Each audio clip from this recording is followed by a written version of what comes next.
And got it on the third try. Streaming through San Jose. All right.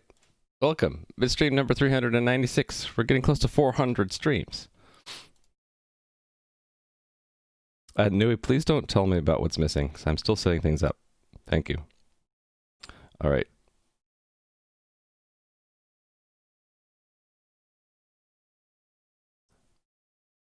All right. Hey there, Gadam and Nui. How are you doing?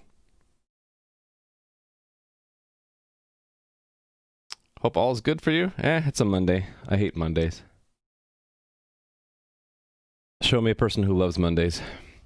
Chip did the stream title? No.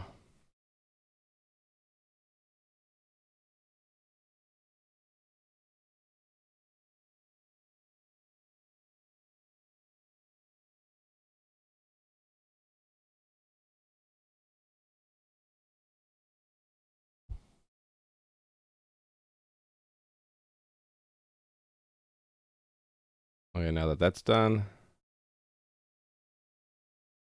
All right. I guess it should just go and delete the micro VODs that happen when I try to get stream transcoding options. That's under videos. Good day, Chris 2018. How are you doing today? That's the wrong page I just went to. I need to go to Twitch videos.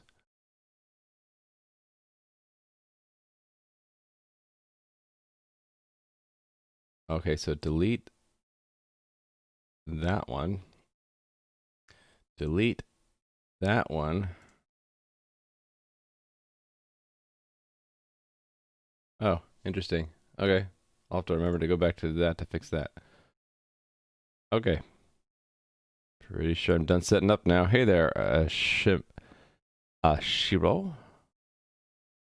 Cheers. And Cat Peasant, how are you doing?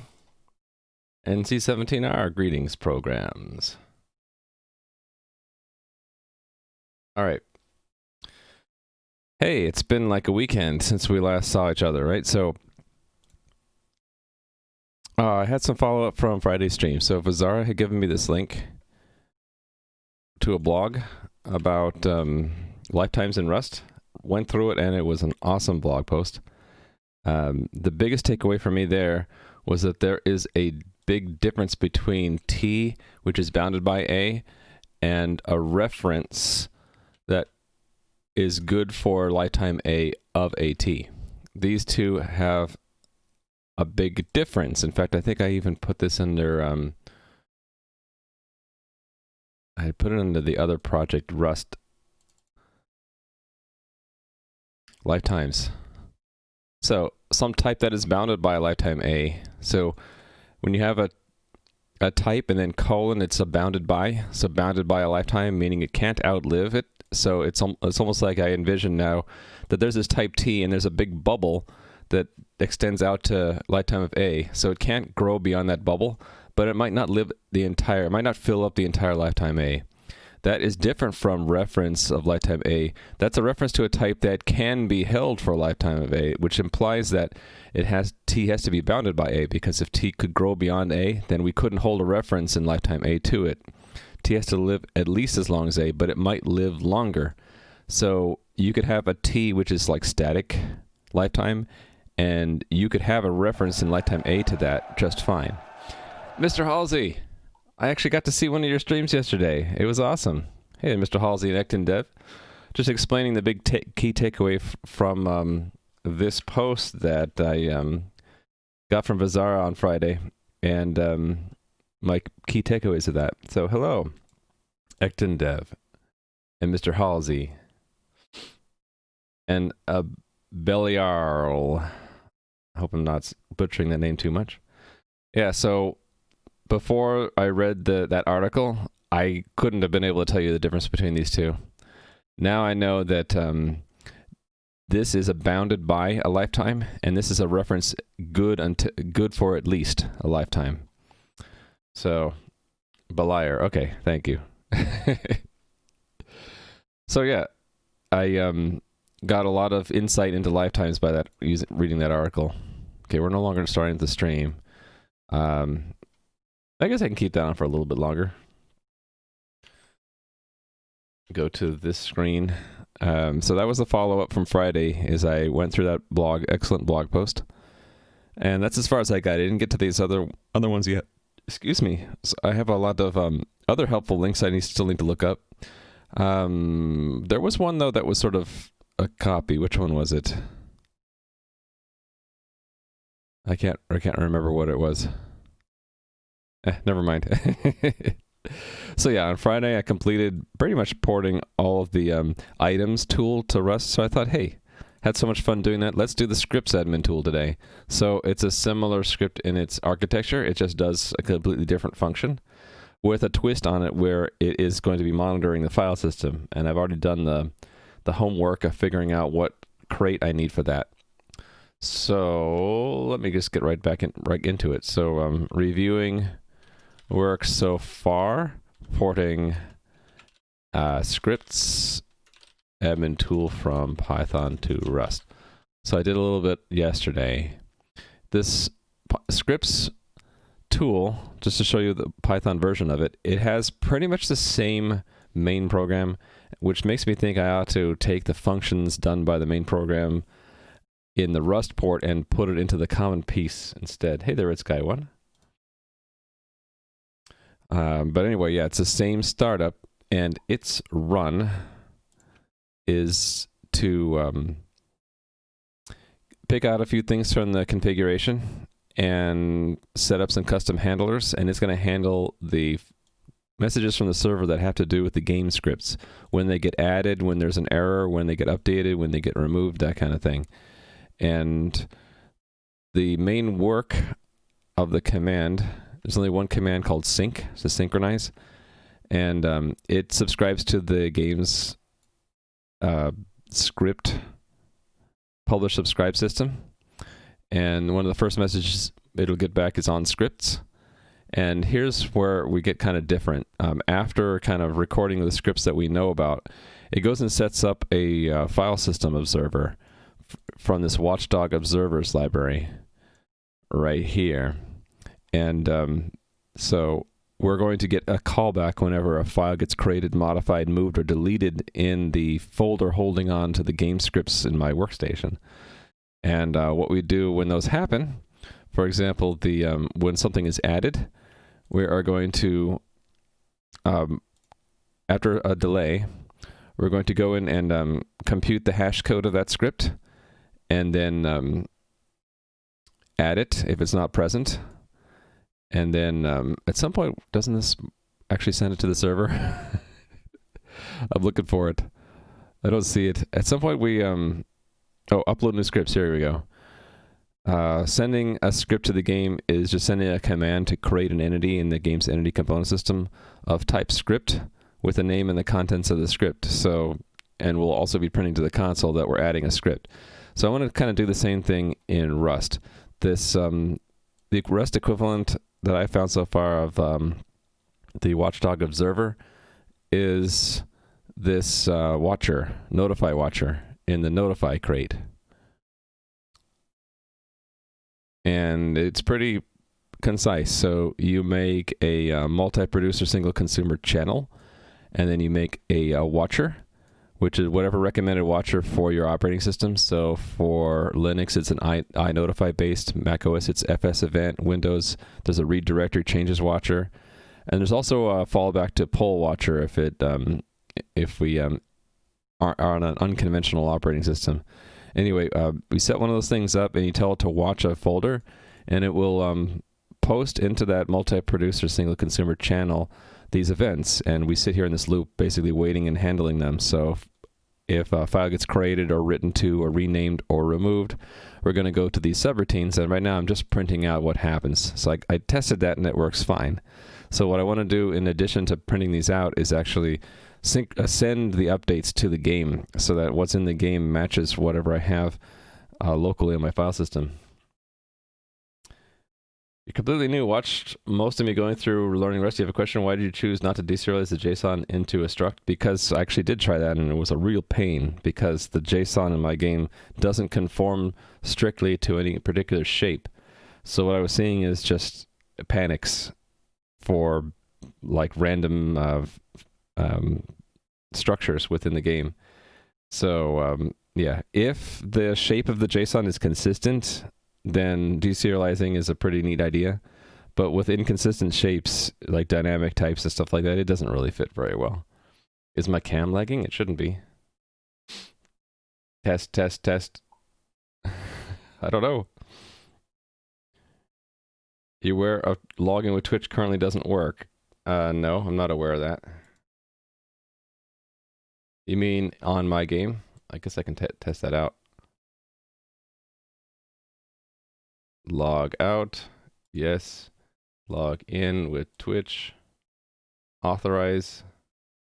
It works for me. I did have it fail once over the weekend, and I think there's just something wrong with Twitch where the authentication system was broken. If the JSON options are actually dynamic, it makes sense. Yeah, so right now they sort of are. You're getting a 401 invalid CSRF token. Weird. The dynamic bit you can do insert JSON value. Yeah, that's what I've been doing. But anyway, hello, Radon90. And 715209. And Stavson. Yeah. And Areld. I think that's how I say your name. Hello. Yeah, so I did get a weird login with Twitch, but what I did was I just had it. I also noticed that it didn't have a OAuth token, so I just figured Twitch had malfunctioned, and just got a new token, and then the login problem went away. Yeah, so maybe there's something weird with Twitch, like one of their servers in their cluster is misbehaving. So it might be that you might need to try again. I don't know. As far as I know, I'm not doing anything wrong in the code for it. It's a pretty easy JWT-based authentication. All right. With a heavy eh. Ereld. Ereld? I'm not sure how to say heavy eh. Unless that is triggering the correct memory from when I learned French many, many years ago. Don't worry about it. Yeah. That's okay. You have license to mispronounce my name. Everyone does. And I've grown to accept that. All right. So reviewing the work so far. So I have the main program, which again looks quite similar to the main program for the items script or program or tool, whatever you want to call it. So I'm thinking about pushing this into the common part because it's all the same. We look at our command line arguments. The first one has to be the name of the game's realm because there might be multiple realms. There isn't yet, but right, it could be. Then the second argument needs to be the subcommand. And it's a little bit elaborate because the commands are dynamically constructed using a B tree. And that's mostly so that I can have these things in the same place, and I haven't yet learned how to do this the static way. So just playing it loose, doing it with a B tree map, I can insert a new command just by making the function and then inserting it here. The name of the subcommand, the description for the command, and then the reference to the function. So and I'm aware that I could probably be improving this by using this struct op or clap for parsing the arguments. So that's what Lunar Artifice and Patatas del Papa told me on Friday. I haven't looked into that yet. I'm just doing it manually, so to speak, by going to the standard env args, collecting them into a vector, and then borrowing from there. So realm name, subcommand name. We'll make sure that the subcommand is registered. Otherwise, it's an unknown command, and we exit. Then this is where it gets sort of fun. We read a configuration file in JSON and parse it in order to look into the configuration and make sure that the realm that we gave the tool actually exists. And then if so, we pass the rest of the command line along with the configuration and the realm. And then right now we're picking arbitrarily one of the game servers to talk to and then running the main tool. This code here needs to be moved because this tool run doesn't actually return until we're done running our command line tool. I just don't have a home for this yet. So the tool run basically just delegates to the common part of the tool, and that is connecting to the game server and then starting up the authentication sequence and then looping through all the messages it receives back from the server and handling them. The common part knows how to handle the auth challenge.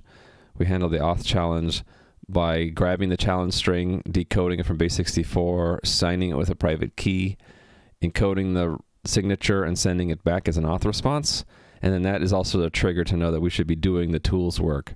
So in the case of that, it's through a trait object. So there are two implementations. There's the item script work, and then there's the new script tools work. So the script tools work is going to go by command. It's going to go into the sync. So it's going to expect that there's another command line argument for where do we hold our scripts, and then we're going to subscribe to the publish subscribe system in the game server for the game scripts. And that's as far as I got. So what I need to handle right now, what comes back, is a list of all the scripts, and then the Python version of the tool, what it did in response to that was compute the hash codes for all, no, store the hash codes for all of them, store a what are we doing here? Making an entity. I have to look deeper into this, but it records all the data that we got back from the server, and then computes the local hashes, and basically uploads any new or changes to any existing scripts, and then starts that file system observer, which I have in Rust down at the bottom. So this code is going to get moved up to the Rust equivalent of this. One issue is that this is going to be this is a blocking call here. So I'm thinking I probably need to move this into some kind of worker thread and have a thread which is dedicated to receiving file system events, which is going to be interesting because I haven't done multi-threading in Rust yet. Async, I don't know how to do async. So yeah, in Python, the observer handles it for you, I think. You just tell it to start, and you just get called back in an arbitrary context whenever files get added, modified, moved, or deleted. Tokyo.rs, what is that? Asynchronous runtime? Yeah, but can I just try it with threads first? Hey, Anakim Luke. Hi. 715209. I'm going to take that link and put it in my notebook, give you a point for that, but I am not going to try that. That's the wrong thing. Did my clipboard thing not work? There we go. I'm not going to try that immediately because I need some practice in doing things manually, like starting a thread, doing the mutex stuff, doing the send stuff. So I need some exercise in that. A lot of the reason why I'm doing this work today with porting stuff from Python to Rust is it's leveraging what I already have in terms of I have a working tool in Python, and I have some knowledge of Rust, but I don't know if I can trust it. So this is sort of a test of my knowledge. Can I take an existing program in one language and rewrite it essentially in another in the new language, or am I missing key points of knowledge? Just use channels. Yeah, the Rust book had two things. It was channels and then making things that you can send. And I guess if you need to share things, you use the mutex, but I probably don't need to do that, right? You could probably just send stuff to the observer thread and handle everything there, right? In fact, I was thinking just now, where is it? The list of messages here. We could just take these messages received and just send it to the same thread that's doing the file system events, and that it just synchronizes through the existing channel that we have here, right? We could actually, I don't know about that. We have to fit it into this type, right? But I guess what I could do, I don't know yet. It'd be cool if I could have a channel that I could take both this notify events as well as other things. Like, because we're essentially waiting on multiple things. We're waiting for either a file system event or a message from the server. And sort of want to synchronize the two, right? Okay, anyway, I think that's done with the review. I want to start actually working on it. So, what do I want to say the current task is? Porting scripts tool from Python to Rust. And this will be like a subtask or something. And this is collecting script info.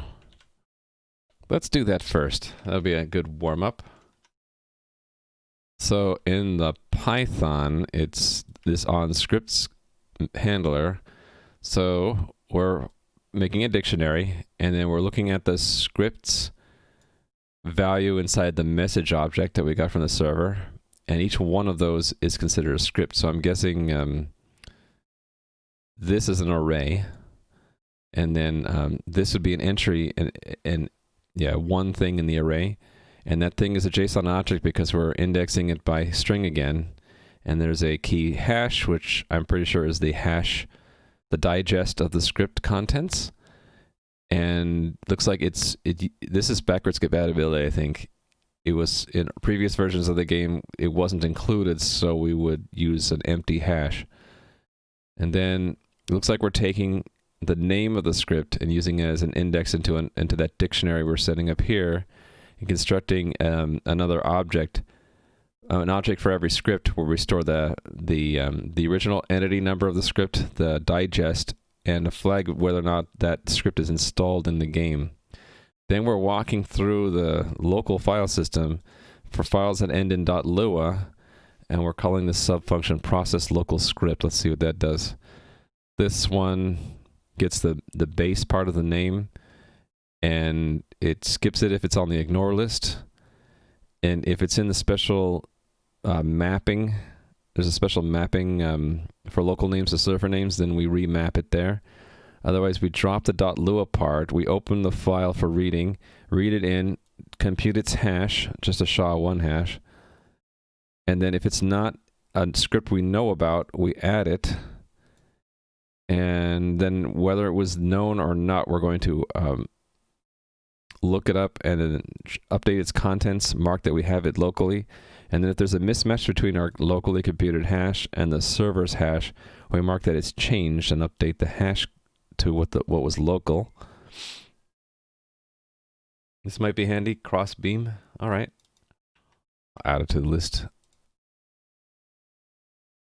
There we go. Thank you again, 715209. Now you have 55 points. All right, so this gets us to where we have updated information about what scripts we have locally and remotely, right? So then the rest of it is just reconciling them. So we print out what scripts we know about, and then we upload any new scripts and we upload changes to scripts. So an upload for a new, again, is just creating another entity type script in the entity component system. And then a change is to modify the script component of an existing entity to change its contents. And so after we've done those, actually I'm wondering why it's only new and changed, not deleted. Shouldn't we handle deleted scripts? I'm wondering if we're missing a line here.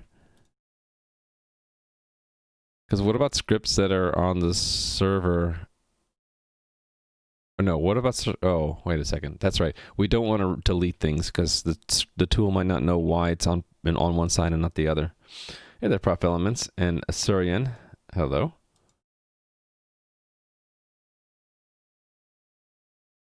Right. So let me do at least this first part.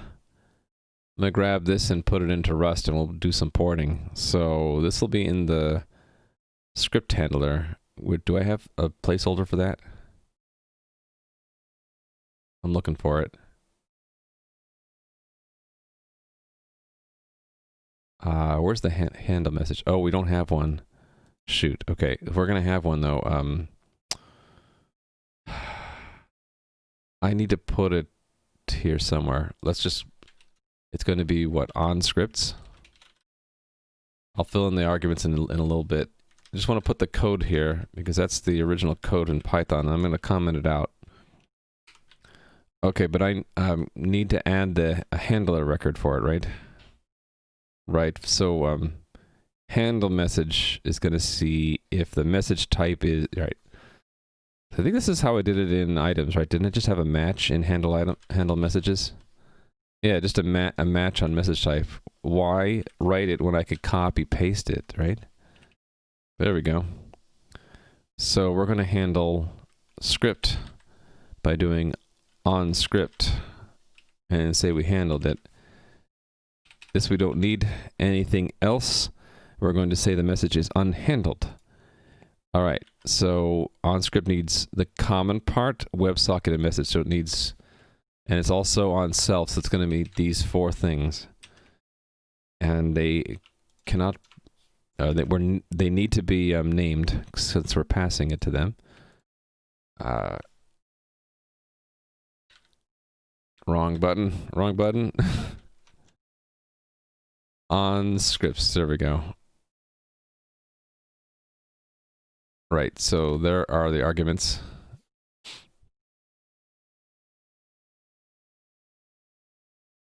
How's everyone's day? For me, it's a Monday. I hate Mondays. So it's, yeah, it'll get better. Did you figure out how to do the hash map based dynamic dispatch? I have an idea about how I might try again, but I backed out of it the first time because I didn't know enough about lifetimes and closures to do it properly. So I ended up backing out and doing it with a trait object. So in the common now, in handle message, what it will do is statically dispatch to either its own function if it knows how to handle it, or it'll go through a trait object. So in this case, tool is either items or scripts.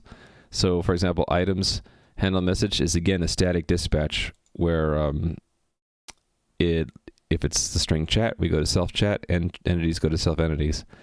So it's a static dispatch with one level of delegation to the concrete tool, because this common part is shared between multiple tools and handles the concrete tool through a trait object. So that's what you see there. The 2 things that the common part of all the tools need to know, because it runs the main event loop and runs the main part where it's intercepting messages from the server. It needs to know, like, what do we do for the main work of the tool, and which we start after we authenticate, and it needs to know how to handle messages that are not common. So that's what's done here. The doing the work of the tool is triggered when we're done with authentication. So that's down at the bottom here after we send our authentication response. So this is actually a lot cleaner. Without needing a dynamic dispatch table, the state for the common thing is really simple. It's just the admin RSA private key. So it allowed me to get rid of the mutable references to self in a lot of places. So it's a lot less restrictive. We can have the methods of common are mostly immutable now. Thank you, Prof. Elements One. I appreciate it. The concern. Cheers.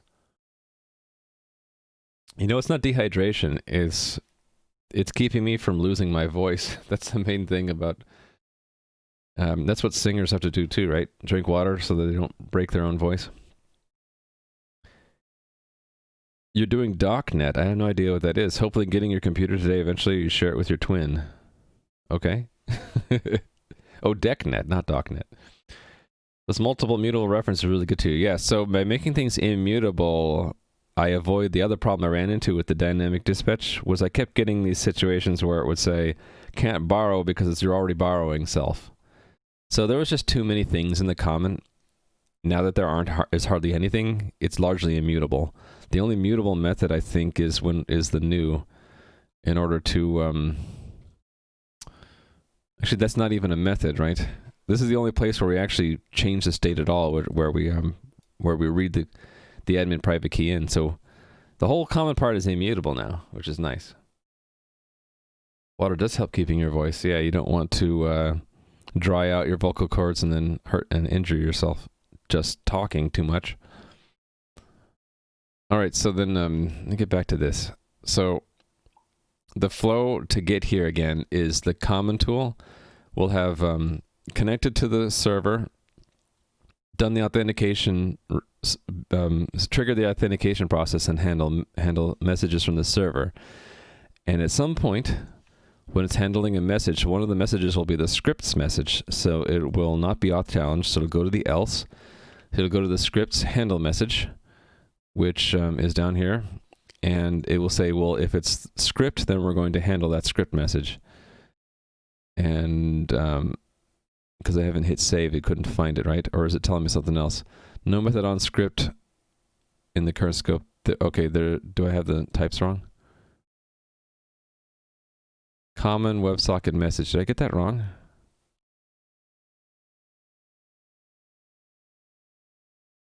That's weird. Oh, because the return type is different. Yeah, because we're supposed to return this result. Actually, why do I have an OK? Is that because... Oh, that's because some of these ones didn't return anything, but some of them did. Okay. I think for now I want to assume this style, where we say whether or not the tool should continue. Oh, wait a minute. No, let's do it the other way. Let's do it this way, assuming that we don't need to do anything more. Actually, then why is there an error here? I don't know why it's telling me there's an error. There is an associated function with a similar name. Okay. What is that similar name? I don't even have my shell running. Cargo Clippy.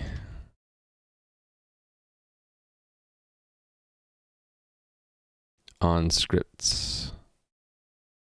Says it's an associated function. I thought I had the self in there though. Is it because I have it under impl scripts and not impl comma admin tool for scripts?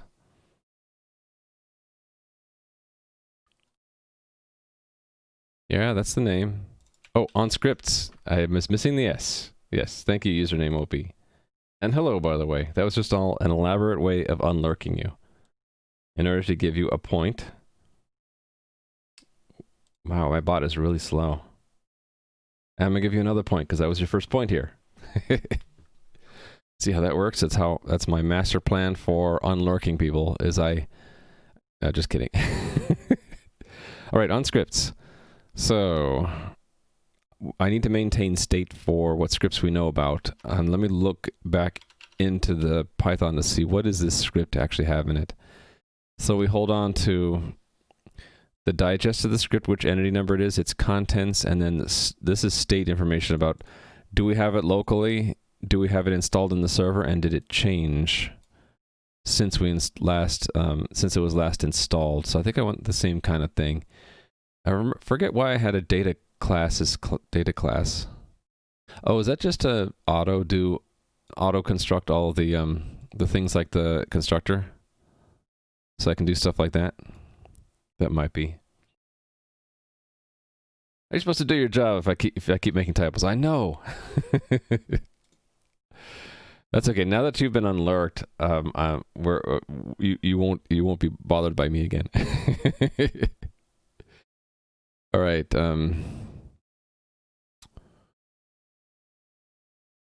Yeah. So I think I need the equivalent of this in Rust. Let's put it up here. Struct. Actually, I just paste and say it's struct script. Okay, the hash. I think we'll just keep it. I'll make it a string. Entity is a U64 because that matches what the JSON is going to give me. Contents string.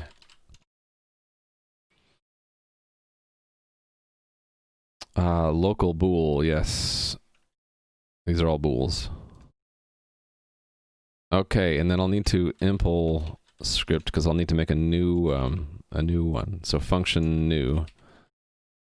And yeah, arrow self. And we'll just return, just make it easy, self, where these all have something in them. So I think for here we'll just do string default. Or should I actually pass them in here? I think in the Python I'm always constructing it with information. Oh no, sometimes, well, this, we do have the contents on the local flag. Maybe the, we don't always know the entity number, so, but we always know the digest and the contents, right?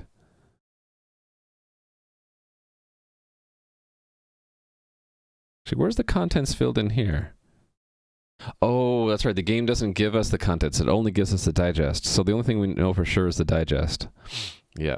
Hey there, JT. Guess the data class decorator roughly translates to derive. Yeah, probably. It's just saying that this is plain old data. Yeah. I think I just use it as a convenient way of doing, of having this work in Python. So I don't really need that. We're going to need a constructor anyway here. But we will know the hash, right? So can I just say hash is a string and just say hash here? Okay, and then entity, we'll just use zeros. Actually, should I use option? I don't know. These are false. False. Considering using option for that, since we don't always know what the entity is. No, but we never really need to store it either knowing or not, and have to change that.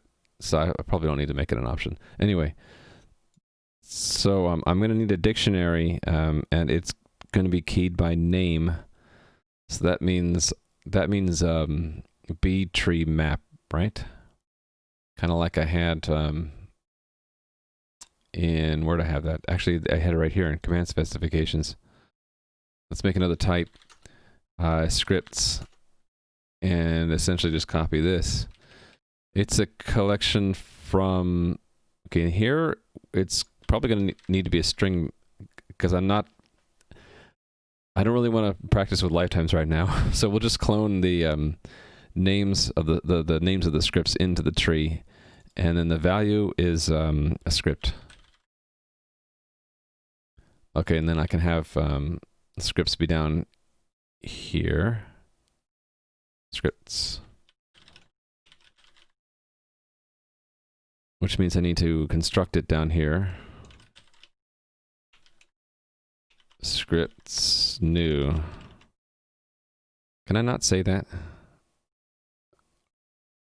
Oh, there's a problem here. Oh, that's script. Right? Oh, I'm using the name for two different things. Let's call it script collection. Sure, we'll give it a nice long name. Script collection. Yeah, that's right. Areld.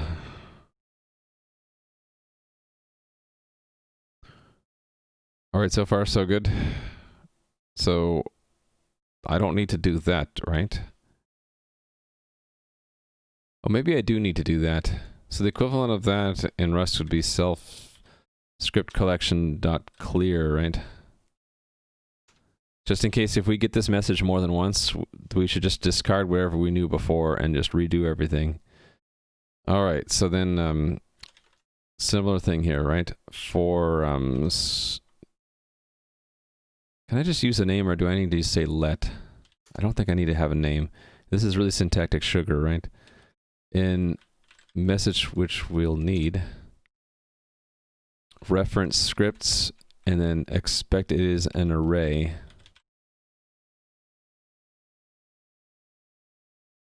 So far so good. That's a value, right? And then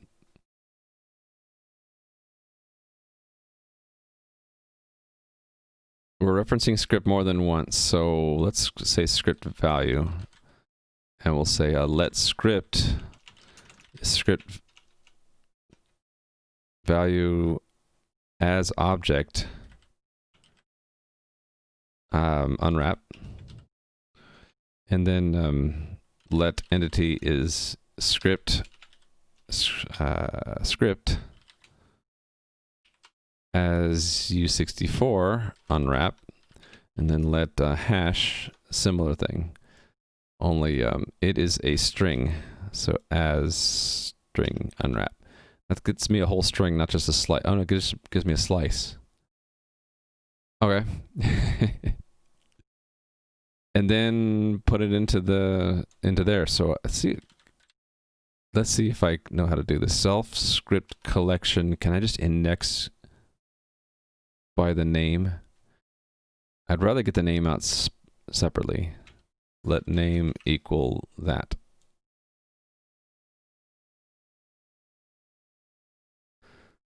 Name.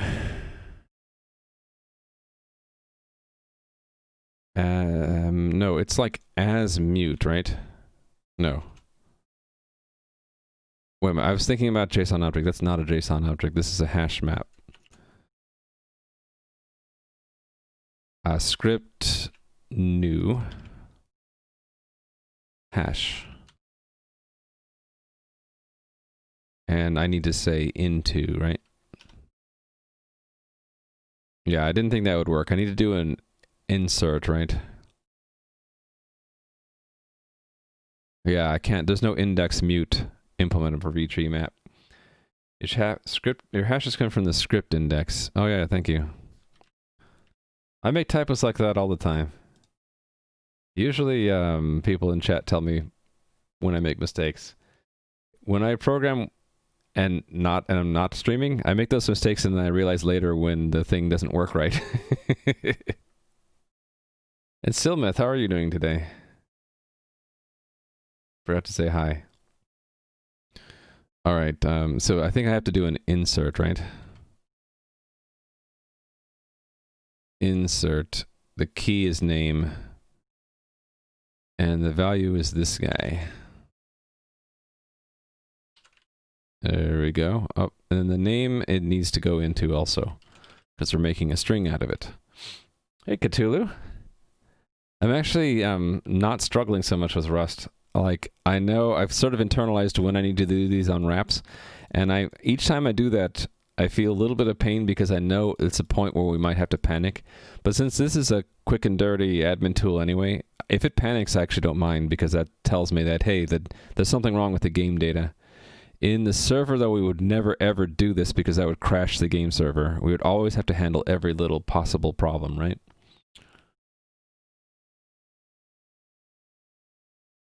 Will you port some of your C++ code to Rust too? Yeah, probably. I was thinking about this morning. I'm like, how far do I want to take this? Do I want to rewrite the whole game server in Rust? And I'm like, maybe that wouldn't be such a bad thing. It would delay the game's progress, but ultimately maybe it's a better framework for the game. So I don't know. What unwrap does is it takes something that might be a value or might not be, this thing called option, and it says, well, if there's something in that option, then just return that. But if there's nothing inside that option, if it's the none, then crash. So it's roughly the equivalent of dereferencing a pointer, and if the pointer happened to be null, then you blow up. So what you want to do in like a server where you don't want to ever crash or blow up is you never call unwrap unless you're 100%, 110% sure that it's not going to be none or null. You would use another method where you'd handle two cases. One case is where it's null or none, and the other case where it's something. Here we're just saying, if there's nothing in there, then just crash. Otherwise, just pull the thing out of the option. So it's not truly a pointer, an option. An option is more like a nullable in C# where it's a holder for something that either it might be something or it might be nothing. Option is like maybe in Haskell. Yeah, in C# it would be nullable, I think. Right? Did I have that right? Oh, I don't even have my Chrome window up.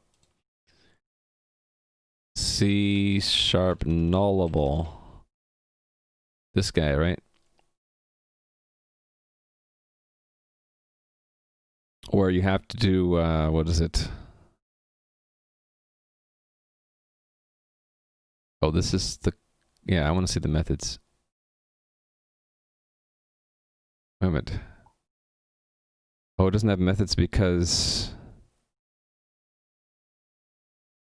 I don't like this style of documentation. Did they change this at some point?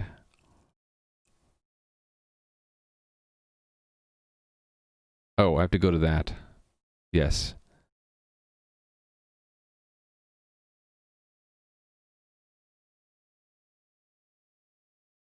Yeah, they have this question mark notation, but like it's just syntactic sugar for the value. So that would be what is it? This one would crash if there's no value in there. Yeah, well, it throws an exception if so the C# exception is there is no exceptions in Rust, so it just crashes. You can think of panic or crash in Rust as the equivalent of an uncaught exception. In C# you could take the value out of a nullable even if even if there's nothing in there, as long as you handle the invalid operation exception. In Rust, you're not supposed to do that. Yeah, I have dot value and has value. Yep, coalescing thingy. So this is sort of the Rust equivalent of just I assume all the risk that there should be a value there, if not just crash. I'm starting to miss Rust features when I come back to. I haven't had really a chance to go back to C++, Silmith, because every time I try, people are like, "When are you going to do Rust again?" Hey, the Rust compiler. See, when I have the official Rust compiler in my channel, how could I not do Rust? I mean, come on. Grumpy Game Dev, how are you doing? C# has algebraic types. Doesn't it have like variant? It's kind of close. C# variant. Well, it's generic. Maybe not. It's been a while since I've done C#. Okay, so what am I going to do with the entity number? I need to store it in there, right? So really before inserting, I should construct the things I need from this. So let's move this out actually. Let's call it script. Let mute script equal that, and then I can say script dot hash equals hash. No, I don't need hash. Hash is already built in. Entity equals entity. There we go. Go back to C++. You want to see me writing miserable C++?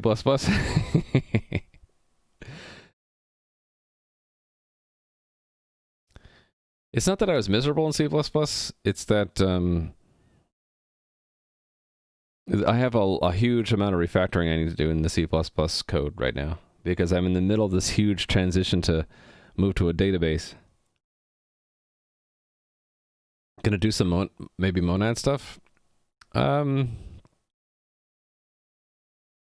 this part, because this part really is just picking apart the components of these scripts that we get back and putting it into our collection. Okay, now I got to figure out how to do the walking the file system thing. I didn't research that before.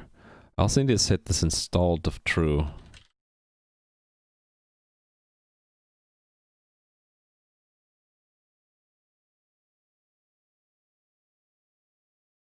And looks like it's possible we don't get a hash value, so rather than... So I'm going to, instead of unwrapping this, we'll do it properly. So we will match this as if it's some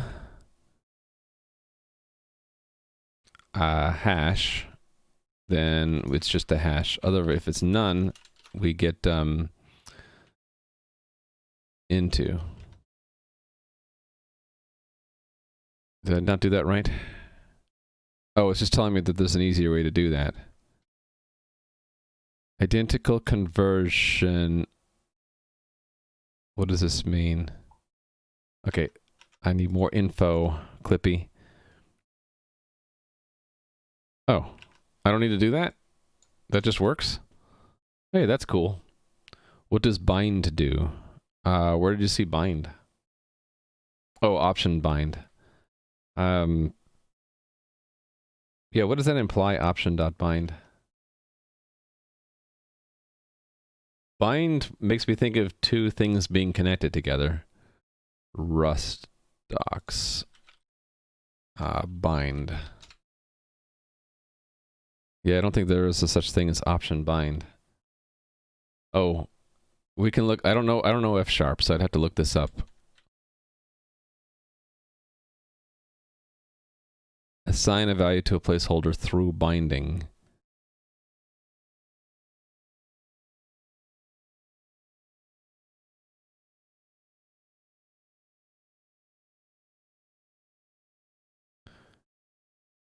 Is it having two semicolons a normal thing in F sharp?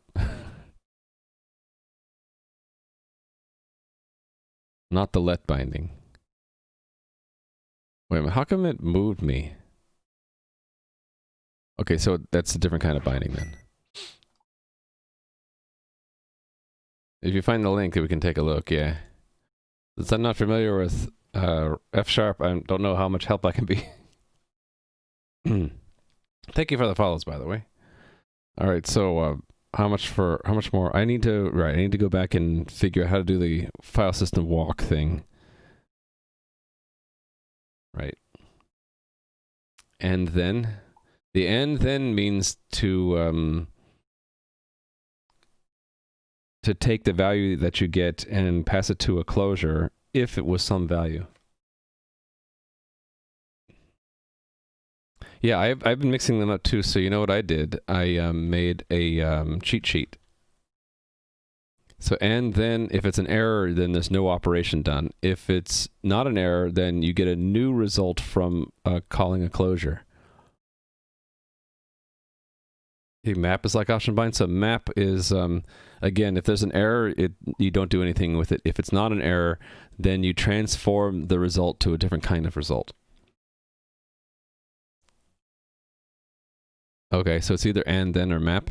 The difference between and then and map is and then gives you a completely new result by calling a closure with the value that was in the original result. Map transforms one result into another. So they're pretty close, only this one takes the result and this one takes the thing that was in the result. I believe that's the only difference. Let me see if I'm right. Yeah, and then takes a function which takes the value itself and then produces, it produces an option. Oh, right. I'm thinking about result and option. This is actually on both, right? So if we were looking at result and then it's going to take the value and then make a new result. So the difference between that and map is that that's right. You don't get a result out of the function, you just get the value. Right, so and then gives you a new result or option. Map just gives you a value out. After transforming gives you a value out. Sum and then sum is just returns sum y. Sum map gives you the same. Does it?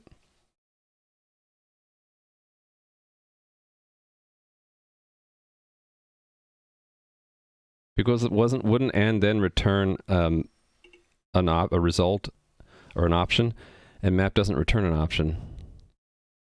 Oh no, it does return an option. Oh, it packages it back up. All right. See, this is why I have this cheat sheet, and I'm not done making this because I'm still confused by it. Click on the source to the right of the function signatures. It'll take you to the source code for it. You mean this guy? Yeah. Right. So no op for the error. And if it's not an error, then it takes the thing that was in the thing being wrapped and runs it through another operation and then wraps that in an OK. Got it. So then the other one was and then.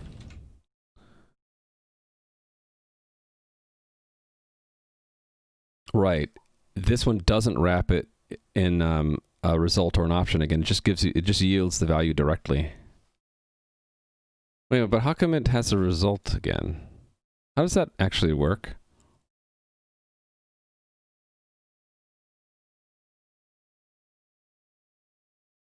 Oh, because, oh, right. The closure you give it is supposed to return a result for, right. So if you're going to construct the result yourself, you'd use and then.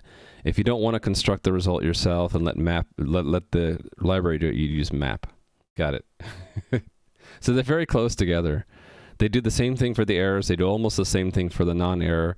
It's just who wraps the result. And then we'll let you do it, and then map will do it for you. It's all about ergonomics. Yep. Okay, I would like to learn how to do this part. I'm going to do what I would do if no one was here and look up Rust, enumerate files.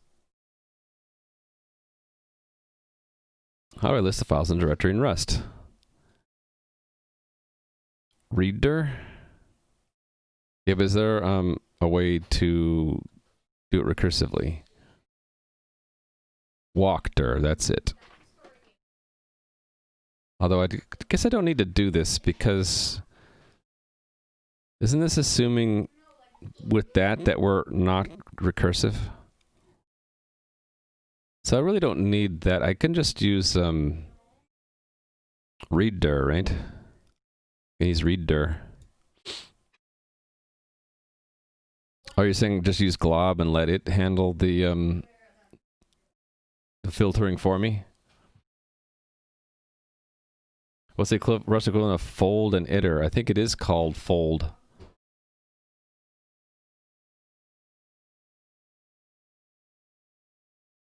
Yeah, it's just called fold. And an iteration is iter, so it's the same words, Grumpy Game Dev. To make an iterator, you just call iter on a collection, and to fold that iterator, you just call fold on it. So there you go. You already know the names, Grumpy Game Dev. You're half the way there. So I think I will keep it simple and just use glob. So I need to. Oh, that requires me pulling in another crate. I don't want to pull in another crate. I just want to use the system library for now. So I think I'll just use the fs reader. All right, so that gives me an iterator, I'm guessing. Let's see, standard fs reader. Gives me an IO result with a reader. Returns an iterator. Okay, so then we're just going to unwrap it. The path is going to be self scripts path. And we'll just unwrap that guy. And then we're going to iterate. So for, I guess, file name. What did I call it down here? File name.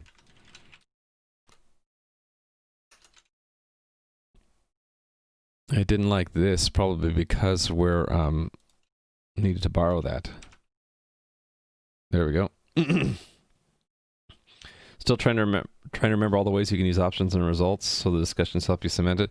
Yeah, that's, I mean, again, that's why I have this cheat sheet. I need to improve the language I use here because new from closure and transform didn't help me just now remember the difference.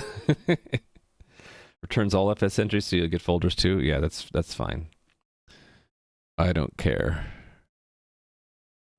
it'll be fine. It's just if it ends in Lua, we'll want to deal with it. So actually, I don't need to. I can use a monad here, right? I can say for file name in how to structure this.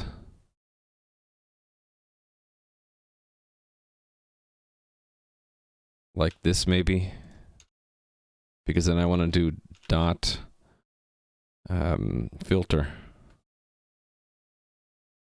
predicate file name dot ends. Is there an ends with? Wouldn't that be convenient if there was? Oh, it's a result? Why do we get a result from a reader? Hold on. Reader.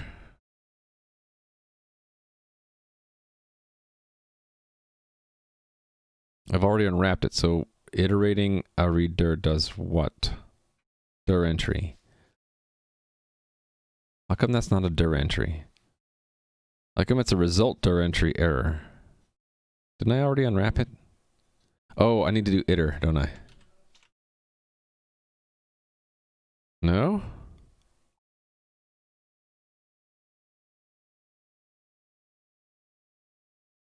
Oh, it is an iterator. It is an iterator.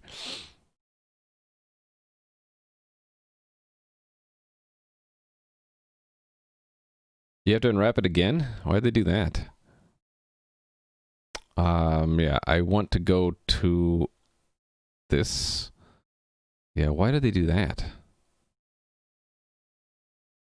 Why would you get an error reading one entry of a directory and not get an error reading the entire directory? That seems strange to anybody? Flatten on the iterator, remove those results by filtering them out, unwrapping the OKs. And hey there, Museum. By the way, I'm just learning Rust, but if you want to see two people who are like a lot better at Rust, who are experts, Museum is Museum? I don't know how to say your name. Museum is what it looks like to me. Usually streams random projects in Rust, and also Mr. Halsey, who rated us before, making an MMO server in Rust. What if the directory is an SMB mount? Oh, that it could fail. The file remove while you're reading it? Well, but I would expect that readdir just gives me a bunch of structures which represent the directory entries that it read. It's weird that after we unwrap it that we then, while we're iterating it, need to unwrap it again. It just seems weird to me. So is it like what EctonDev is saying, that each of these steps is a different API call? Might get a different error? Okay, I can accept that. It's lazy because it's an error. Okay. All right, you guys are probably right. So I'm going to give you some points. Museum's gotten their first point. Second point. All right, so then this is not a file name then. This is a dir entry. And for the dir entry, we're going to want to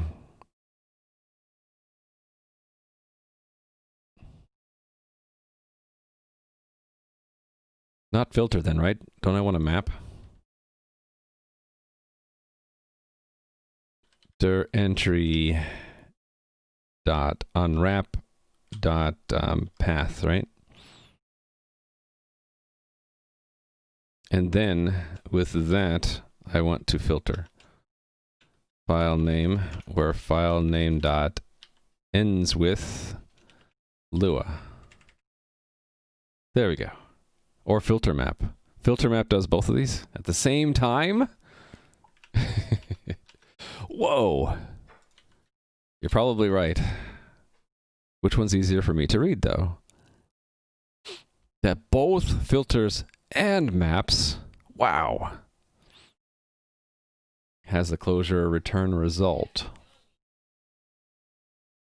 Actually, I was looking at option. Is it an option? Not a result. Okay. Yeah, option. That's because it might be a none. Let me read this.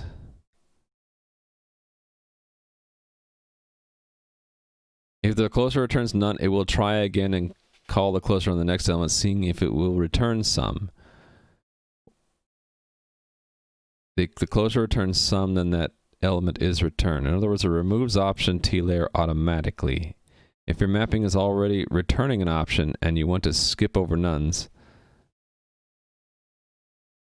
See, my mapping is not returning an option, actually. My mapping is returning a path always. So would filter map still be useful to me? I don't think so. Because then I just need to unwrap filter maps result? Unless you're saying, like, I move this out, and then it really is an optional directory entry.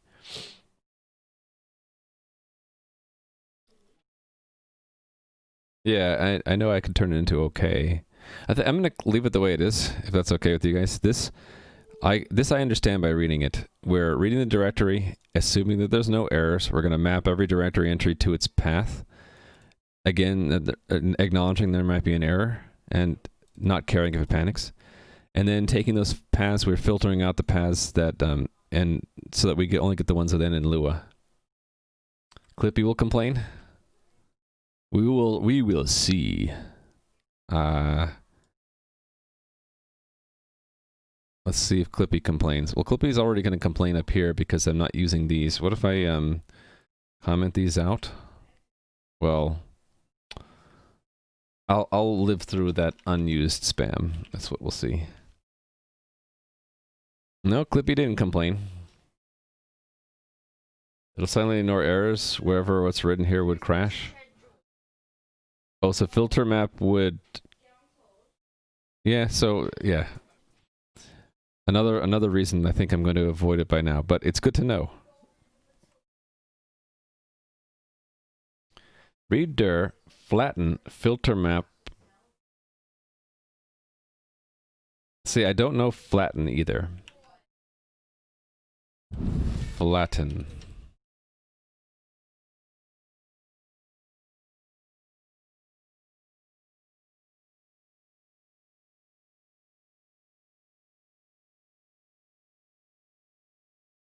Flatten into iterator.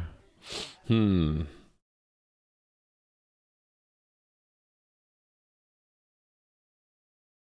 know what I'm going to do? I'm going to take your comment and I am going to put it here to consider later once I've studied it a little bit more. So consider flatten and filter map for when we are looking for Lua files. So after I get more comfortable with it, I'm going to revisit that. But I think this gives me what I want for now, right? I don't know, let's see. Looks like we found a Lua script. File name. And it didn't like that, probably because I need to borrow the file name, right?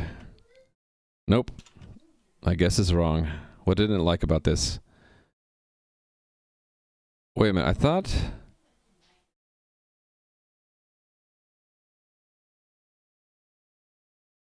thought this would give me, I thought filter would give me the... Oh, no, it's not. It's still giving me the path. Right? No, doesn't this map giving me the path? Oh, but path is a path buff. Oh. I really just want the name. As OS, no, as path? Is that right? No. How do I just get a string out? I don't want a path buff. Okay, we'll just do pretty printing for now. Yeah, we'll just pretty print it. Just use display, yeah. Hey there, Great Jack. And also MCasco. I didn't say hi to you either. That was a while ago, I guess. What's the thing for the new tab? Oh yeah, that was a while ago.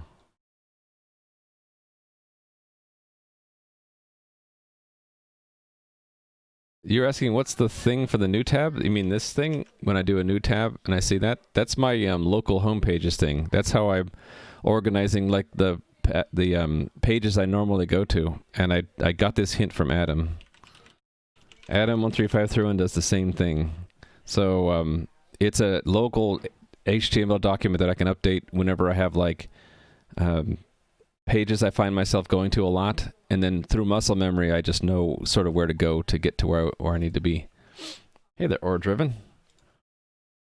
Okay, I'm gonna run this and see if it's working. Although I don't think this scripts path, am I constructing that correctly? That didn't work at all. Scripts path. Oh, I guess I am. Alright, build it. Cargo, build, release. Just do it. And we'll run it from the secrets folder. So that's ... target, release, scripts, Primus, sync, ... This is going to be really unwieldy, but that's okay. I'll need to type it once. Source ECS scripts. Oh, I didn't add it. I didn't plug it in. I have this on scripts. Oh no, I do have it. Oh, it's scripts. That's why. Typo.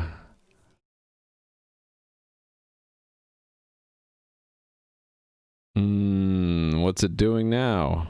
It didn't do anything.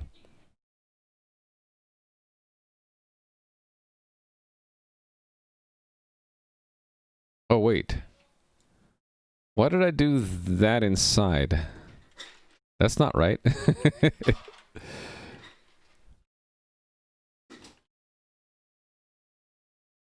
Crazy indenting rules, too.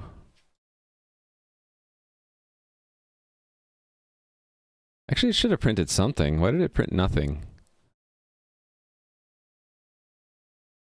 Okay, now I'm confused. Shouldn't it print something? I guess we can print here. Searching for scripts here.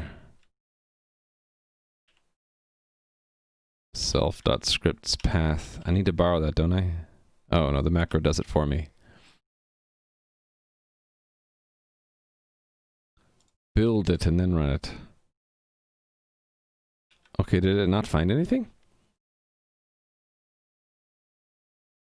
Love that flash of printf. You're not rebuilding. That's what this is doing. Build release. It's printing that. It's just not finding anything that matches. So yeah, I guess we can do... can you do it here? Out of curiosity? No?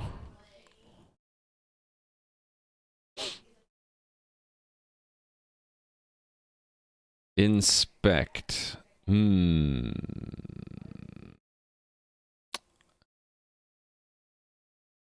Well, can I also just do debug here? That'll work, right?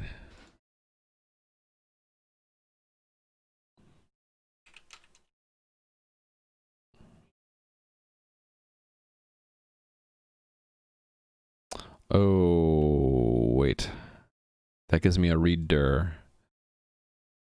That's giving me the iterator. Yeah. Well, let's try Museum's idea.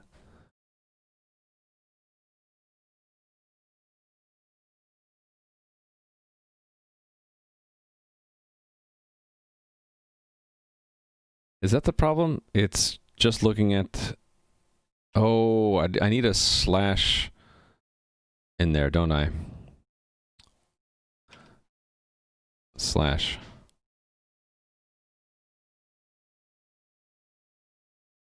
That is a directory. Why can't it see that? Dir.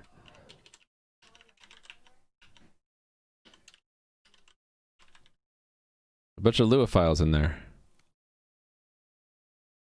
Can it not handle relative path names? That probably isn't the case. Let's get rid of the filter.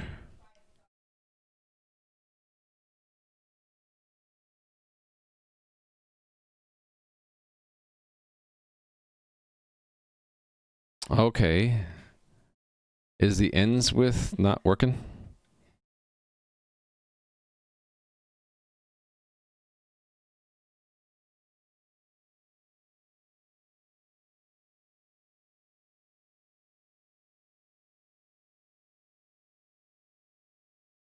Do I have to convert it to a string or something? Oh, it's looking at a path segment. So I would really need to do like as what? Something like I'm just completely guessing at this point. It's not going to let me do that, is it?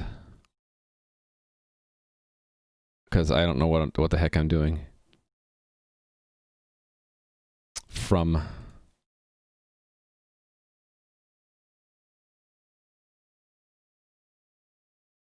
And that won't work because there's no conversion from grr. You guys were saying before I could do I could squash it into a string, right? Two string lossy.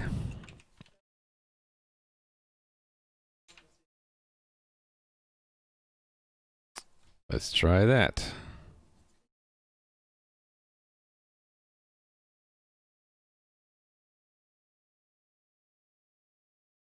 Yep, that worked. Now, how would I do it the right way? Because, like I always try to say, the order of operations is to make it work and then make it right. If I got it to work, but maybe this isn't the right way to do it. Let's see if you guys in chat have told me already what the right way is to do. Extension or get the extension file name .extension is Lua. Okay, so everyone is telling me use extension. You can't transform a path into a string. I don't understand why. Why wouldn't the path be valid UTF-8? Why would someone have a path that is not valid UTF-8? Some OSs don't enforce it? Really? Seems odd to me.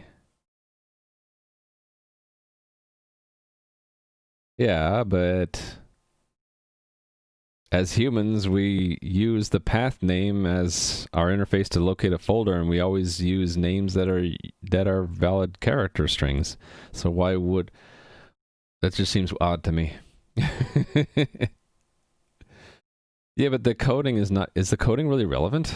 I'm not saying anything about UTF-8 here. I would just like to say, hey, I want to use it like it's a string. This seems to me like a peculiarity of Rust, that it's opinionated about that a directory entry or a path buff can't be just looked at as a string.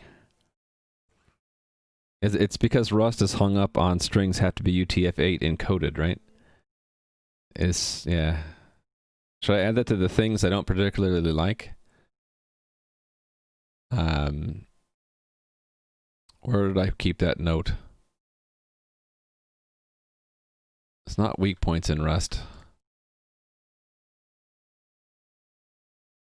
I think I put it in the other folder.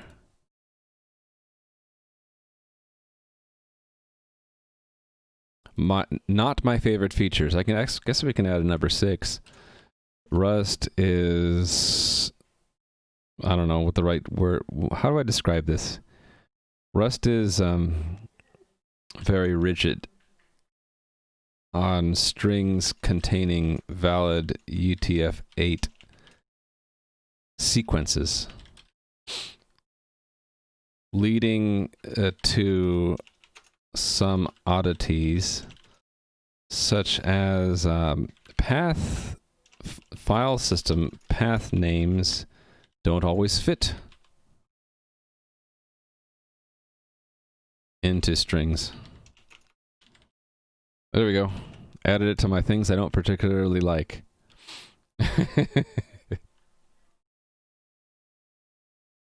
Yeah, you can make bad files with the Win API, but you can still handle them as strings. But it's not that I hate these things, it's that I just don't particularly like them. Not saying I hate them. Rust strings memory safety depends on valid UTF-8 bytes. I don't see why that it has anything to do with memory safety. Why would it be memory unsafe to have an invalid UTF-8 sequence? You would just, when you try to interpret it as characters, you would get that they wouldn't be valid characters. Unicode has a very specific way to handle that. They have the replacement character. Rust could have done the same. You try to get to a string, not a UTF-8 valid sequence, replacement character. There you go. Fixed. Solved. Strings are stored as UTF-8. Yeah, but if it's invalid UTF-8, what does Unicode say? It says use the replacement character. Yeah, okay, so string to string lossy is what I want. I got it. So this will give me a replacement character. Yeah, there we go. That's what Unicode says you should do. All right, I'm just going to use that. In fact, let me put that in my note. So, work around. Use methods like that to get what you would expect. What one would typically expect with Unicode. With invalid Unicode encodings. There we go. It's just that it seems to me like you shouldn't have to say that. If you turn it into a string, it should just do what Unicode says you should do. Rust works on bytes. UCS2 requires U32 code points. As a programmer, I don't really care. I don't really give an S, as Chris would say, only he would fill in the whole S. I just want a string. So just do what you would expect, what the Unicode standard says. Use replacement characters. I don't care. It's not going to end with .lua if it's an invalid character sequence. If you're at the end, do you randomly split a U32 and read possibly 3? No, you just replace it with an invalid. You replace it with a replacement character. Yeah, exactly. I want a string. So toString. I don't care if it's lossy. You don't give a S and you want a string, your software breaks. It's not going to break. It's going to just skip the file because it won't end in Lua probably. Or it'll end up in my game with the replacement character. Either way, it's not that it's broken. It's that it actually did exactly what you would hope that it would do with an invalid character sequence. It does what Unicode says you should do. So there we go. How do you know if it's invalid? There are rules in Unicode to say if a character sequence is an invalid UTF-8 sequence, right? So UTF-8. It's invalid if it doesn't fit into this table down here. If you find a sequence that doesn't fit this table, it's not valid, and you're supposed to replace it with the replacement character. And you can be as forgiving or as ruthless as you want. Ruthless would be you just say that's it for the string. You can try to be forgiving and try to recover a valid sequence after an invalid character. And I think Unicode has like elaborate rules on how you could do that. But you know, for this tool, if I have a broken string in there, as long as there's at least one replacement character, I'm like, okay, there's something wrong with that string. I'll just fix it there. It's making you decide what to do if it's invalid. Yeah, I guess so. It would be cool if there was a feature in Rust where I can say, hey, just slam all my invalid strings with replacement characters. I don't care. Rust forces me to check. Yeah, so again, I'm not saying that I hate Rust or that I would have done it differently. I guess I am sort of saying that. I can accept that Rust is forcing me to say what I want. And I'll just have to remember to do that whenever I am in this similar situation. And you guys also have to understand, I'm fighting 20 years of non-Rust training here, so it's gonna take me some time to adjust. You know, that's the correct way. By the way, filter map extension. Yeah, so I think you're right. Instead of the ends with, we want to do extension.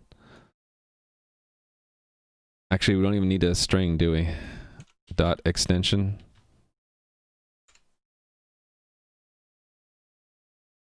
equals dot Lua. How come I can't type right now? I don't know. Let me guess. This is another path buff. Oh, it's an option. Yeah, well, unwrap that sucker. And I have too many parentheses. All right. Yeah, but wouldn't... Okay. Wait a minute. Oh, I see. Right. There are three possibilities. So foo dot, and foo dot text, right? For a moment there, I thought that these two were equivalent, but technically they're not. This means no exception, no extension. This is some empty string, and that's some txt, right? And probably I don't need the dot then, because if the dot wasn't included, then these two would be equivalent, and then there wouldn't be a need to have an option because you would just say it's empty string. So there must not be a dot. Pet the cat. There's no cat. Look. No one there. No kitty. I got it. Oh, yeah, that's where you normally would be. I got to refund your points. What is an extension on Linux? I mean, the extension is everything after the dot, if there is one. The last dot.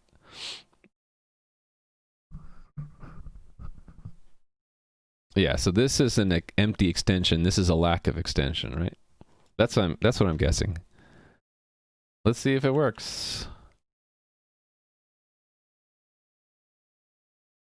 Yep. Oh, we got a panic on a none value.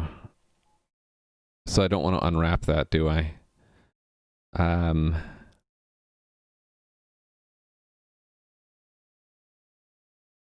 So what does that mean? I want to do a filter? Another filter?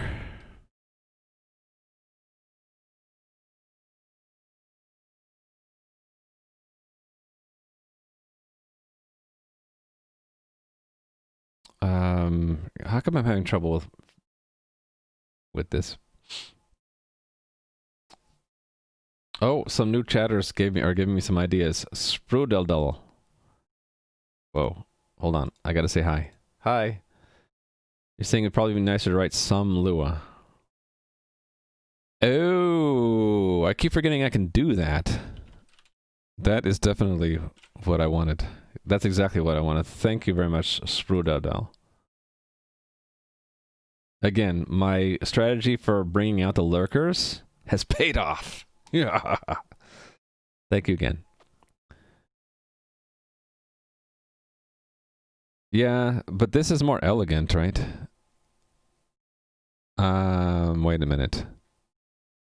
The types aren't exactly the same, are they?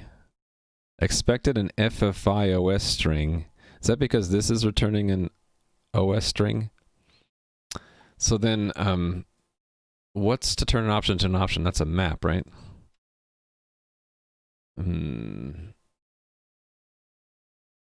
Filter map. Actually, this would be filter map, wouldn't it? Yeah, I think I will do a filter map for that point. I just need to, hold on, I'm not picking the right windows right now. Filter map.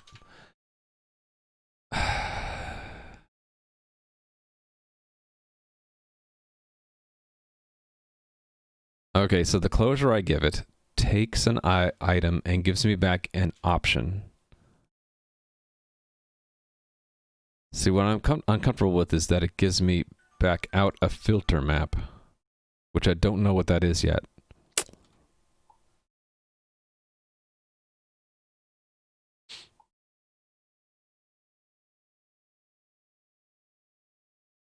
Yeah, I'm gonna have a hard time keeping up with chat when it goes this fast.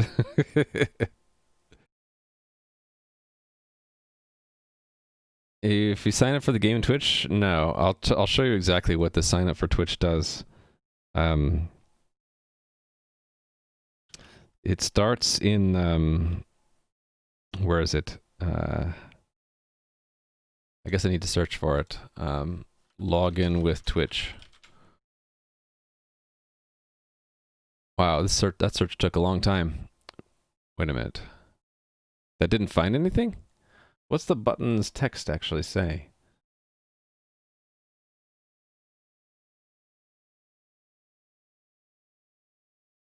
Oh, log space in.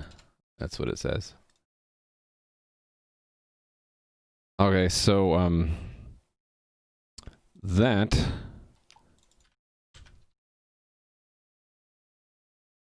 triggers that action in the front end, which does this. It redirects you to Twitch's authentication system, and it says we only need OpenID scope, and we want an ID token, which is a JWT, a JavaScript web token. So all it does is when it comes back to my app, it gives me a token which just says this token is assigned by Twitch, claiming that the bearer of this token is this person in Twitch. That's all that I get. And so you could look up that if you look up the flow that talks about this. So if we actually do a Google search on that, it will be mentioned in Twitch's own documentation here somewhere. This one. The not that one. For response type, yeah, this one. So we get back something with this in it. So the subject will be your user ID, and that's pretty much it. If we claimed email, then I would get your email address, but I'm not adding that to the claims. Yeah, here are the things we could get. I could ask for your email address, but I'm not. I'm only asking for ID token. So it's really just to prove that you are a certain user in Twitch. It's all that it does.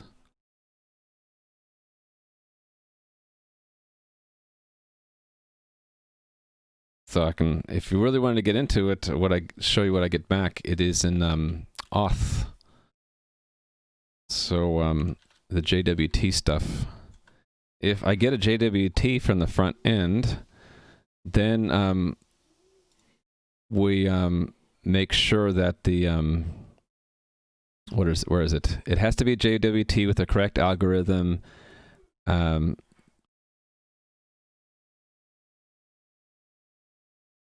There has to be a number used once. It has to be issued by Twitch. It has to match your what is this? Login client ID. Oh, it has to be issued by Twitch, requested by us, and the claims have to match, and it has to be valid. The token has to be valid, and then we make sure the number used once matches. And where's step 3? Then it starts to go backwards because of the way I did these closures. It has to be, we have to get the public key from Twitch, and then we make sure that, actually I guess that's a multi-step process. We have to verify the signature is valid, and yeah, if it's valid, then all that I get is your Twitch ID, login, and display name. That's all I get. And the token is only useful for verifying this information. I can't actually do anything with it with your account on Twitch. Keep getting bad OTP for your authenticator. That's if you did the login with username and password. And the way it works with username and password, its username is just your username, right? Password is going to be your password, and then if you have your two-factor authentication, then it's a 6-digit code, authenticator code. So you type in your password, and then you type in, on this concatenated to it, your 6-digit auth code. Oh, wait a minute, you're getting bad OTP when you activate authenticator. I don't know why you'd be getting that. That's if the code you're typing isn't matching what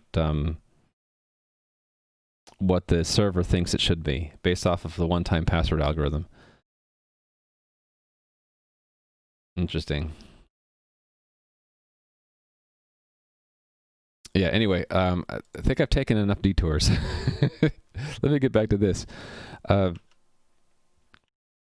know you guys are saying I should use filter map, But I need to understand what's going on here with filter map. What is this return type? It's an iterator that... Oh, because it's lazy evaluated.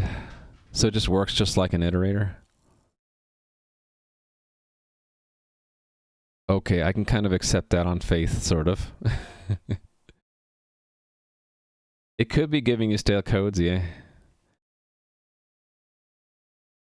That's why when you set up the authenticator, it has you confirm it once before it will accept it, and then require the 2FA.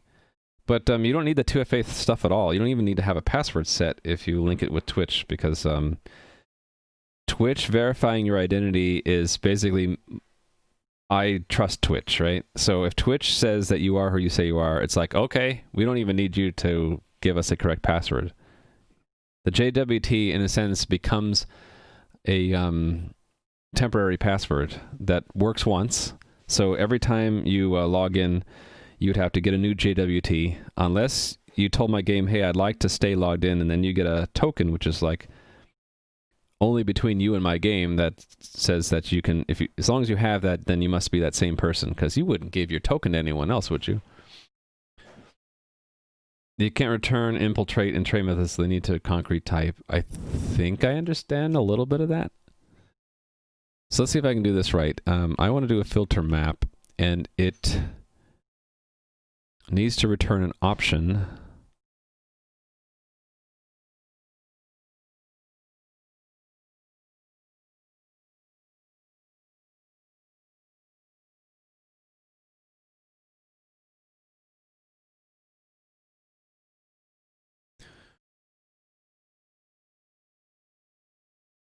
Right, so instead of doing a comparison...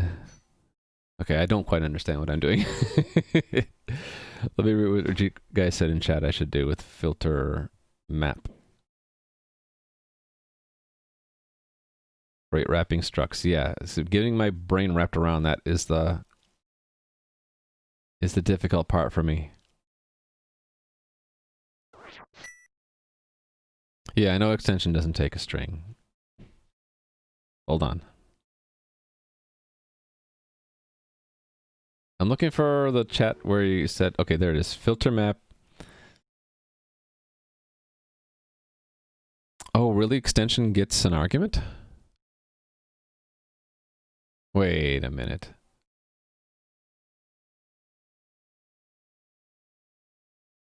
So, Museum, you said I could do this.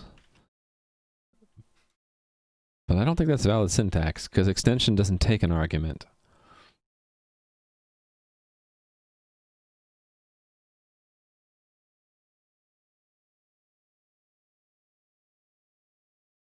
Oh, okay. Well, I'm not comfortable enough with filter map, obviously.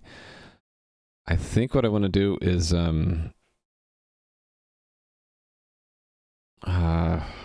don't know. I know I need to take a break, though. It's going to bug me in 35 seconds that I need to take a break. Hey, why don't we just take a break? Then let my mind clear. So I'll be back in 3 minutes. I'm using this thing called WorkRave, which reminds me when I need to take a break. It's about to annoy me to take a break anyway, so I might as well just take one now. I'll be back in about 3 minutes. I'm going to get up, stretch, move around, all that good stuff. So I'll be right back.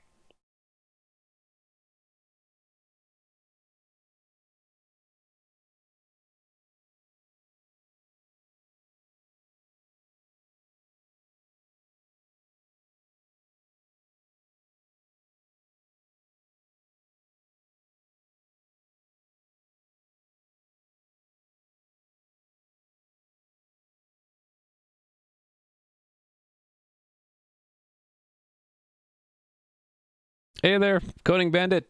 You got me in the mid-break. How are you doing, Coding Bandit? Yeah, I need to take a break. Look, it's going to bug me about it. How was your stream, Coding Bandit?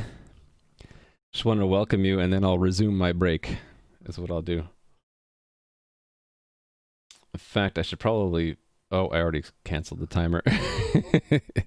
I'm in the middle of porting some Python into Rust, and learning that path names don't quite match strings like they did in Python, and trying to either get used to filter map or I need to finagle this file extension so I can compare it with the string.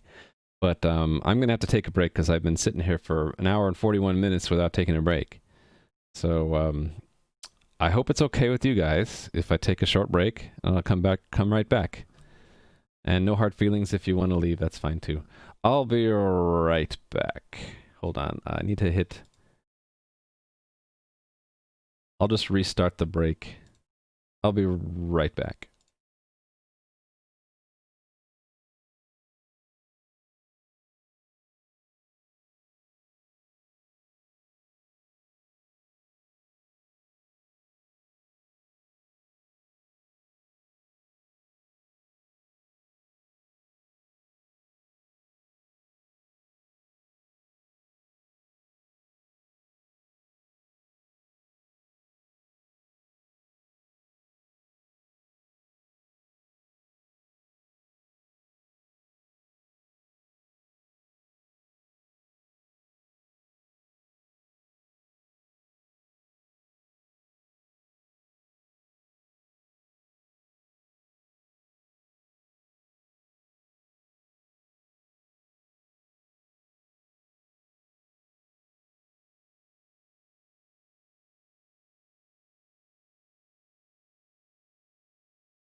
Alright, sorry about that.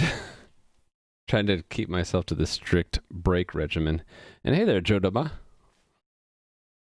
How are you doing?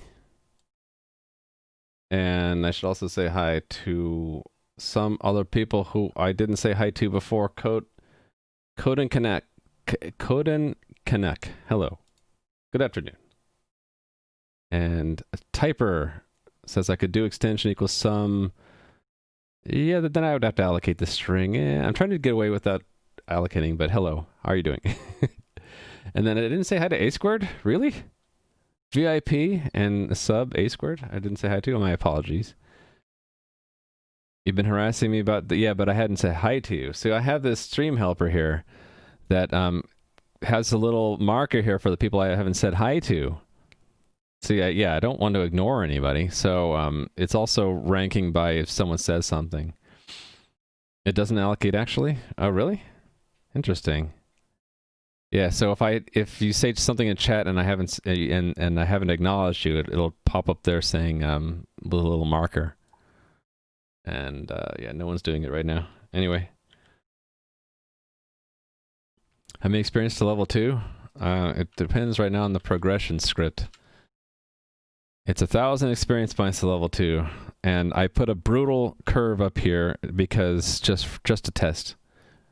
But it's all to test right now. There's no real content in the game yet. Oh, what is it to level 5?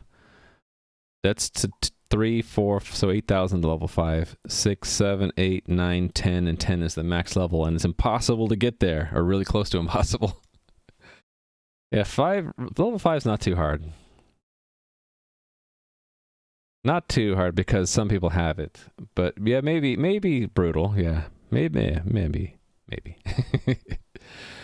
Okay, let me go at this again. Let me write out a long form of what I really want. Tell me what you want, what you really want. Okay, so given a file name, match the extension, and if it's none, false. If it's some,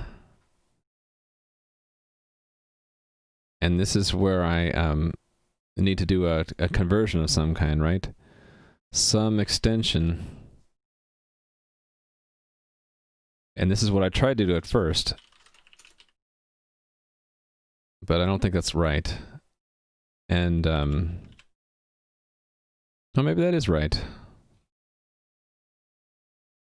Huh. Oh, what do you know? But that's the long form. I would like to know if I can make it shorter without having to learn a whole bunch of new things.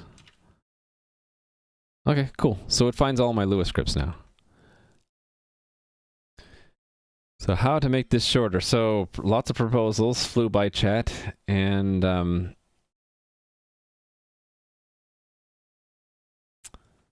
filter map. It would be great if I understood how to do that. The problem is I was reading that and it was sort of hurting my brain.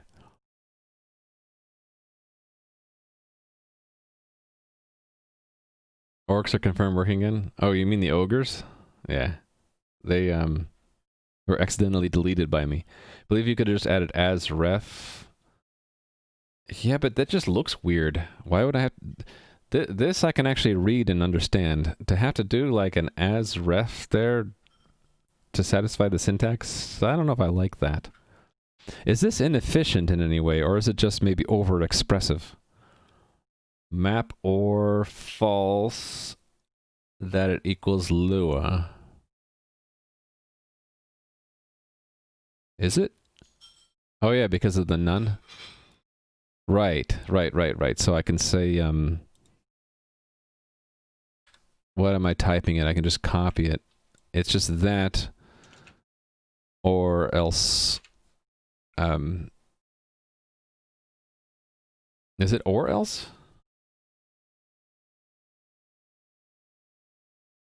No, it's, and, right? Or is it map? Map.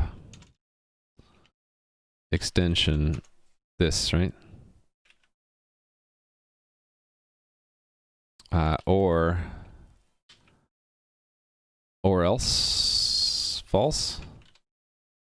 Did I get it? No, I didn't get it. Or else probably takes a closure. I want the one that doesn't take a closure, isn't it? Or?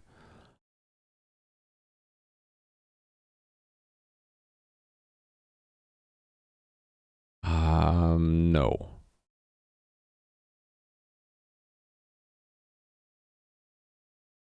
Because I need to unwrap.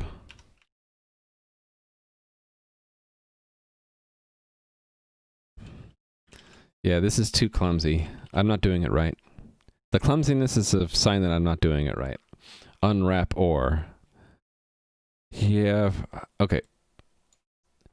I'm looking for a more elegant way that doesn't look weird to say that, but maybe that's as close as I'm going to get today. Unwrap or, but I still have to include this predicate in there somehow. You'll file a ticket. Okay, thank you. OS string new. So is that really just a wrapper?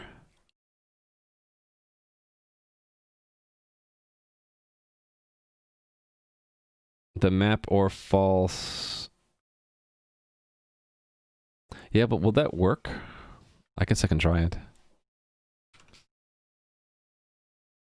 It's, I'm assuming it's that map or false. Well, let me continue writing. It's this part, right? Okay, I guess that does work, but let me try to understand why. The map or... Oh, there's a default if it's not... Okay, yeah, that actually is what I want. Yep. So that was head UW. Thank you. Give you a point. And then I need to give a point to Simsy for helping point out your good-looking solution. Yeah, I'd rather not use OS string because I don't think my code really should be in the business of working with the concrete types of the things I'm using. Map or, shorthand for map, unwrap or. Yeah, I like that better. I didn't want that unwrap or looked weird to me. This looks a little weird to me, but it is more concise than this. So I'm going to drop that. Now, how do I crunch this down more in a palatable way to me? And that could mean just me getting used to what you guys are telling me. Forgot about map or. Yeah. So the point here isn't to get the right answer, more so that I'm learning and I'm exploring these different ways of doing it, and I'm trying to get used to what Rust looks like. And so don't feel that I'm you know, what's the right word? I don't want you to be offended or feel like I just kind of cast away your ideas out of hand. A lot of the time it's like, you're probably telling me the right answer, but I'm just not ready to accept it because I don't understand. Like, I'm not ready. I don't think I'm ready to accept this filter map yet. This might be the best way to do it, but I haven't grokked that. I haven't absorbed that into my brain in a way that I can be comfortable with it yet. So I'm getting there, but it's going to take me a while. I need to get used to the syntax, and I need to get exercise in the different ways we can express it. And I'm mostly going along a path of let me pick something that is both what I want and looks palatable to me. Looks like something I could come back in an hour and read it and say, oh yeah, that's what it was doing.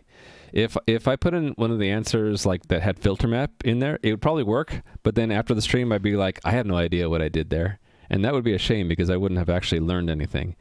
And so the OS string one, I think, would look weird to me later. I'd be like, why am I doing a business with OS string? That's why I'm not doing that, although it's probably a perfectly acceptable way of doing it. Look at the example code below filter map if you didn't already. Yeah, I should probably do that. Basic usage. Here we have an array, and we're iterating it, and then we're doing a filter map. So given a string inside that array, parse it, and then this is where I kind of slow down. I don't know what parse exactly means.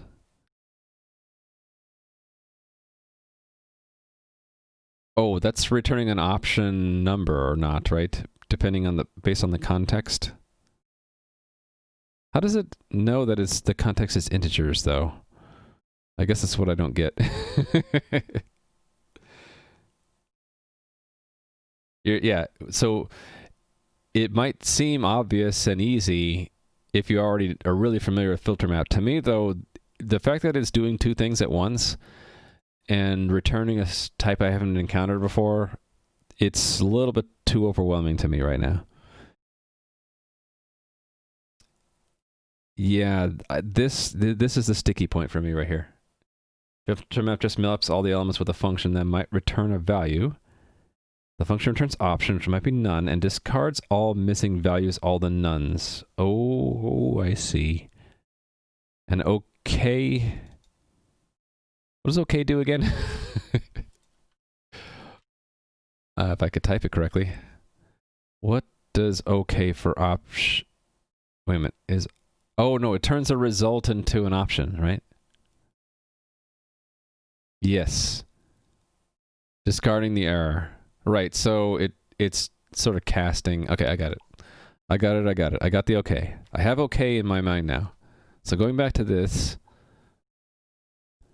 parse returns a result. It's either OK or error.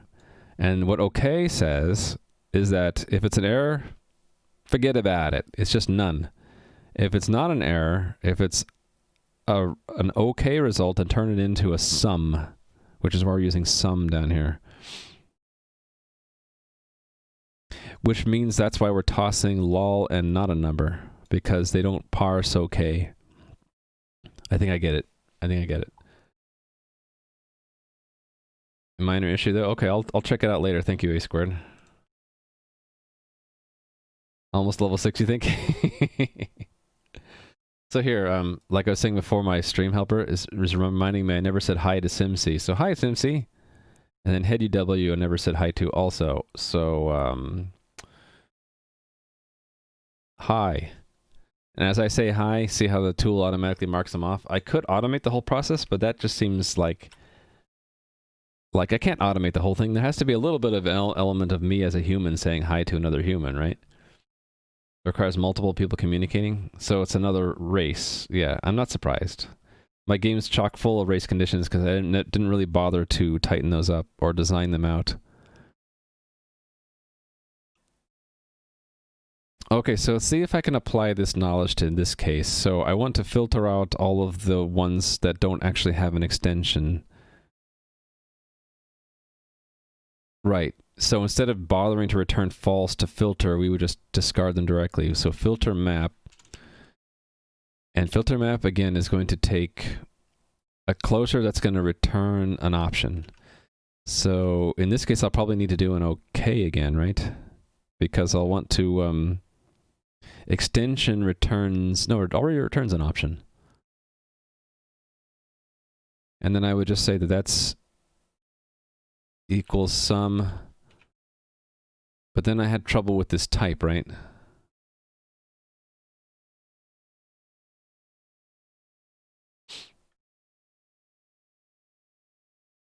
And we were saying before I could do this with OS string new.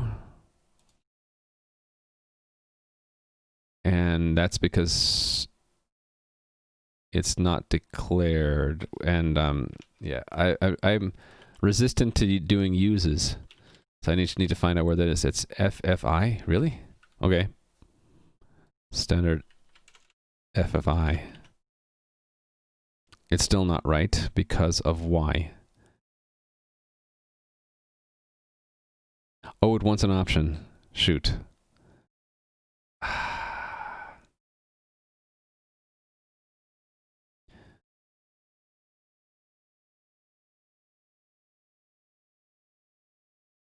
Yeah, my brain's hurting.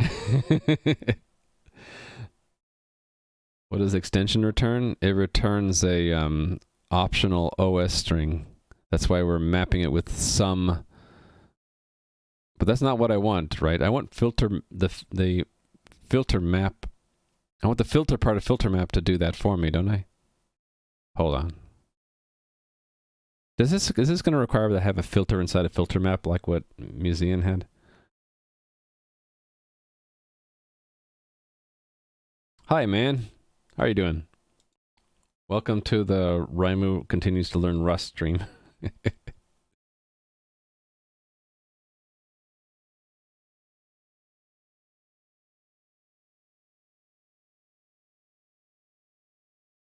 Yeah, let me back out of this. I'll just keep it, that's me failing again, right? I will just keep this, like this for now, because this works, right? And when I get more comfortable with filter map, I'll come back to that. That is perfectly acceptable to me. So, I can get back to the whole goal of the script. Is now that we've relocated our Lua scripts, I need to cut off the path part and then merge it into the script collection that we have. Want to filter the files out based off of extension, not mapped into. Yeah, that's right. So I don't quite know how to do it. So I'm gonna punt for now. I think map or is an elegant solution. I'll consider that when I come back to it.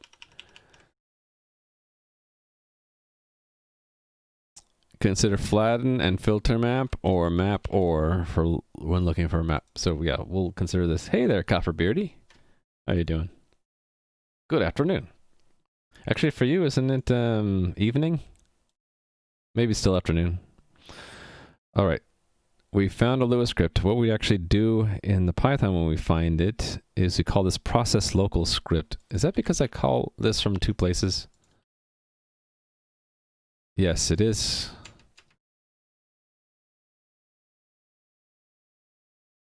Okay, so we'll do the same thing. Self.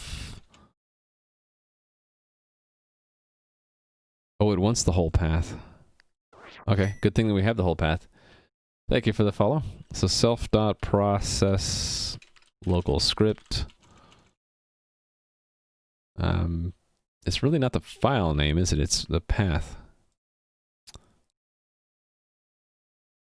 Path. What is its type, though? It is a path buff. Okay, good. These are all paths, actually. And then we won't need this print anymore.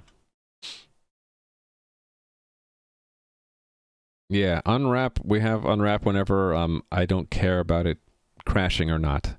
If I do care about it, then I'm going to do these things to map to turn errors and nuns into something else. Yeah, could be helpful. Yep. Evening for you. I see.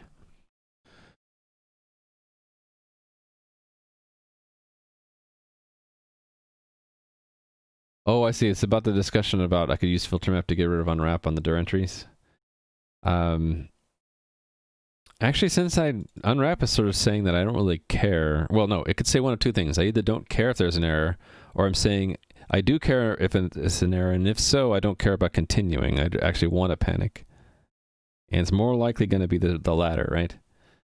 It's almost midnight. See, yeah, everybody is around the world in different spots, which is kind of cool, I think. All right, new function. Process local script. It needs to be mutable, and we're getting a path buff. Actually, you know, I don't really care to keep it as a path buff, do I? I really need it to be... actually, what do I need it? It depends on what this script does with it. It does extract the name, but it also uses the path to open the file, so I think I need it to be a path going in. So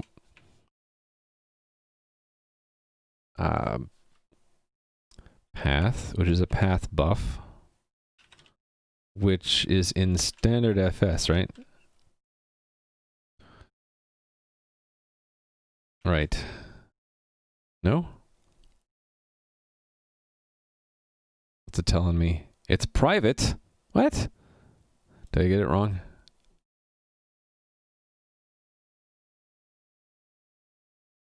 It's public, but am I in the wrong library? I don't know where I am.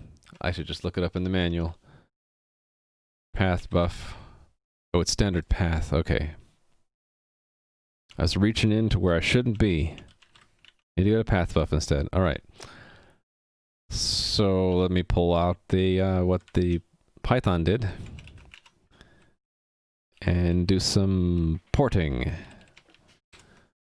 Or if I just need the base name, there's probably a way to do that, right? File stem, is that it? I'm gonna guess it's file stem.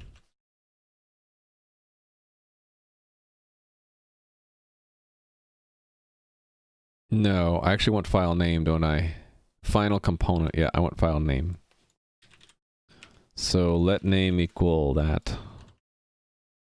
And what is that? Is that a reference?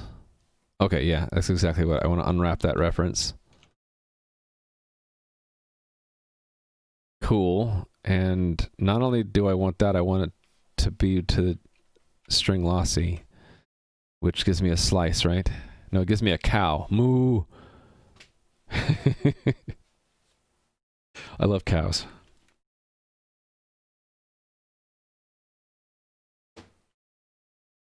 Yeah, well, Man 2003 is talking through a time machine, 17 years offset.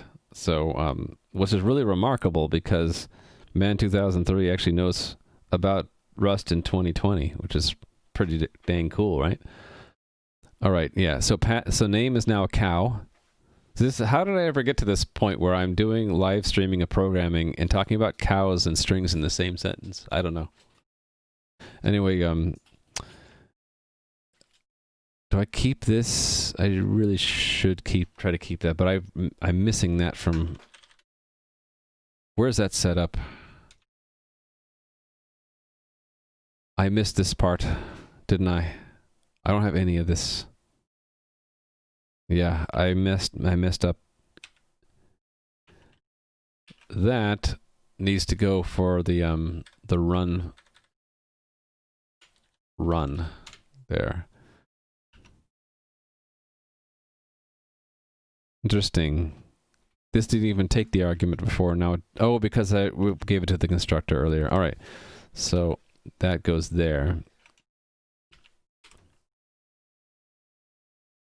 So I'm gonna need a scripts to ignore. Do I need that? Oh yeah, I do. Yeah, these are different parts. These are pulled from various parts of the configuration. How is that used?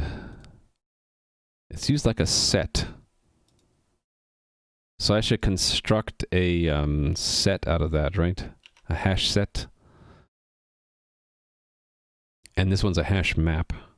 Okay, so hash set, hash map is what we want. Where right here? Try that again. Scripts to ignore is a you just want to make some yeah, some type aliases. So name set standard collections B tree set of strings name map. Actually, it's exactly the same as a script collection. And this is a name set. And then the other one, server to local, local to server. Actually, they're both of them are name maps.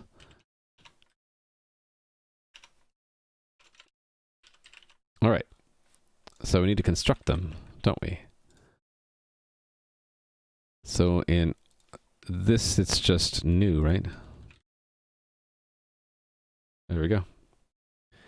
Can you make configuration struct instead of store value? Yes, I could, but I'm not going to because that would lead me down the path I went the last time I tried to do that, which is the JSON objects that I deal with in the configuration are quite flexible, and the slightest change could break the parsing.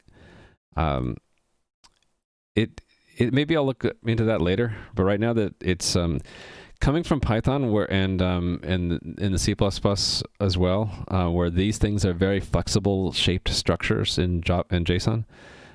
Mapping them to structures in Rust, which is a bit too inflexible, was causing a lot of unnecessary parsing errors and other things I had to account for.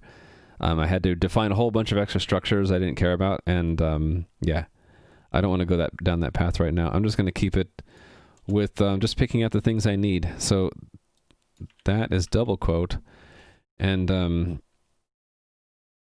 this. I actually want to process this, don't I?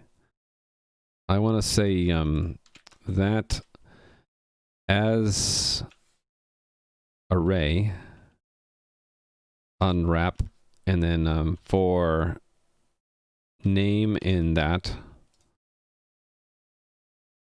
I almost typed a colon like I would do for Python. Oops, it's just this dot insert name into.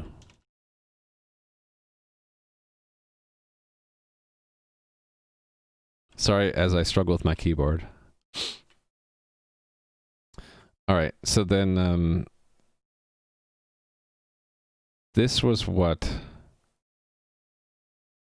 Getting this map directly and then reversing it, I think. So I can, wait a minute, in the into didn't work? Oh, because that is JSON value again, so that's going to be as a string unwrap in. Too bad there's no unwrap into, or is there? Nope. There's no unwrap into, as far as I know. All right, anyway. Similar thing for the script name map. Like this is an object. From string to string. So this is, I want to do iter enumerate. And it's going to be key value. All right, and then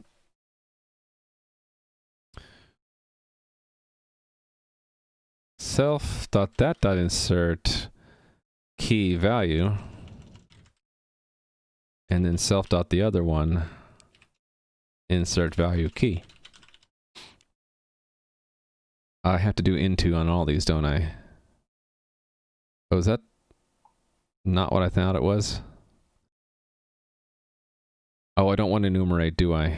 What do I want to get key value out of a map when I iterate it? Do I just want iter?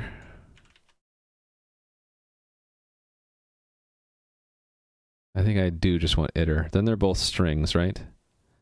But the value is maybe not a string, and it's as string unwrap. So I can actually get that out here first, right? Let value string equal that. Then that is a slice. So then I want that here.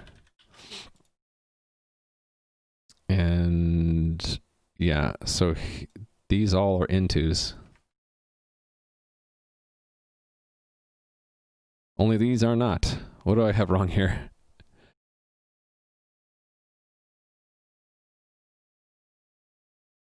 Okay, I went a little bit too far on that, I think. That's a slice. No, it's the insert it doesn't like. Wait, what? Did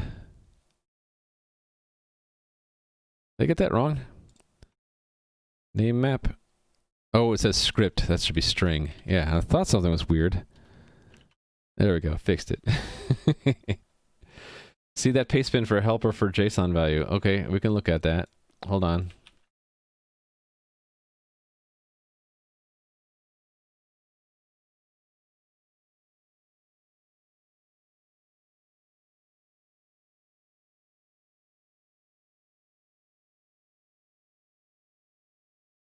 What is this doing?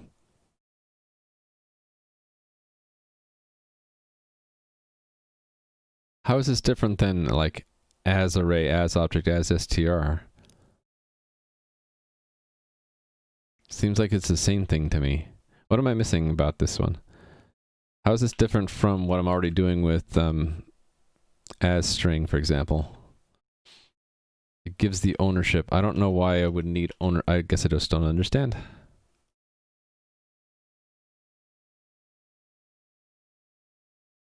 Avoid clones. This doesn't clone. Well, here I'm cloning just because I was lazy and went with owned strings, right? I could have tried to do it without owning them by referencing back into the configuration, but I just didn't bother. I haven't bothered to do that yet. But okay. You're saying that this now will give you an owned copy of it. Okay.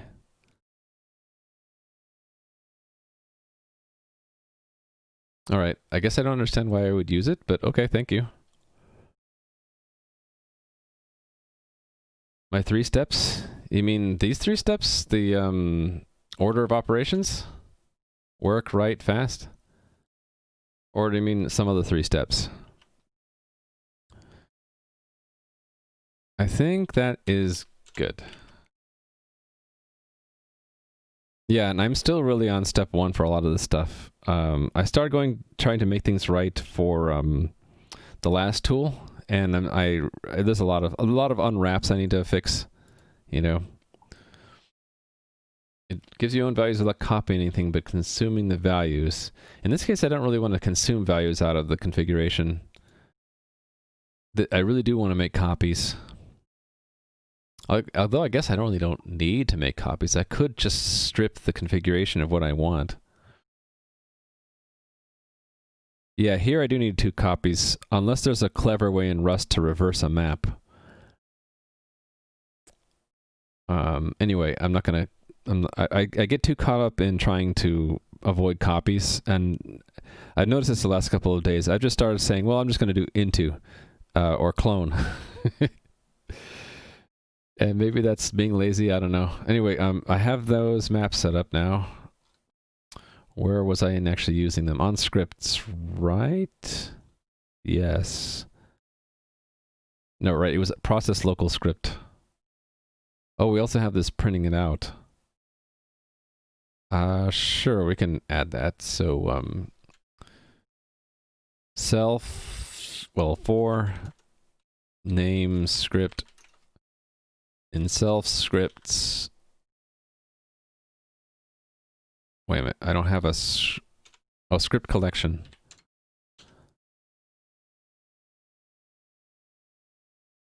Can I just say that?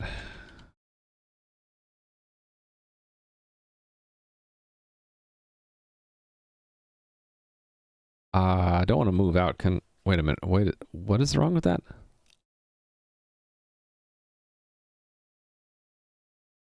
Do I have... What? Do I have to say iter? Okay. That I still don't quite get why sometimes I have to say iter and sometimes not. Or can I just take a reference to it and it works? Okay, alright. Yeah, but why? It just seems weird that I would have to say that. Is it because the syntactic sugar is very precise and says it will, it's going to, take it? Basically, it's going to take it and then iterate it? So how did I get away with... Oh, this did take it. Ah, yeah. We just want to we're telling it, please borrow the collection to iterate it. Yeah. Yeah, for me, it's like, see, everything, a lot of these things seem backwards because I'm used to in C++, everything being borrow by default, and you have to be specific to do a take. You have to do a standard move or R value reference. Yeah. Yeah, exactly. And I'm not used to that. I'm used to it in other languages borrowing by default. So I just need to get used to it that it's reverse in Rust. It wants to do it wants to take the collection. So I'm saying, well, you can take a reference, but you can't take the collection. And then it's like, oh, okay, fine. I'll just borrow it. Yeah. Yeah, well, it's borrowing because we did the borrowing, and then we're taking the borrowed reference, and then that's being taken into the iterator. You found something in Stack Overflow. What did you find? Oh, is that what I already had made myself?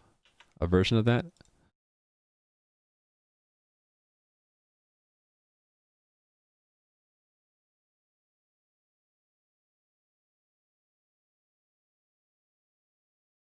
Yeah.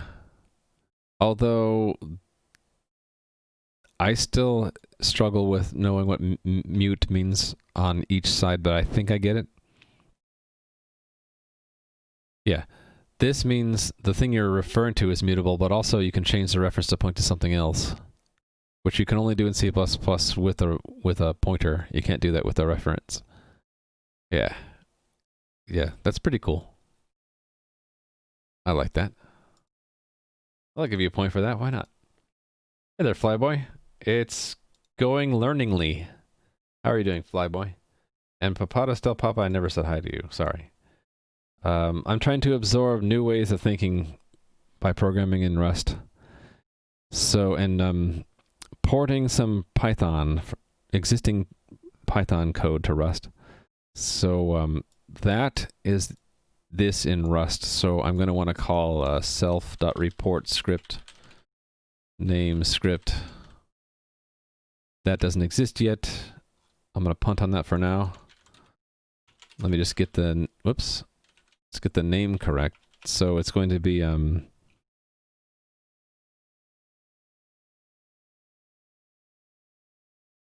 I can use static, right? I think so. Let me see if I can get away with this. Yeah, because, yeah, there, yeah. Was it contents? Script. To do. Maybe I didn't do that right. Oh, right. I need to say, yeah, I'm used to C++ where the type is on the left. Yeah, I get confused, you know, it's easy for me to get confused. And that didn't work because I didn't do it right. Oh, I need a self. Yeah. And that can just, that's immutable. It didn't like that. Why? Because, oh, it's a script. It's not a string. Yeah, let's just borrow a script.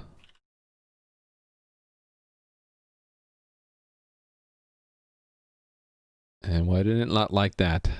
Oh, I guess I'm wrong about the static. I guess I need to review that again. Doesn't actually matter here, right? Yeah, we're just borrowing it. All right, I'll do that one later. Or is it that I could have said it like, let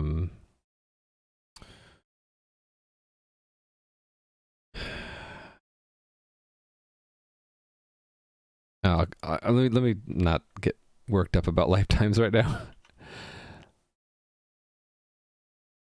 Okay, then we're done with this. It's all been pushed into the sub-functions, right? Okay, so process local script.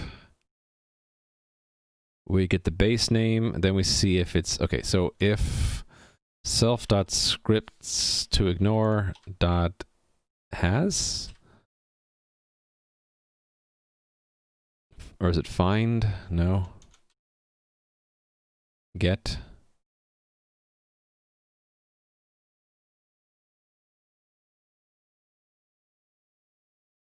Isn't there a convenient one like, there should be like a has or something. There's no has though. Unless you return anything that borrows from them, doesn't care. Yeah. I'm being raided by Adam again. Adam, you're done already? Welcome, Adam Raiders. I'm struggling with Rust again today. Contains. Oh yeah. How was your stream, Adam? See, I just don't know these things that like, to see if something is in a hash set, you do contains. Adam needed to go. Wanted us to say hi. Oh, okay. Well, hi, Capucha Baited. Hi.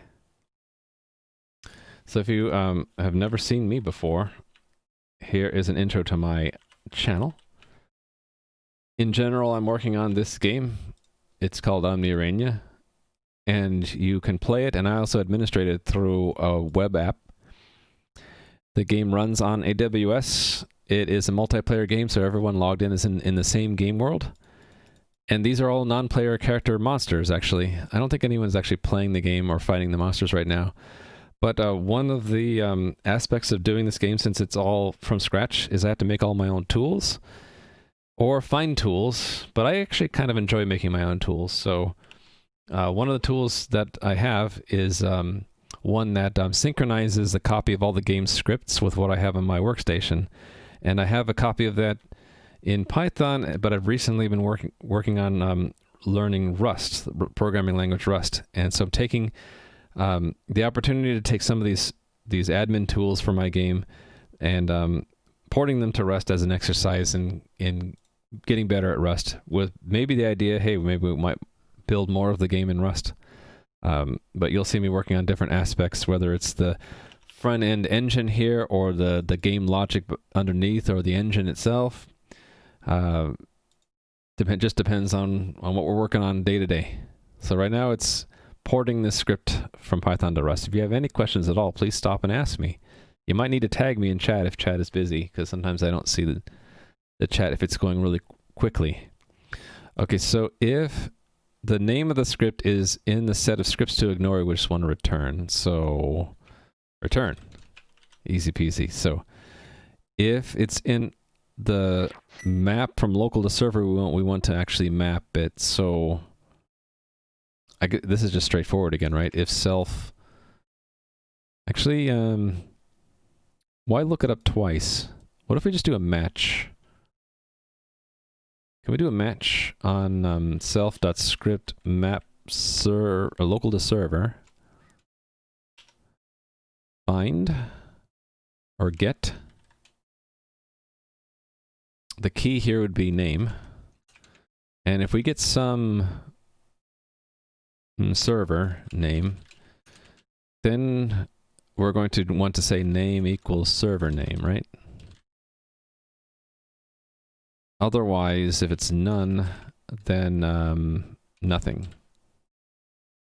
Can I do that?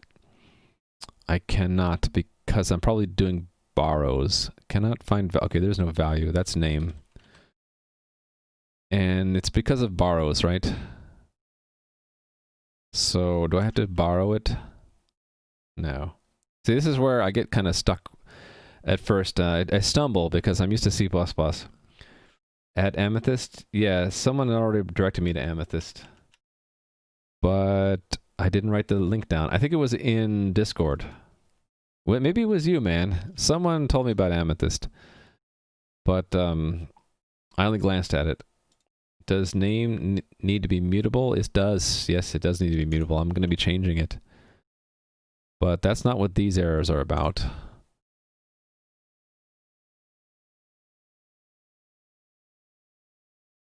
Oh, because this is... No, this is a string. Oh, but it's a cow. Moo.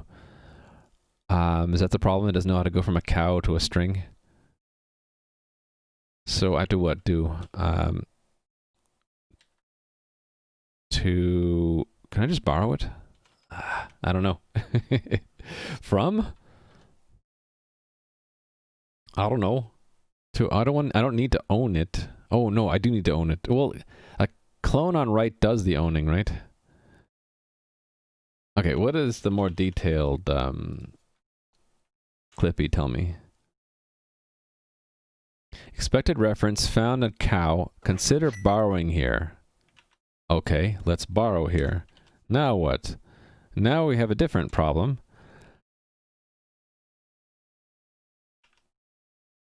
Which is the trait borrow. You can't borrow a cow. It's not implemented for string. Help, the following limitations were found. String as borrow. What? ToString, as ref, or as string. So I can do as string. Nope. I can do as ref though.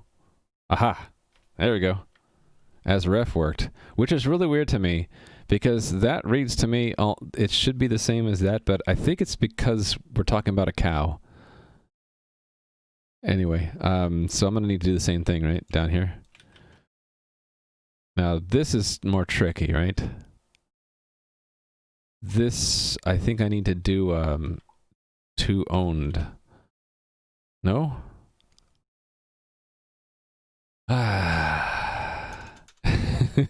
Into? I don't want to take it though. How about what happens if we just clone it? Nope. Oh, what have I gotten myself into? Oh, do I need to dereference it or something like that? Nope.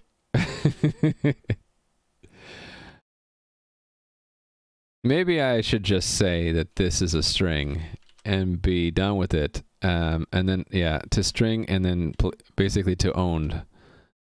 No? Come on, guys. Is it because it's still a cow?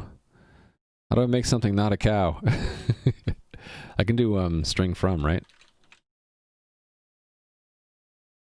Or do I do a take?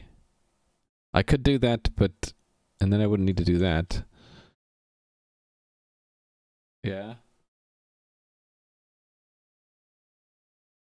Oh, I was told by one of my kids I should just remove it. Cow from server name? You butcher it. Like, you like toString. I shouldn't need to say that.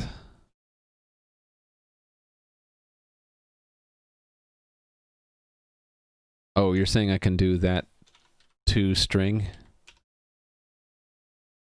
It's weird that I have to do that twice, though. Don't you think? Don't you think? Don't you think that's weird that I have to do that twice? Otherwise, I get a cow. If I don't want a cow, I just want a string. Remove it. Yeah. Okay, so then I don't need this. I just need to borrow it. And then that is unnecessary. And then I have to, again, do a toString. Good. We got it. So, it's telling me that, what? It has no side effect? Consider using if let. Yeah, that's right. If let some server name equal that, then that, right? See, Clippy is very helpful. Did I do that wrong? Oh, I did do that wrong. Yep. Hey there, Pollux. Everyone's here today to watch me struggle with Rust. You think into owned is more descriptive of what I'm doing than toString? But doesn't into owned actually move it out? Oh, clones the data if not already owned, extracts the owned data.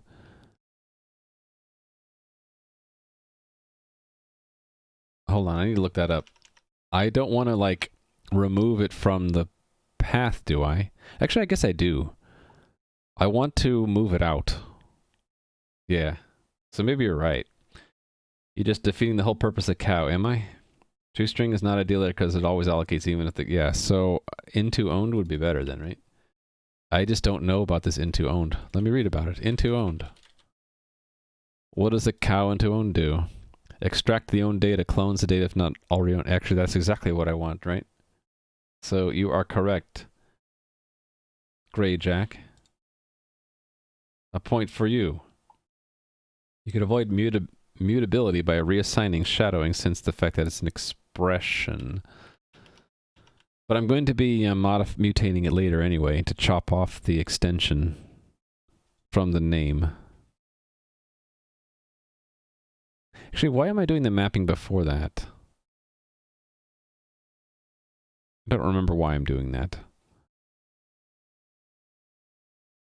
Probably because I have that in the configuration. That's my guess. Yeah, that's a hack. We're just going to be removing the extension. Actually, yeah, so the extension is in there. So it's going to be a little complicated because of the way I designed it before. That the names in the map have extensions in them. Because we could just strip out the extension here, but then I can't strip the extension out of there as easily. Anyway. What do I do with the name after that? Okay, so I could do a shadow here. Let name equal name. Can you use a negative number there? Can you say all but the last four? I guess you can't. Oh, but it's ... in Rust, right? You can't do that, can you? Bummer.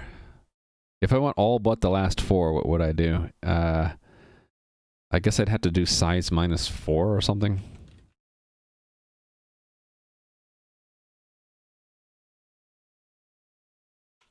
Seems clumsy to me. I like Python's ability to do that.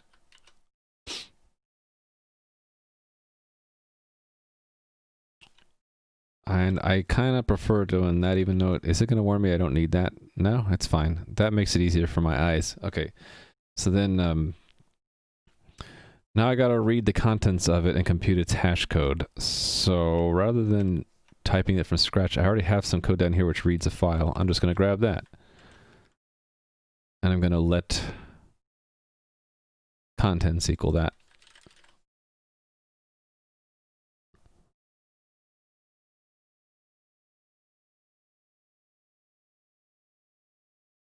It's the path. Oh, here we have a problem. I don't want to yoink it out of path because then I won't be able to use it here, will I? Wait a minute, why did it let me do that? Didn't this pull it out? Oh no, toString lossy does an allocation. Ah, yes.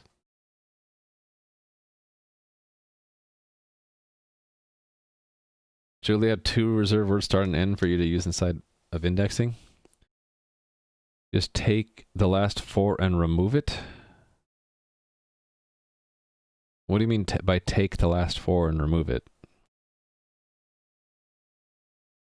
Into owned grabs, but this one actually made something new, right? toString lossy actually returned a new cow with yeah, it doesn't. It allocates a new one, doesn't it? Because it would have done that, so it had to make a new one. Oh, it borrows it if possible, right? Because of the cow, and then this will force it to be allocated to make it into a string. Yes. Okay. So then that's why we can continue using path because we only borrowed path to copy out the name. Okay, I'm fine with that. All right. Then to compute a hash, didn't I do that at one point? And then I dropped it, but I'm still using that dependency. Oh no, I'm not. I dropped that. I need to get it back. So what was that? I forget what I used. Rust SHA-1. I really should be looking at crate or something, right? Hash functions.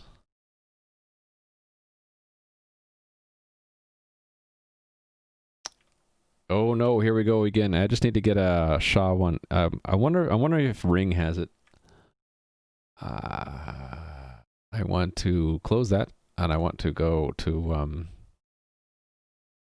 I never added crate.io here. Crates.io. Ring. Documentation.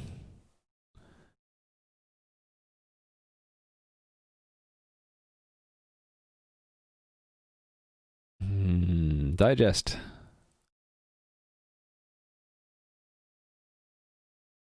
Yeah, so we can use that, right?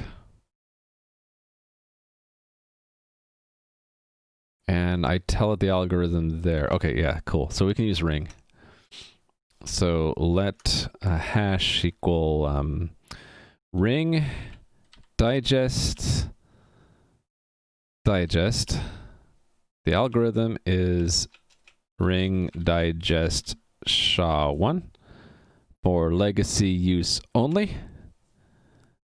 Wonder that they're just telling you, please don't use this for cryptography. And I'm not. I'm just using it for similarity checking. So, and then the data is, can I just say contents as, well, to, or into? No, I need to actually convert it to bytes. Isn't there like a 2 bytes? Or as bytes? As bytes. There, I did it. Can I use that? Let's see. What is this for? File stem. That's to get it without extension, but that only works with path. I've already I've already got it in strings here. I'd have to put them in as path buffs, right? Or path. I'd have to put them in as paths, not as strings, for that to work. Or I could just extract them from here, and then, like you're saying, make sure that these names don't have extensions in them, and then I wouldn't need to do that. I can do it, what you're saying. I can do instead of a file name, I could do file stem. Yeah, it's just that I'll do this when I get to step 2, right? When I want to make it right, what I'll probably do is when I'm constructing the when I'm reading the configuration. Actually, what would be better is to just because we know the scripts have to end with .lua, then where is it? Where I set this up? Where is that? Yeah, in the actual configuration file, I would just not have file extensions because it's silly. Why put in a file extension in there? And if once that doesn't have file extensions anymore, then I would use file stem instead of file name, and then I would drop this part right here. Okay, so I have a hash code. I'm skipping a little bit, right? This one. If the script isn't present, we're going to make it. So otherwise, it's in it, right? So what do I want to do? Oh, I guess we do need to do 2 searches, don't we? No, we don't. No, I'll just make it work. We'll do 2 searches. So if thank you for the follow, by the way. If script collection contains key name, and that's a not, then a self script collection dot insert name script new hash.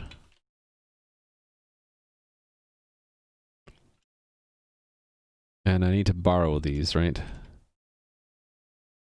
Did I not get that right? Hold on. What did I get wrong here? I messed this up somehow. That's already a reference. So what's... Oh, this needs to be into.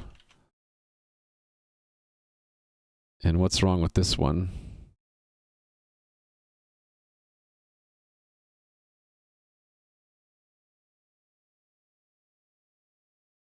Oh, that's also an into. Nope. Which lines are wrong? Is it going to tell me which lines are wrong? This one. Is that not a string? Oh, it's a digest. How do I convert the digest into a string? Hold on.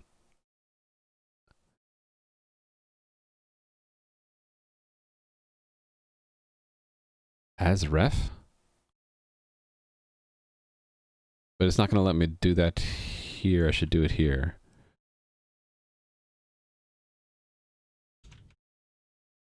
To owned. No? Oh, it's a uint 8? Shoot.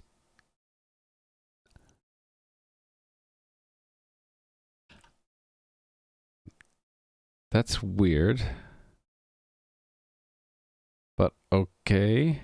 Oh, from hex. I see. They convert. So is there a 2 hex?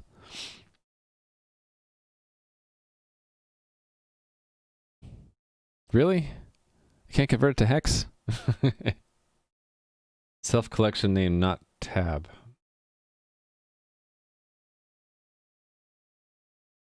What did I mess up? I think I changed it since you wrote that. Okay, I want to, I need to look up digest, this digest we get back. There it is, struct digest. What can I do with that?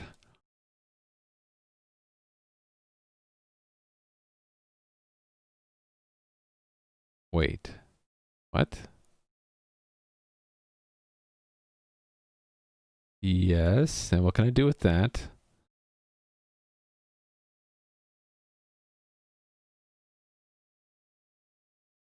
Really, they don't have any built-in way of getting it as a string? Well, that's a bummer. I have to look it up, I guess. Yeah. Rust.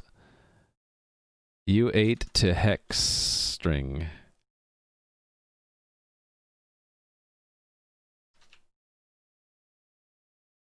Or really, it's U8 array or U8 slice, something like that.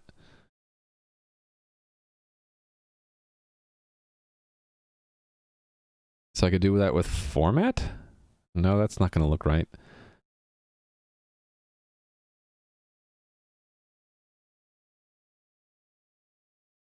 Format lower hex.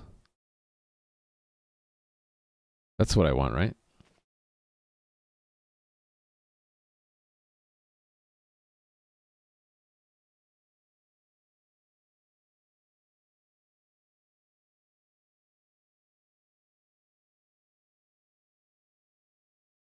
Yeah, I need to get the hexadecimal.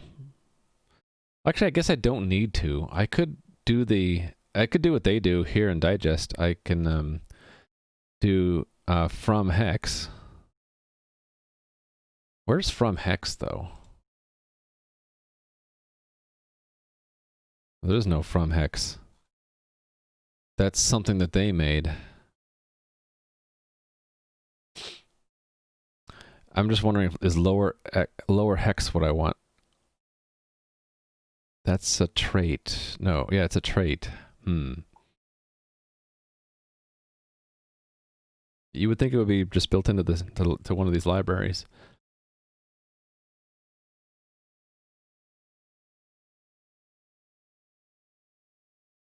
Okay, let me go back. Surprised some of these things just aren't there.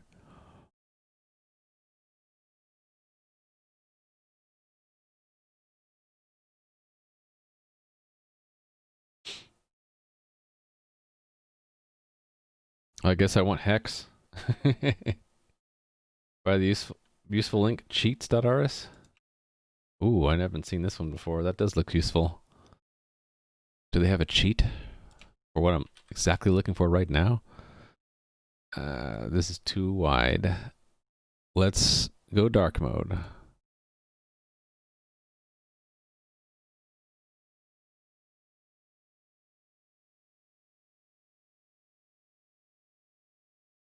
What? Oh, okay. Yeah, this looks interesting to study later. Hey, there's my invisible tank syntax. Where is it? Where was it? I saw it just a second ago. Oh, maybe not. It does look interesting, but it's all over the place. It's like everything. Right now, I'm kind of laser focused to how do I do this. Do I just want to pull in hex? Yeah, the invisible tank syntax.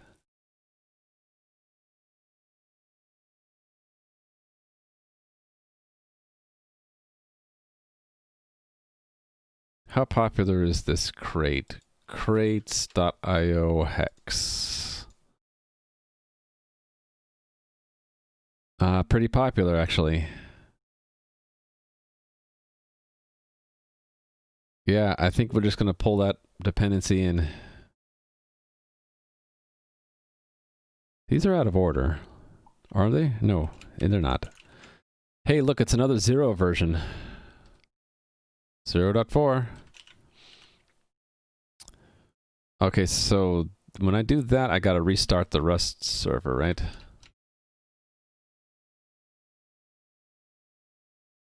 And then I can say hash, well, what this was going to do, hex encode hash.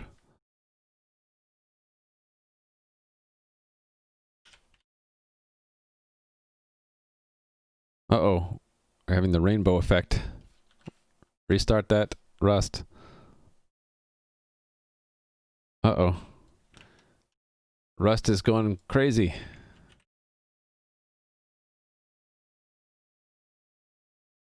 No, it builds. Okay, let's just restart.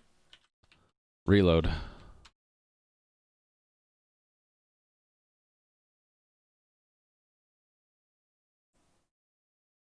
Oh, language server is not installed. Okay, I guess we're updating to the latest. Here we go. Downloading Rust Analyzer.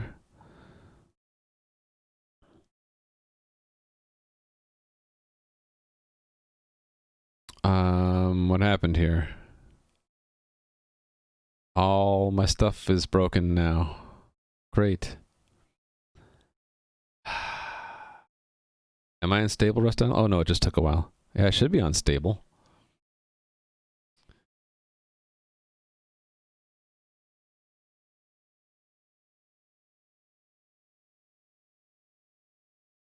Well, I'm on this. I think whether we're unstable or unstable, it depends on some default in the settings, right?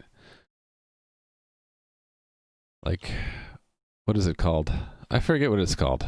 VS Code, you can pick up different like work. I forget the name of it, but you can say like you want the bleeding edge or not, and I can't remember where that is. Never mind. Let's go back to this. Hex encode the digest. All right, what if we just printed that out now?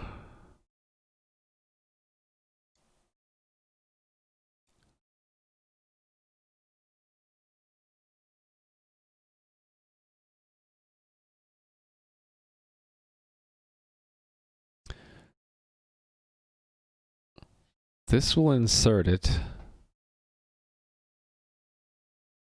Yes. Let me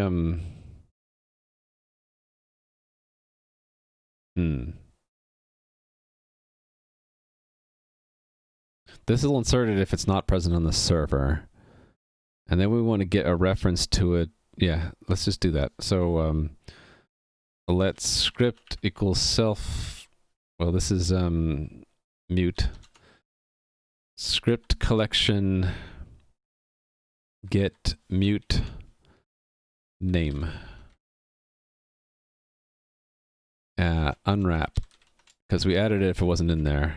And then script.contents is contents. Script.local is true. If hash is not equal to script.hash, I should just do hex encode here, shouldn't I? Like that. And then just say hash here.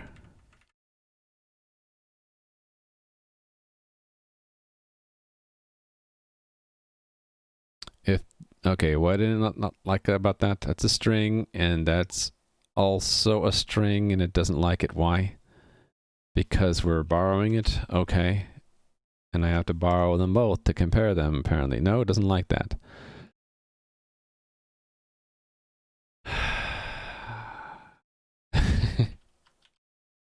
I can't compare them like that? Oh, I moved it. Dang it, I moved it already. I moved it right here, didn't I? Yep. Yep, there we go.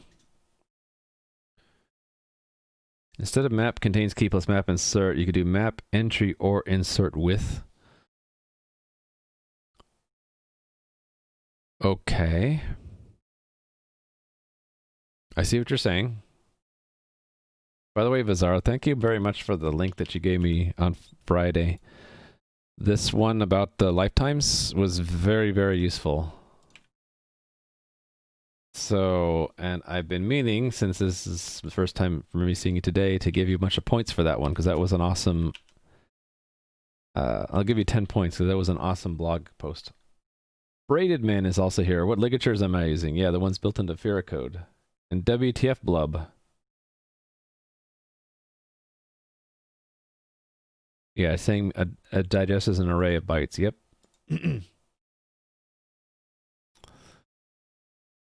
Okay, so you said that. Let me grab it as a note for today. I gotta take a break in the next 20 minutes. Let me save that for step 2. Hold on a second.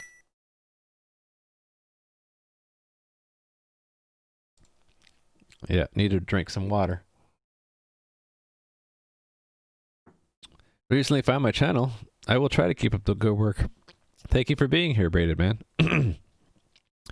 Yeah, my voice is getting sore or hoarse or something. So what happens when you is talking for 3 hours? Okay, so I'd say script.changed is true. Script.hash is here. We can move it in, right? So just do hash. All right. I just want to see if this works. So I think we'll do it with the report script. This is just going to print out what we have, right? And yeah. Whoop, how did I get here?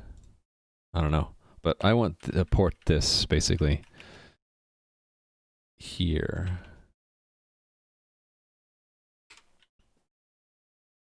And if it all works, then we'll be able to see that the hash, the digests we get from the server match what I have in the local file system or not.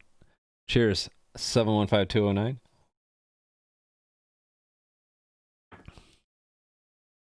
Rust hash map entry API is awesome. Yeah, we'll try to use that in a bit.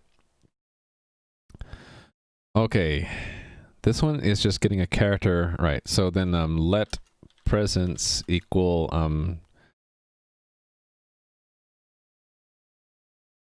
yeah, this weird construct. Let me think about how I could do this in Rust.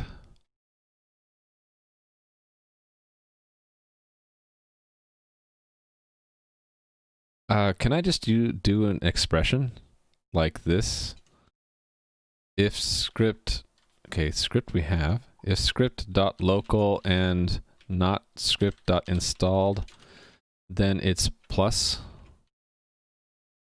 Else if script.installed, there's no and, right? It's just and. Not script.local, then minus. Something tells me that I should be doing this with a match instead.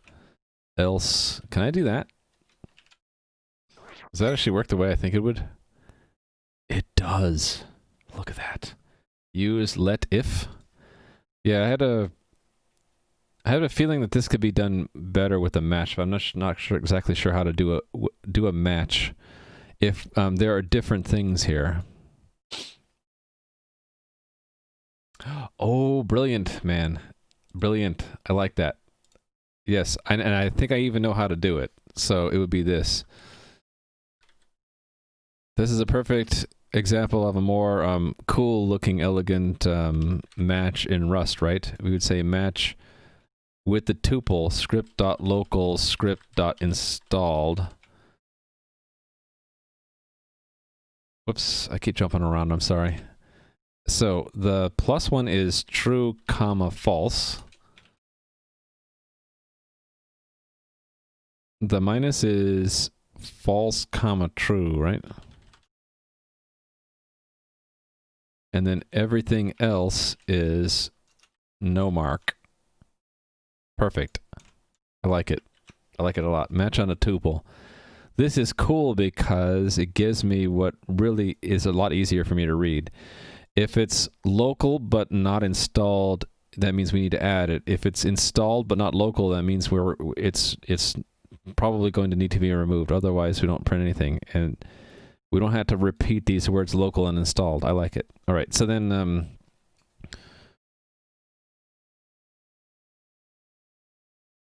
would we do the same thing here?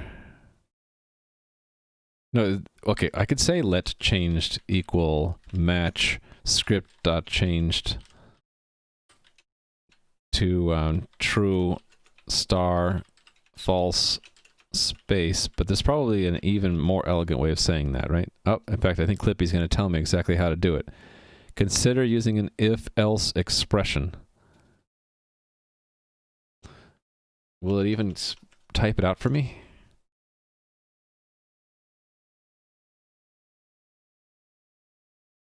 That's weird. It didn't tell me anything. Because I need to do cargo clippy, don't I? Not cargo build. If script changed that, else that? Yeah, I don't know. I guess so. So if there are two things, it's better to do an if. But if there's three or more, then it's better to do a match. Is that what it's telling me? Okay, and then we're going to print it. So, print line. 2 characters, space, space, name, hash. So, this is presence, changed, name, script, hash. And I misspelled presence. Name is up here. And we're done. Hey there, Stryhex. How are you today? And Tio Kapan, hello. All right, let's run it.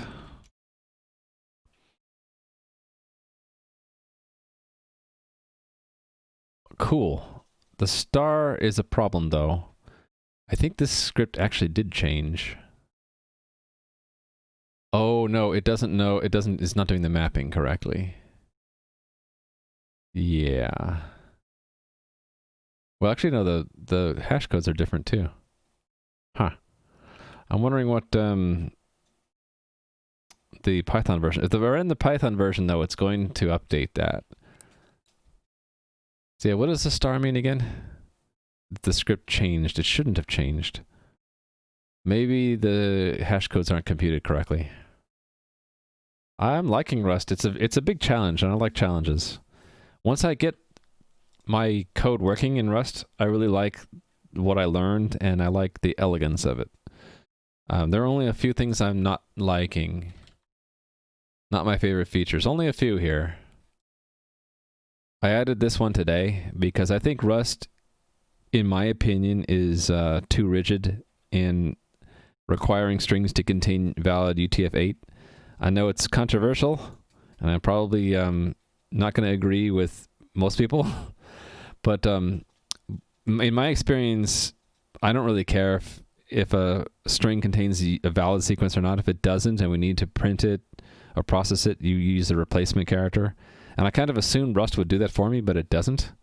So we have the case where we can have file system path names where it preserves them in a way that it's not a valid UTF-8 sequence by having 2 different types, and to convert it to a UTF-8 sequence, you have to do 2 string lossy to do the replacement character stuff. And that's my workaround, but it's not something I particularly like. But relative to all the stuff I've been learning, this is a very short list, right?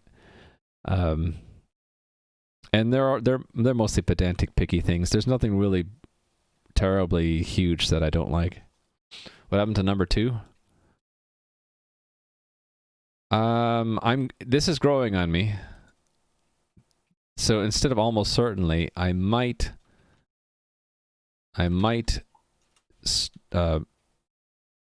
use this. Whoops. It's growing on me to where like I'm getting used to the snake case, and maybe I'll be okay with it. Can you ask something now? What would you like to ask?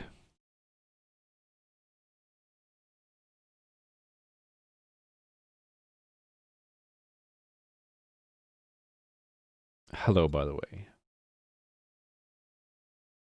There's a good crate called B-string for using string without worrying about that. Use it at your own risk. Oh, that's interesting. Maybe that crate is exactly what I want. I don't know. Maybe I just need to get used to it. A lot of these are just getting used to Rust from... I have to recognize that I've been using other languages for so long that probably are ingrained to me preferences that are matching those other languages. And if I just like get more and more exposed to Rust, maybe these aren't a problem anymore. I don't know. All right. So I don't think that I don't think I got it right because this is not printing the correct hash codes. I can actually run this manually and see what is the attack script's hash code. So realm server source CCS scripts open SSL SHA-1 attack Lua. What do I get? I get C3FA. Okay, that is the correct one. Why does it think it's changed though? Maybe it has changed. Maybe it has.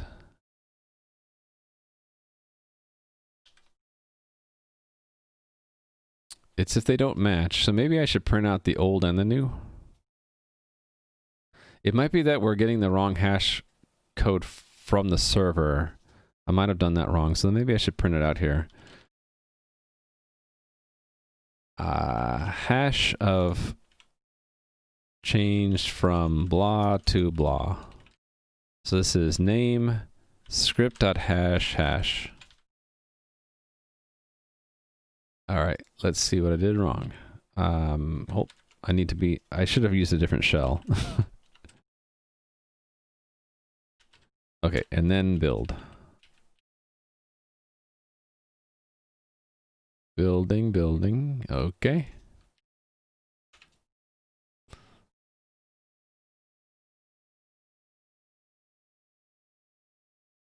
Oh, the server is giving me a different hash value. Why would it be giving me a different hash code? I didn't change the script, did I? On the server? I wonder if this is being stored wrong. Let me comment that one out, actually. And where do we get... Where is this actually being assigned?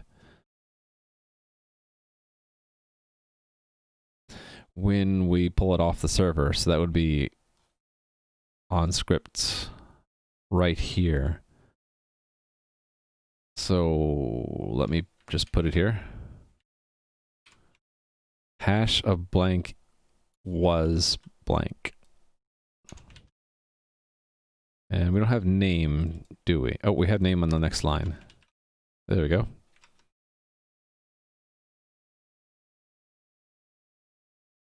You never asked your question, Ma. And oh, it's still running. Get a really, really exotic error message when we can't link. All right, let's see what it is. Yeah, you're here. You said, can I ask something now? And I said, sure. What do you want to ask? COD5. Yeah, it's not getting the right hash. Oh, wait a minute. I'm looking at the wrong one. Here's the attack one. Yeah, 0751 is not right. I can't believe that all these scripts are different somehow.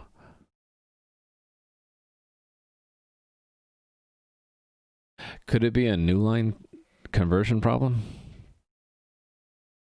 No, I confirmed that the hash code locally is correct, right? So, beginner, how should you start? C++, then data structures, algorithms? Depends on what you want to do. If you really want to start with C++, then start with basic program flow, like if statements, loops, variables. Then data structures would come next after that, and algorithms are just an extension of data structures. It's adding functions to data. But if you're not set on C++, I'd recommend like just if you want to just learn general stuff, free code camp is good. freecodecamp.org. And then they have like tutorials for various things, whether it's web dev or C++ or whatnot. That's what I'd recommend. Okay, I need to go to where I have the code. Source ECS scripts open SSL SHA-1 attack script. It is different. You don't know C++? C++ is not something I would recommend for someone who's just beginning. If anything, the order of preference, like for languages for beginners, the order I would say Python first, and then either like JavaScript, C#, Java, one of those languages, And then you get to something more advanced like Rust and or C++. Yeah, I think I'd rank them in that order. Or maybe Python or Lua. Something that there's not a whole lot of syntax, it's really basic, and that you can immediately apply things to. Like Python, you can do machine learning with it. Lua, you can make add-ons and extensions to games with it, right? This stuff requires more learning, I think, and it's not immediately applicable, but it's good for jobs. And then C++ is really good for jobs, but Rust I'm really getting into because it's very disciplined, but it's because of the discipline required, it's really advanced, I think. So I would not start with either of these languages. Start with one of these. You don't have to learn C++, then you should learn an easier language first. Yeah. I think these ones are easier than these ones, which are easier than these ones, my opinion.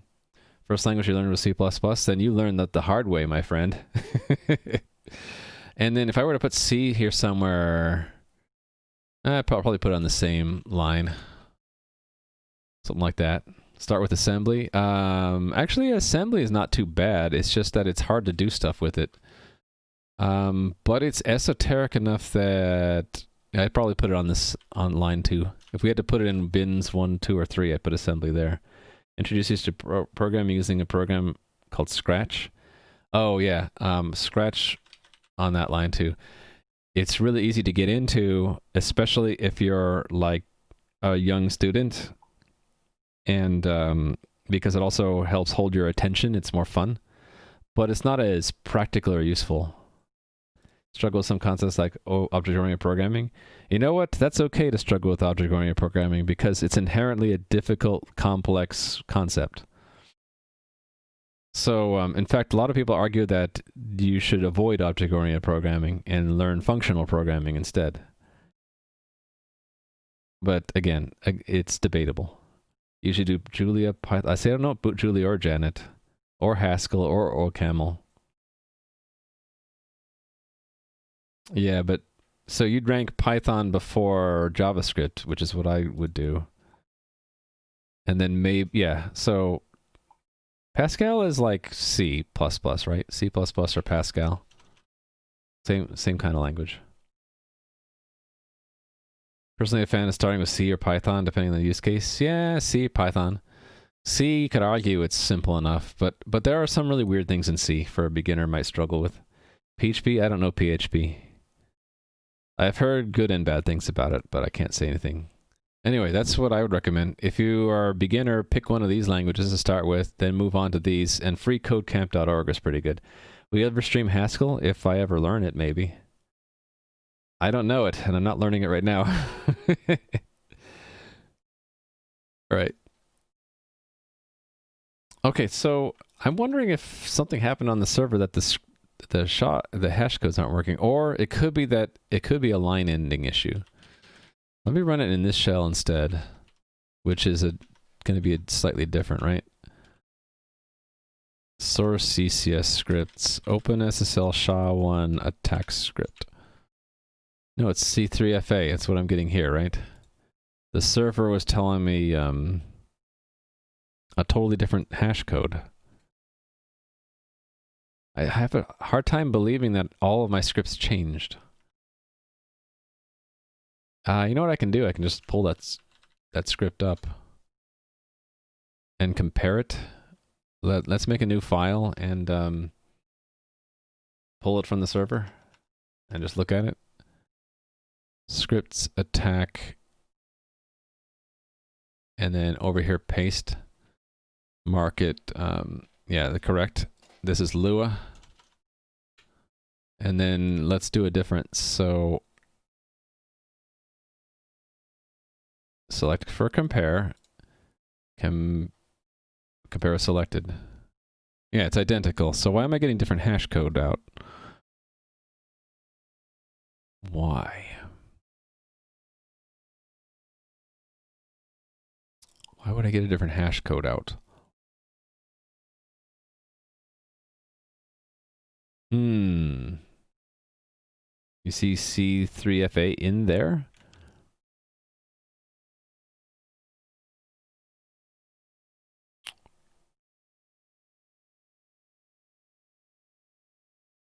But the original one was that. I don't see C3FA in that. No, it didn't have different file endings in the server. I don't think it's, I think I'm missing something. What if I just run let me run the script, the original script. So that's, sync scripts. Oh, shoot. I don't even have that installed. What was that from anyway?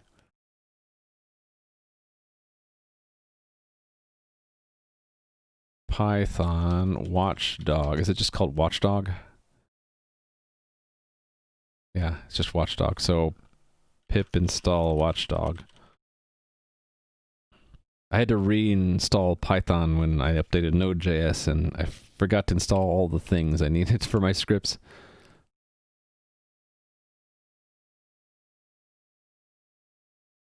No, it's saying it didn't change. Oh, that's weird. It actually gets that when it gets the... Oh, wow. So I'm computing the hash code incorrectly then somehow. What am I doing in the Python then?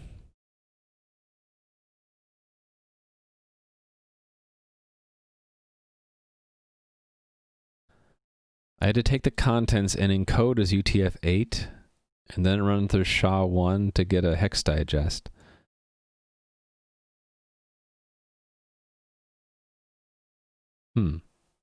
See you, JT. Yeah, I'm converting the Python bits to Rust, yep. But what's weird is when I tell OpenSSH to compute the hash, I get the code that Rust gives me, but it's not the one that Python and my game server give me. I suppose it could be line ending difference. Although the game server should have preserved the line order CRLF, right? I guess I can see what happens if I go to that attack script and change it. Attack. And I change it to line feed only. Save that and then compute the hash code. Oh, what do you know? Maybe that's it. Yeah. 07510. 075. Okay, so that's what it is. So Python and my game server are both turning CRLF into LF first and then doing the digest. I guess because read for text is doing a conversion from CRLF into LF. Yeah, I guess so. So I need to do the same thing. All right, let me fix my own script back to CRLF. Verify it's back to where it was. Yep. All right. So then we need to do the same thing that Python does to get the correct hash. I need to translate CRLF into LF in the read. So I don't need this, right? Yes. When I read it to a string, I need to turn CRLF into LF. It's not technically a bug in the Python script. It's something I forgot that the digest was doing, which is normalizing all the line endings to just line feed. Do you use Git? Git on Windows sometimes does CRLF conversion. It does that when you check in and check out, but I have it set up so that locally it's CRLF because it's Windows and that matches better. But Python is, I forgot that that's what Python, one of the things that Python does when you read in a file is it normalizes the line endings. Unless I remove the T, and then it would probably get different hash codes because it's not normalizing the line endings anymore, right? Okay, so if I want specifically to normalize line endings, I need to look up how we do that. Oh, I need to take a break. Hold on, let me postpone this for a little bit. Let's close all these I don't need anymore. What's this item transaction for player? Oh, is this the bug that we were talking about before, A squared, maybe? There's some kind of error in an item transaction. What am I looking for? I guess I want to look up read a string and see if there are okay, it's a convenience function for that.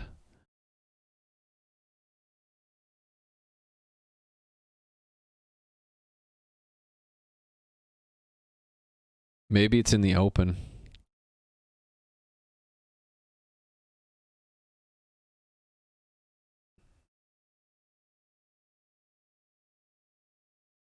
What's this true for read?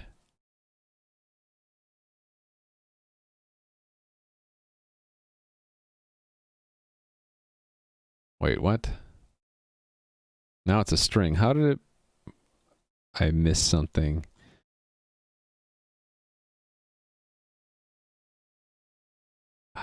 Now I'm lost.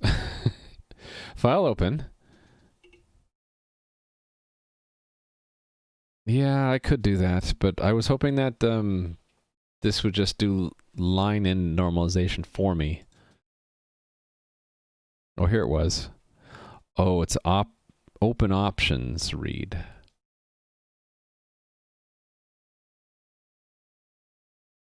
Ah, that's a different... I'm looking at the wrong thing.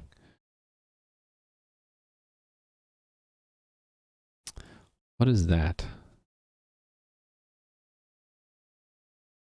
It's a builder, yeah. So, am I not looking at open? Oh, I'm not looking at open options. I'm looking at open.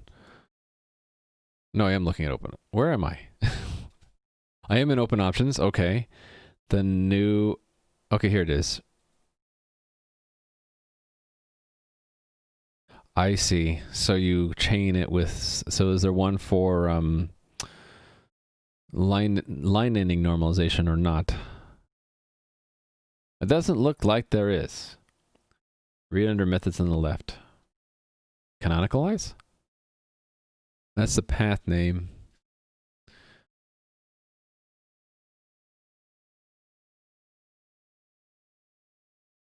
Oh, right here? Yeah, it doesn't look like there's any way to tell it to normalize. Yeah. Well, bummer. So I guess we'll have to do it ourselves. So we're saying replace? I guess so. So it would be replace.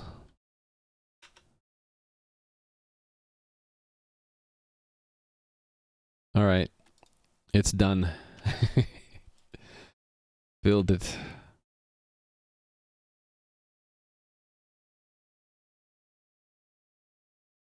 But I only want to do that when I'm computing the hash. No, I want to do that always, I think. I'll have to verify on the server side, actually, see what I expect there. Okay, cool. So the only thing different is I didn't do this correctly. That must not be parsing correctly from the file. Okay. Oh, I'm missing the mapping stuff. I need to take a break. Hold on. Let me get this one thing worked out and then I'll take a break. That's what I said last time, but this time I mean it.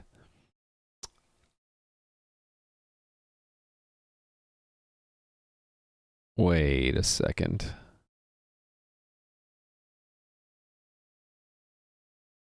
Oh, is it done in process local script? Yes. Wait a minute, did I not do this one correctly then? No, I did. I did put it in. Wait. What?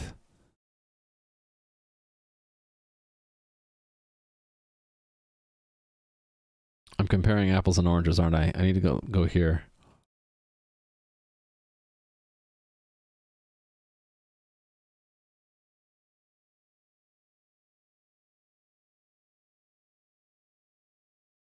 No.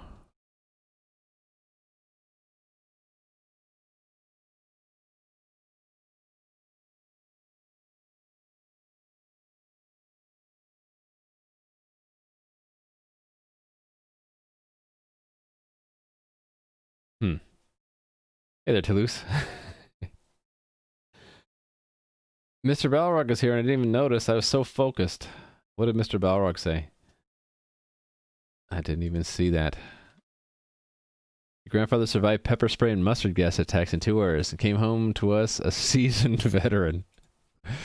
Nice one, Mr. Balrog. Hello. Also didn't say hi to Woodworker, who asked me if I used Git. Yep. And Luby Sausage. Where was that chat? Oh, you're asking me when I was converting Python to Rust. Yeah. I never said hi. Hi.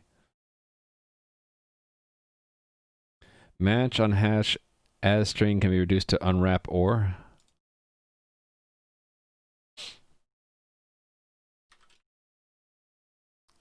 I don't even see the hash as string, but I'm in Python. That would be why. There's no hash as string, so I don't know where you saw that. Oh, you mean here? I see what you're saying. Yeah.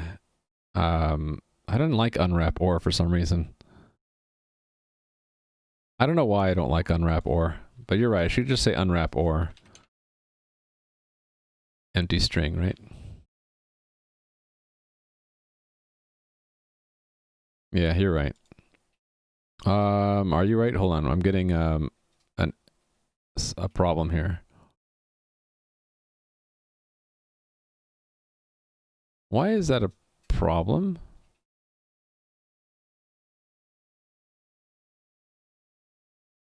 Wait. Is it just confused? Why did when I hover over hash does it have that? Oh, because of the match. Thank you. That's like the 5th time that that's happened. That I just don't see that word match. It just like goes invisible to me. But I really want to find out why it's where in the code do I do that mapping, and why am I not seeing it right now? Here I'm doing it. But that's after we put it into the scripts, which I don't understand then how the Python works.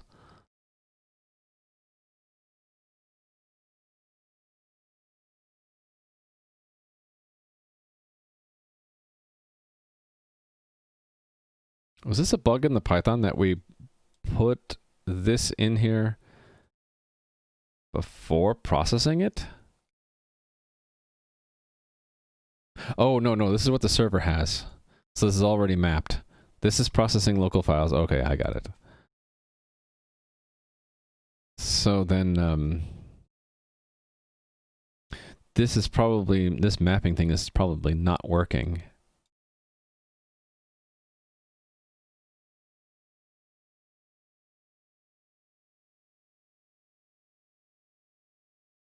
Let's print out something here. Server name of that is that.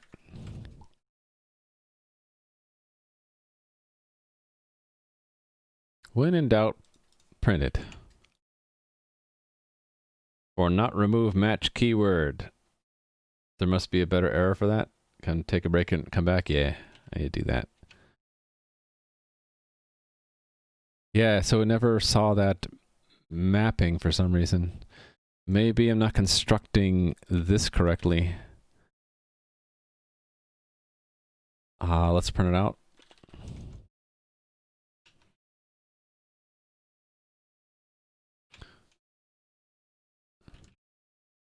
So this is key, and the other one is value string.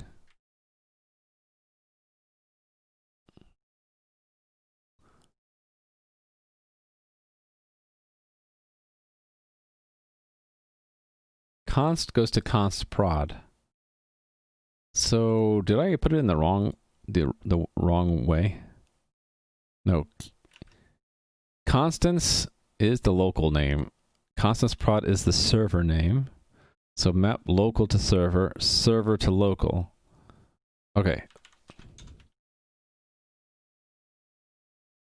Oh, wait. It's looking at the whole name, not just the short part. Right? Oh, no, no. It is looking at the short part. What?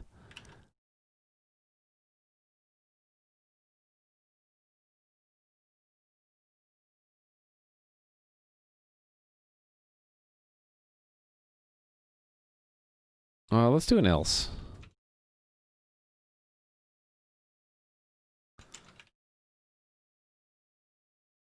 And just put name here. Kind of dumb, but that's okay. I'm just doing this really quick. I'll delete that in a minute. This has to be control seed.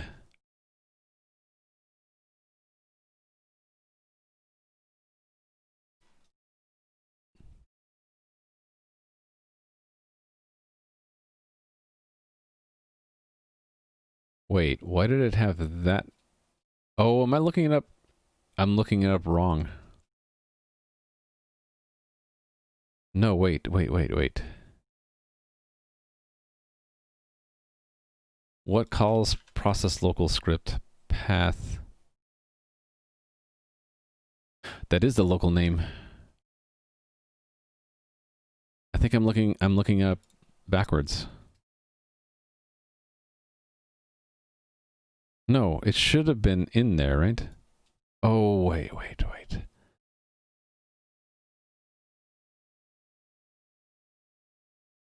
What did I have here before? And put it back again. And not take it out this time.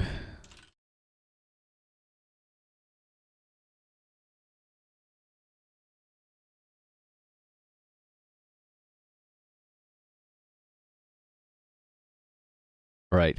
Constants locally, it's const prod on the server. So then the server... Oh, it's reversed. I have it backwards. That's the server name. That's the local. Okay, I know what I did wrong then. Let me confirm. When I built this map,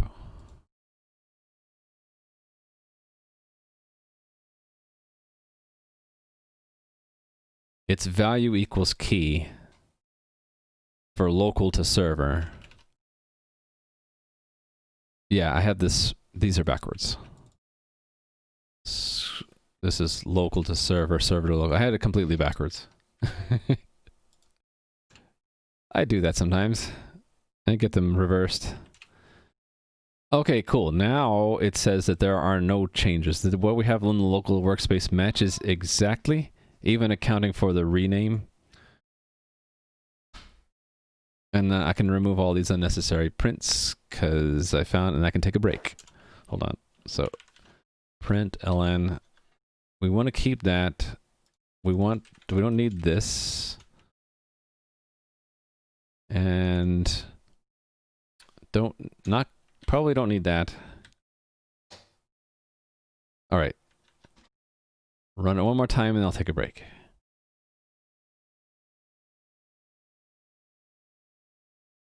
Cool. Now, is that the exact same thing that the Python version does?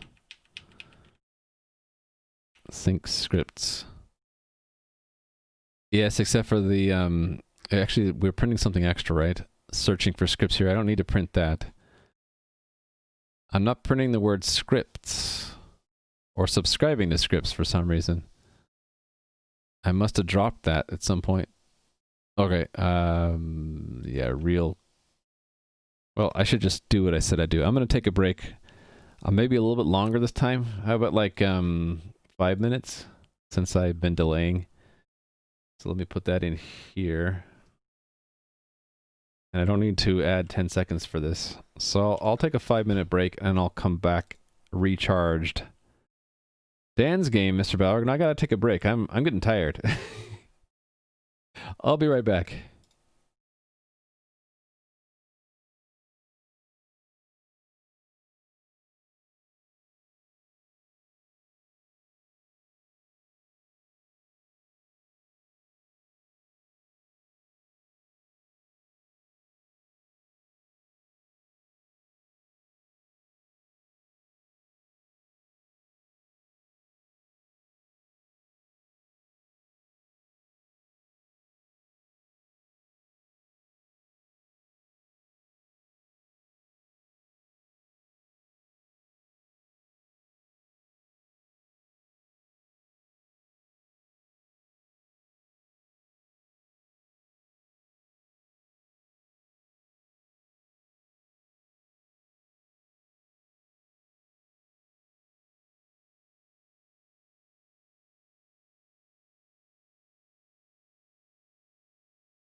I'm back a little bit early. Let me read back some chat now that my brain has gotten a little bit recharged. You can do debug that map. I don't know. Let's see what that does. Map server to host. Oh, like where we had it here. Map local to server. Now that's like right here, right? Like basically you can put it in and kind of inject it into anything, right? Or can you not? Oh, if you take it out, you have to move it back in. So I really can't do that. Okay.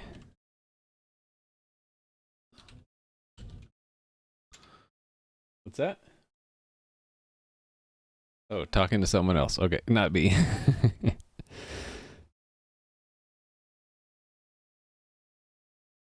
To do this right, you have to do like that equals debug, right? Because it moves it out and you have to move it back.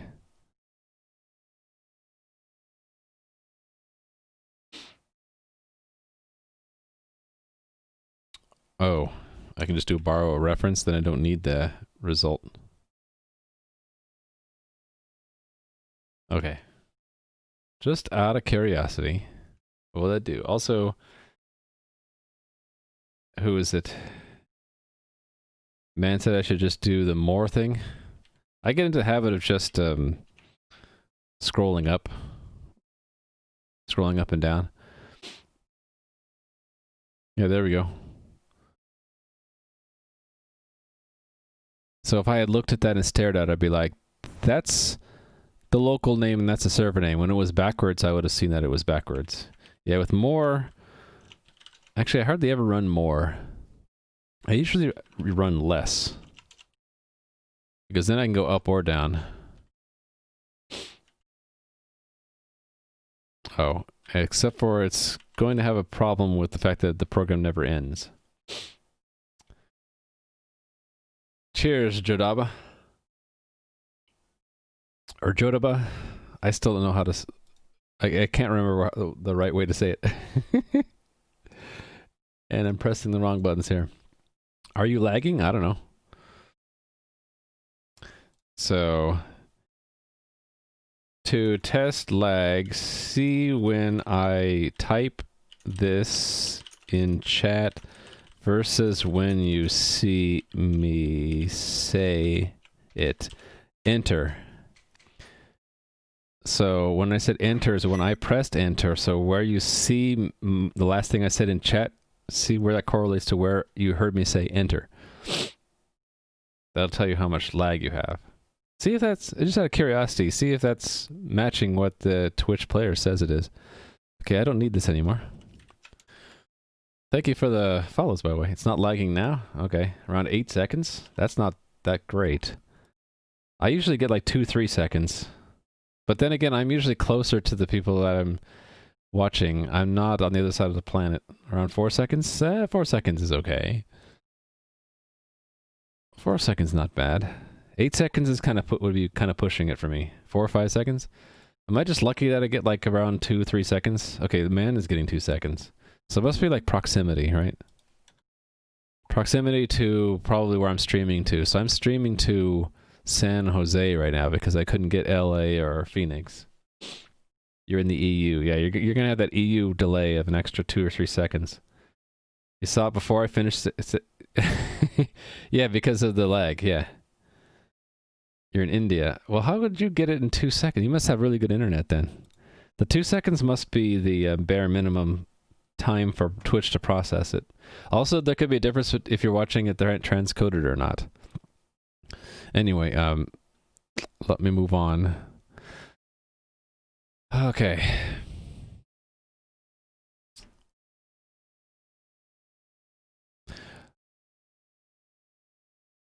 So, scripts is reporting. What does the tool do after it reports? That was next, right? On scripts. Right. It's got to upload new scripts, upload changes, and then start launch the observer. So let me do the update and change first, because we'll reuse that later. So it's going to be self.upload new scripts, and that needs a WebSocket, so we finally get a use for that WebSocket. And then self.upload changed scripts. So we need these two functions.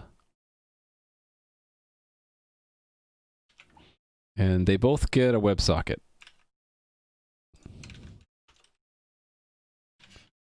Which means they could fail, right? So I should probably have it return a result.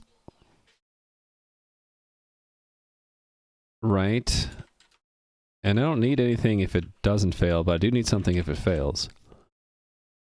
And I want the same thing for change scripts. Actually, maybe I don't care. Maybe I just panic if it yeah, let's skip this for now. And we'll put in a to-do to begin with. Upload new scripts. Let's just copy that. And paste it here. Comment it out. Okay, let's see if I'm better at this now. It's going to be for name script in self. Oh, I don't have a self. And this needs to be mutated because we're marking off that it's installed. Same thing here. Panic! Yeah, don't panic. Sometimes latency can be the buffer to the stream. Yeah. Yep. Script collection dot. Actually, that's all I need, right? Isn't it intrinsic? No. It does not unless I do that. It'll intrinsically just give me the key and value. Right. Okay. And so actually, I might as well include that in the filtering, right? Why not? Filter script where the other way around. That goes in there. Script dot installed, right? And that's not working. Why? Because I need to, probably because I need to iterate, right?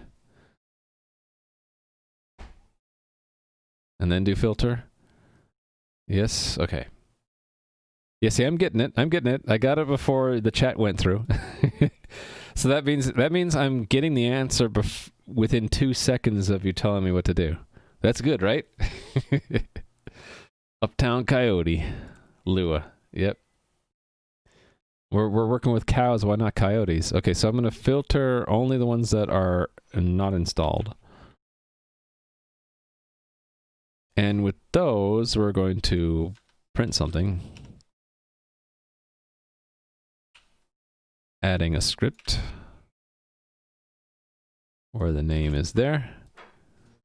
I should probably learn this syntax. There's an equivalent syntax for Rust to do that, right? I just don't know what it is. So is the mud scriptable? What language is used for the script? Oh yeah, it's Lua. Oh, I see now. I missed Uptown Coyote as a viewer. Yes, sorry. I'm a little muddled. And hey there, Resubaka. Yeah, so what this tool I'm working on is doing is synchronizing between the game server and what I have locally. And each one of these is a Lua script that is the purpose of these is to script the mud. And right now the scripts are predominantly concerned with the non-player character logic and some of the core mechanics of the game, like people dying, people being resurrected, items being used, the combat system, stuff like that. But everything scriptable in the mud will probably end up having a Lua script managed by this script collection. Yeah, so for now, I'm going to use this syntax. All right, and then the Rust equivalent of that is ws send. Let's set write message, and the message. I've already forgotten how to do that. Oh wait, I delegated this to a common part. Common. Where is it? Oh, we don't have the common part. I need to include that then. Yep. Oh no, no, wait a minute. No, I don't. That's not an instance thing. So I just need to say capital common. No? Oh, it's common. Because it's the common module and the common class within the common module. Send message, there it is. WebSocket message as a JSON string. Basically, I have a convenience method here. Unwrap. This convenience method takes the JSON value and converts it to a string, and then bundles that as a text message, and then it handles a common error, which we're going to panic anyway. So maybe it doesn't really matter. I'm doing this. At least does this part, which is common. So then this message is really just assert JSON with this content in here. This exactly like that. Why didn't it not like? Oh, this needs to have a bracket around it. There we go. No? Oh, because name is okay, but script is not. Script.content, it is there. Do I need to just borrow it?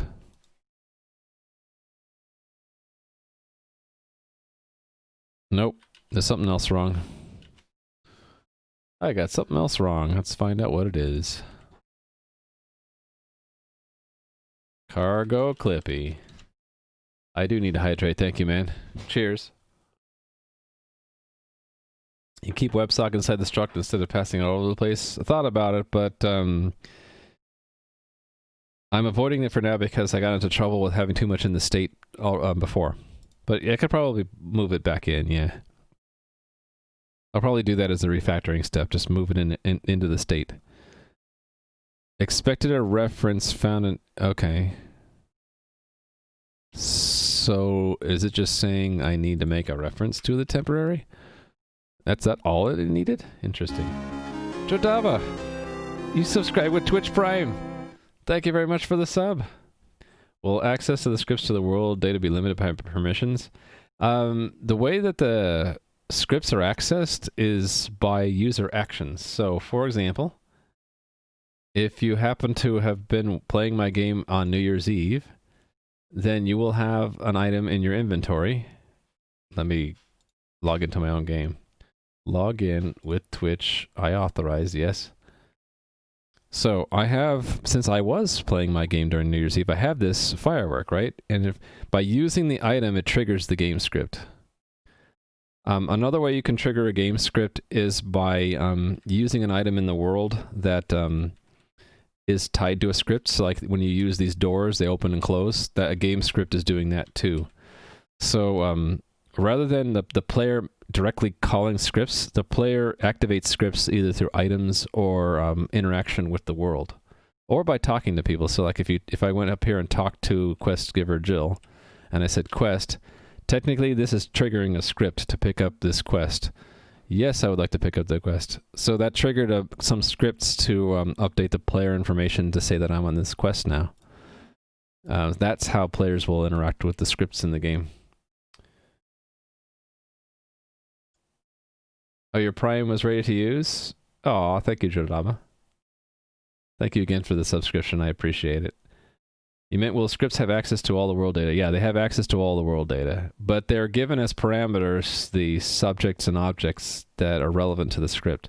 So like when a player opens or closes a door, the door script is given references to the player and the door. So to show you what that looks like, I guess I just open the door script. So the door script, oh, I'm in the wrong place. How did I get the door CVB? I wanted door Lua. Yeah, this door is given a context, and in that context is the subject and object, and the subject is who's opening the door, and the object is which door is being opened or closed. So,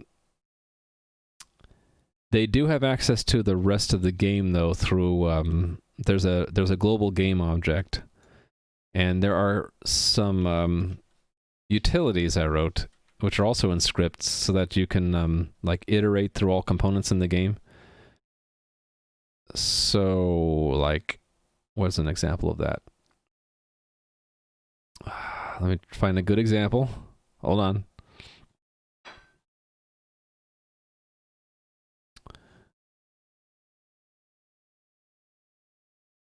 Hold on.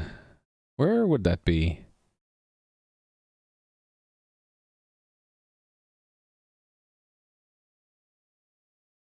I don't see it now. Let me try to think of a script that would access potentially all items in the game. Maybe save would. Yeah.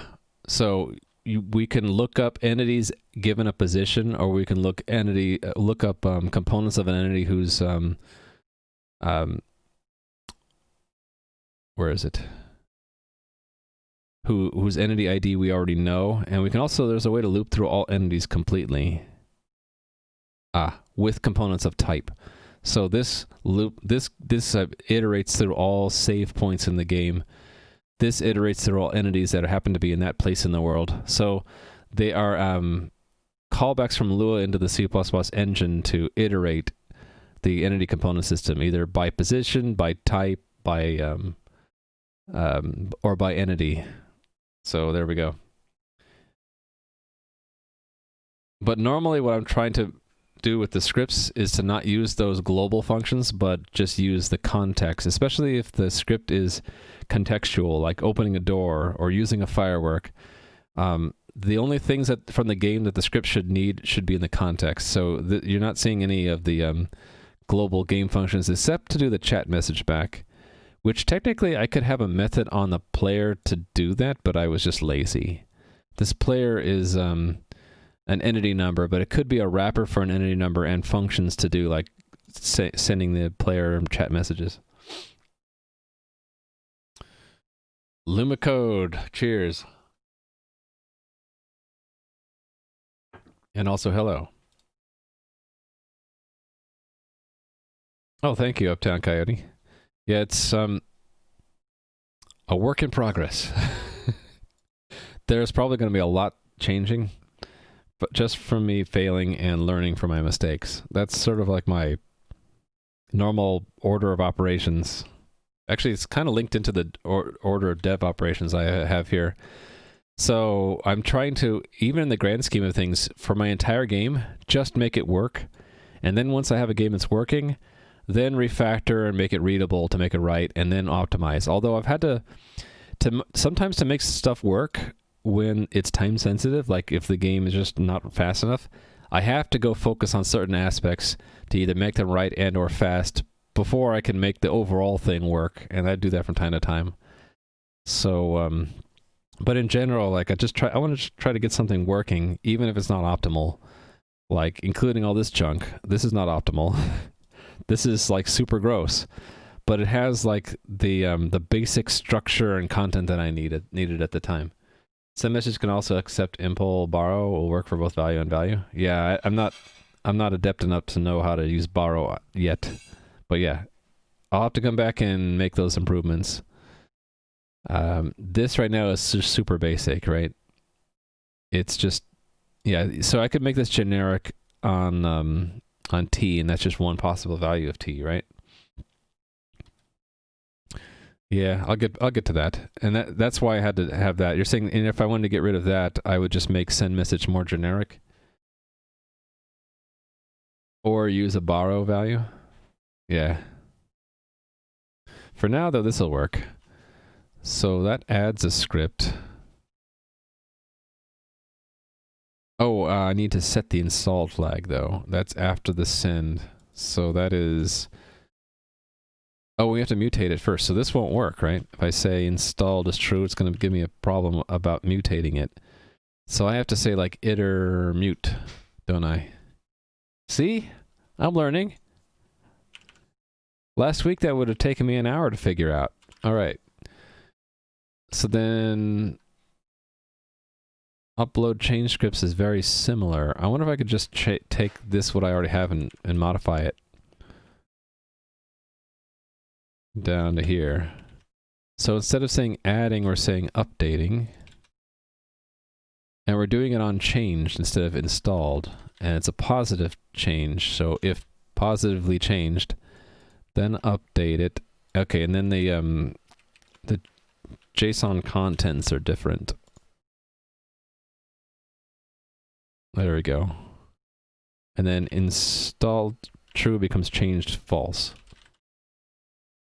All right. What comes after that is the file system monitoring. Let me make sure that this actually builds and works.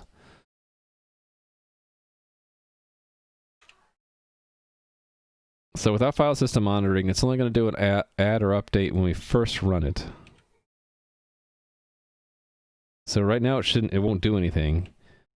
And if I go change something like this attack script, let's make it roll from 1 to 21. See, it didn't detect it needed to be updated, but if I run it again, it will. Right. And it doesn't understand the script updated message, but if I quit and run it again, it'll match this time. Right. And so that means the update thing works.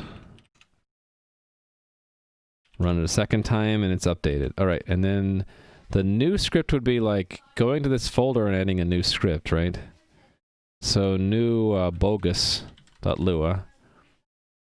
And I don't know, let's just say local foo equals bar. And then run the script, it should say it's new. Adding script bogus, script added new entity, great. And run it again, it should not be new, great. And when I delete this script, it should say it's no longer present with a minus, but it doesn't delete because we don't want to accidentally delete things, so I have to actually manually delete it. Did I already close the window for that? I guess I did. So I need to go to my scripts, I need to find bogus and delete it. Sure you want to delete bogus? Yes, it's bogus. And script was removed. Nice. See the paste bin. Yeah, I get you, man. So, man, I would like to come back to and do that, but I also need to try to balance that with making progress of today's task. So what I'm deciding to do is, because I'm not yet comfortable with borrow and all that stuff, I'll come back and do that when I am comfortable with it as like a stage 2, like a refactor of this.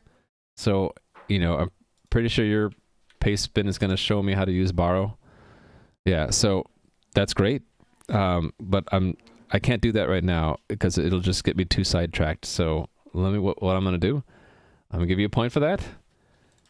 I'm going to take your message because it's a good idea, but I'm going to do that later, if that's okay. Yeah, so I'm trying to balance here, staying on task with doing today's plan, which is to port the script. Basically we're in the last hour of the stream, so I need to try to get through it if I want to be on match the plan. So the Python at this point was what? Update, right. So it does the file system observer stuff, which I have code for at the bottom. It just didn't have a home, so now I need to give it a home. Only the problem is this is going to loop forever, so I can't do it in the same thread, right? This is the idea that I had earlier, is that I would maybe push this into a worker thread and have the worker thread do it. So let's see if I can accomplish this. This probably fits then in another function, right? Let's call it like monitor file system. And this is out of place. R should go away after these. And M comes before N. This run needs to be moved. Function monitor file system.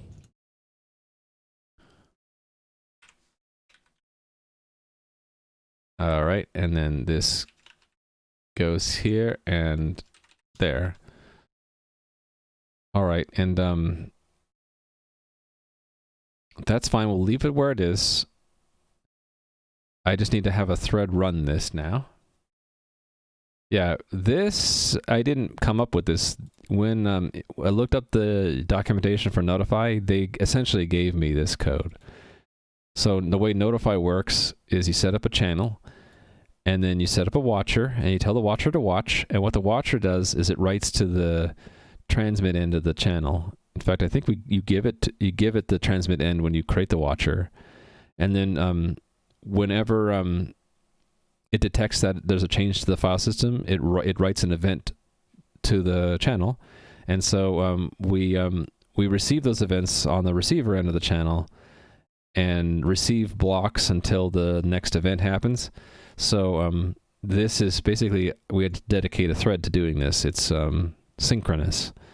But it's pretty cool in that the watcher, we don't even need to be concerned about how it's implemented. We just know that it's going to tell us when things happen through these events that end up going through this channel. Yeah, they did give me the code. You want to see it? You just need to look up crates.io, notify, and I think it was in the documentation. No, it was in the home page. It was in the sample code that they have here. Yeah, right here. No, and that's not exactly it. Maybe I did the... Yeah, but not... Hold on. I need to go find... Yeah, this one. Here it is. Here's the code that they gave me. Pretty much the same code, right? This is exactly the same line, only without the U's. I filled in that instead of the U's. Then make the watcher, which I did almost exactly the same way, only I used 2 seconds instead of 10. And then they tell it to watch and unwrap. This is the wrong folder, though. I need to fix that. And then they showed me how you have a loop where you match the receiver, and there are your events. So I elaborated a little bit to pull the events out by type, but it's essentially the code they gave me. Yeah. Yeah, we're not all hooligans here, Microsoft Hooligan. Only you are. Just kidding. Hello, by the way. All right, if I want to run that in a thread, I suppose what I'll do is just look up how we did threads, because I don't remember. That was in the Rust book. Near the bottom, right? Maybe it wasn't near the bottom. Oh, fearless concurrency, using threads. All right. So it's just thread spawn, and then we can give it a closure that operates on whatever this needs, I guess. Yep, just exactly what Silmeth wrote. And we're going to do that the same point that I did it in the Python, which is right after we did that, upload. So right down here. So it's going to be standard thread spawn. And F, can't we just pass it right now a self monitor file system and be done with it? No, because of why?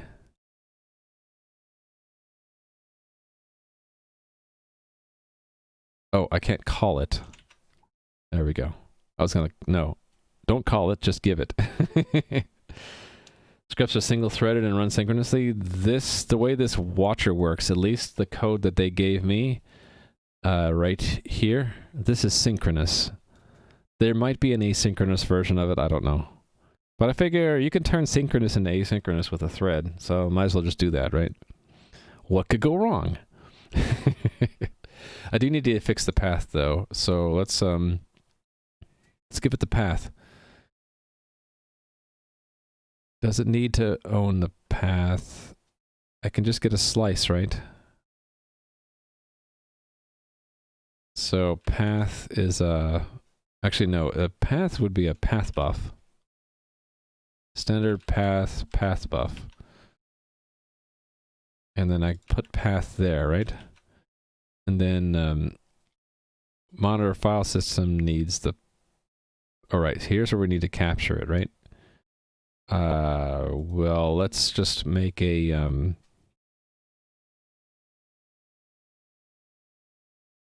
I just do... give it a copy?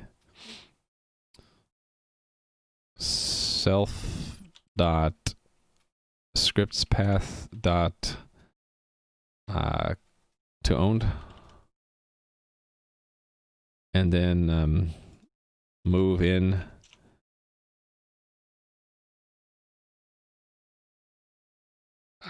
path like that.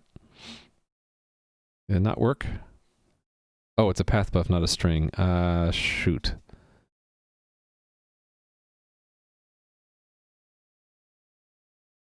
I would do like standard path buff new, right? No? What's the error? Oh, from. There we go. It still doesn't like it. I gave it a path. You can't take the path?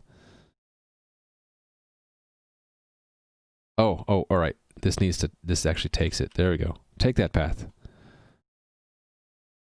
And this it didn't like because we need to actually give it an owned copy, right?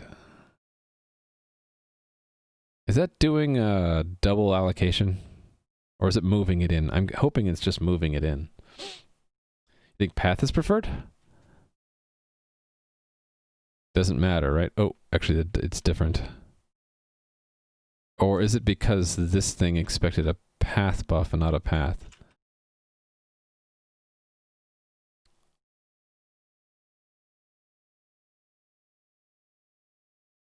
It copies once you believe. Okay, well, I'm going to keep it a path buff for now because it didn't just work to make it path. I'll figure out how to do that later. How about a to-do here?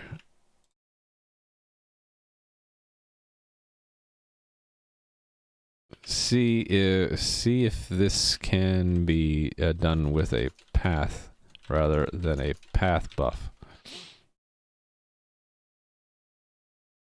Yeah, we do need to make a copy of it, right? Because it's got to own a copy, unless I want to get really elaborate with lifetimes and stuff.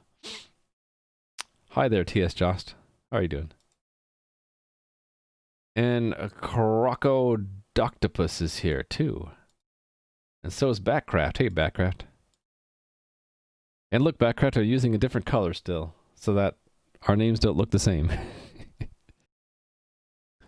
Okay, so I think that this should work like before, only it will detect when I make a change like this. It did not. Oh, I didn't build it. I didn't build it. I forgot to build. Now run it. And it updated it, which I didn't want it to do, but okay. If I make a change, it should say it changed. Updated, yes. Okay, so I need to run it again to re-upload it because we haven't connected that in. Okay, so change it. It says updated, and then change it back, and after 2 seconds it'll update it again. All right, good. You need to wrap it inside an arc, which is a atomic reference counter. As things sent across threads must be static or owned. Yeah, so right now I'm just going to have things owned. Yeah, I'm just going to have things owned. And I think what I'm going to do is this function is just going to also be given a channel to send back to the rest of the program. I just need to figure out how I'm going to synchronize the message handler with this.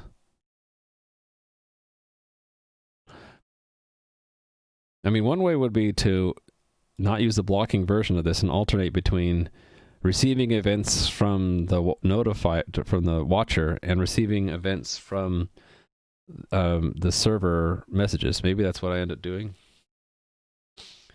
There are crates giving you scope threads where you can send things with arbitrary lifetimes, but they force you to join on the thread handle to make sure the sponsor does not outlive its parent. Yeah, that makes sense. Oh, and by the way, hello, Silence. How are you doing? You can look at standard FS file open. It takes everything that can be referenced. It takes everything that can be a reference to a path. Okay. Let's take a quick glance. As ref path. Okay, that's interesting. Let me because I haven't studied borrow, I haven't studied as ref, so once I study those, I think it'll be more natural, but right now it looks unnatural to me. Like I don't know what that implies. I can only trust that it does what you are implying that it does, which is that it can take anything that looks like a path. So yeah, I'll save that for a later study. I'm just going to go with what I know for now, just to get stuff working. All right. I don't know why I put a bookmark there.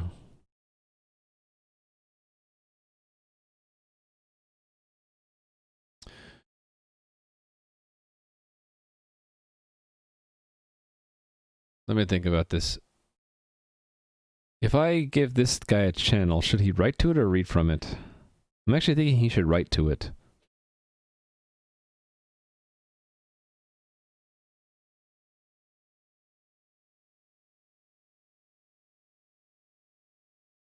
Wait, no.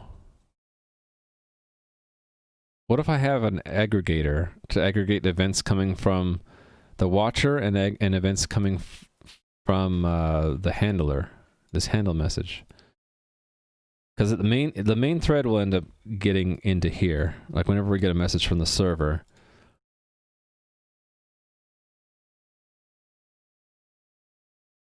If I turn this to routing the message to a thread, let the thread deal with it, that might be better? No?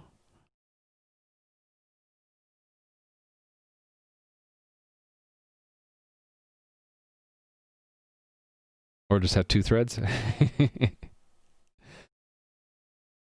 What if I have two threads? One that is monitoring the file system, and we just turn this back into writing to another channel.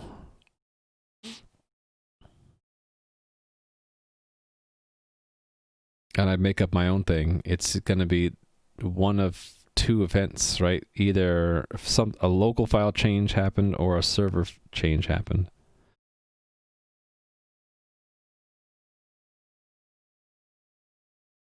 What would that look like?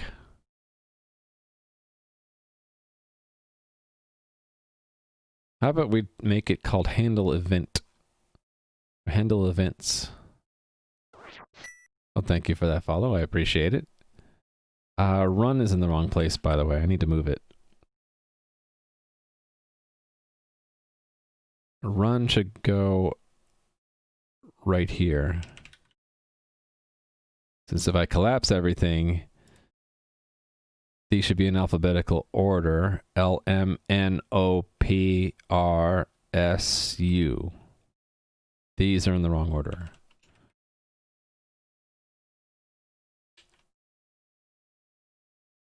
Now they are correct.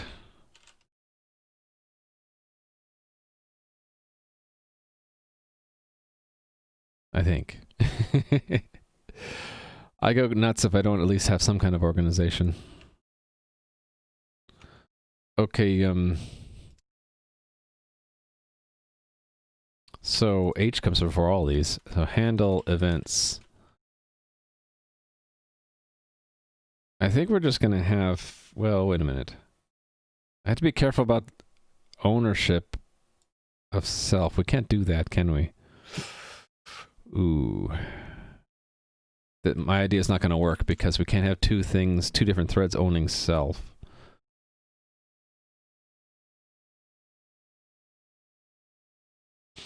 Hmm.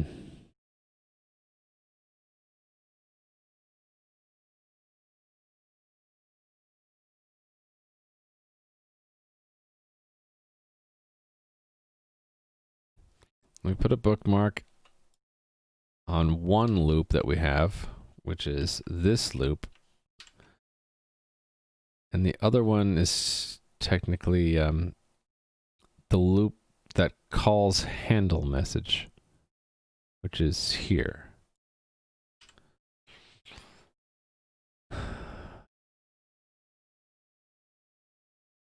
Arc mutex state incoming. It could be that we need that. I'm wondering if the entire self could be inside a mutex. Because when it runs, well, actually, this tool here is a scripts, right? Which is an admin tool. But technically all this would, well, most of this would need to be shared with another thread, so I sort of need to separate the two concerns, right? One concern is like what the common part, how the common part delegates messages and work. The other concern is synchronization, the storage, synchronization and storage of the state. Separating the state is better. Yeah, that's what I'm thinking. So maybe call this the scripts tool. And that is technically different from the script state.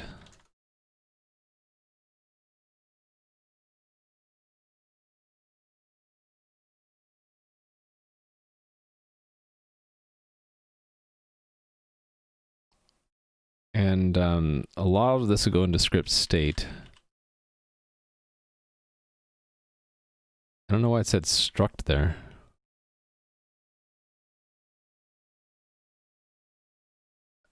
It added a bunch of stuff, didn't it? By accident. Okay.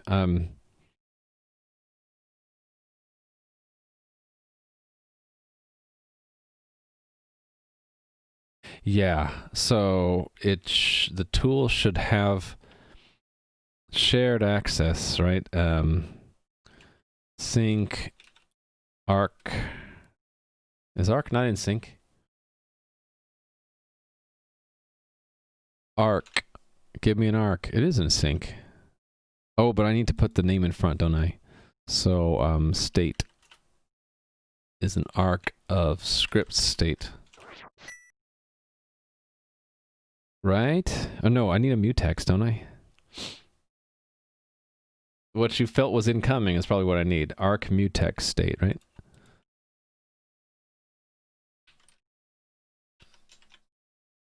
Yes. This is where it gets really interesting, right? Because then when work is called or whenever anything needs to get into the state, we need to we need to grab the mutex and then basically we need to forward whatever we're doing to that state, aren't I? We need to mutate it either arc mutex or arc read write lock. Yeah, well, let's go with arc mutex. So that means I'm probably going to want to work and handle message inside the script states. Basically, that's the whole thing is synchronized at that point, right? So if I do it like this, let's just put this at the top for now. I'll sort it later. Then I need to get back down to here. Actually, what I should have done is just copy this as is up to here. Because that compiles. But when we get through the trait object, we need to synchronize. So it would be self.state.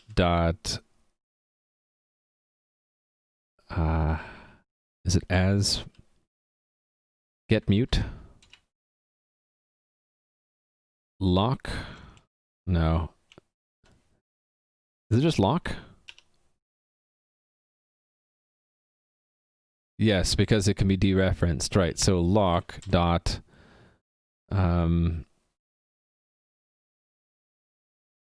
is it add drive clone to scripts tool, but I don't want it to be clonable. I don't want to send the state to the other scripts. I want to send this reference count to the other thread.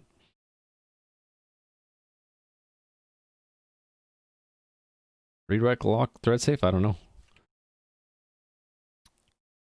Okay, what is that? That is a lock result.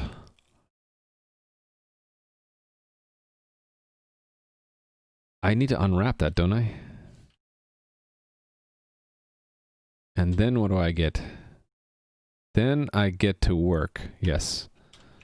And it is WebSocket, right?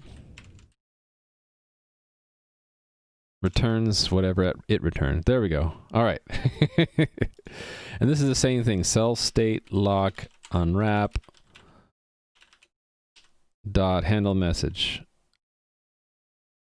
Done. I did it. You want to clone. Cloning an arc increments the ref count without copying the underlying data. Okay, well, we'll get there. Right now, this is locking the mutex, right? And then basically synchronizing with the other thread to call the work function or the handle message function, right? And so the other thread will do the same thing. It's just that what it locks, I'll just have it get a clone of the arc.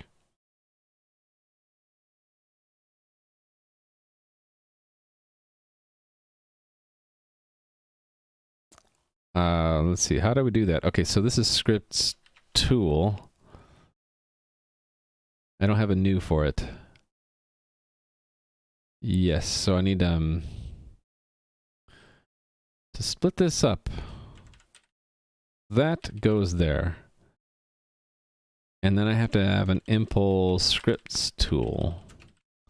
And I need a new.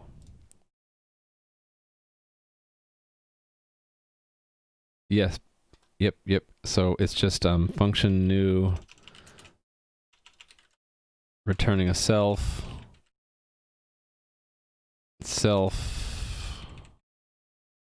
state is this new.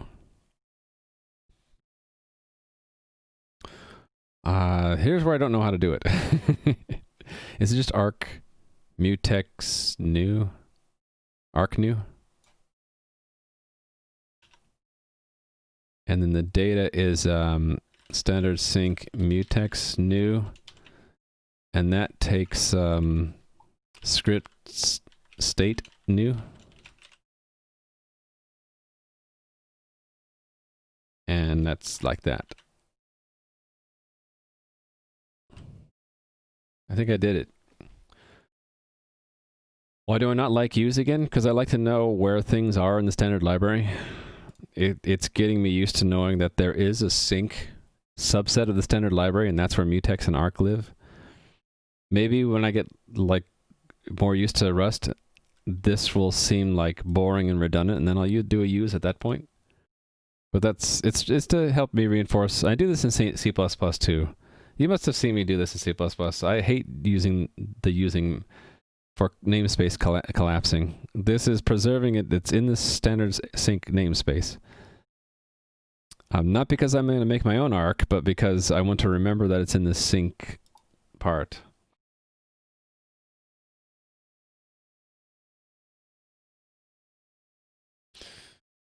Yeah, this lock is very similar to C++. Basically, it's a critical section. In order to get to the script state, you have to lock the mutex, which might cause you to block if the other thread is using it. All right, let me resolve the compiler errors I'm seeing.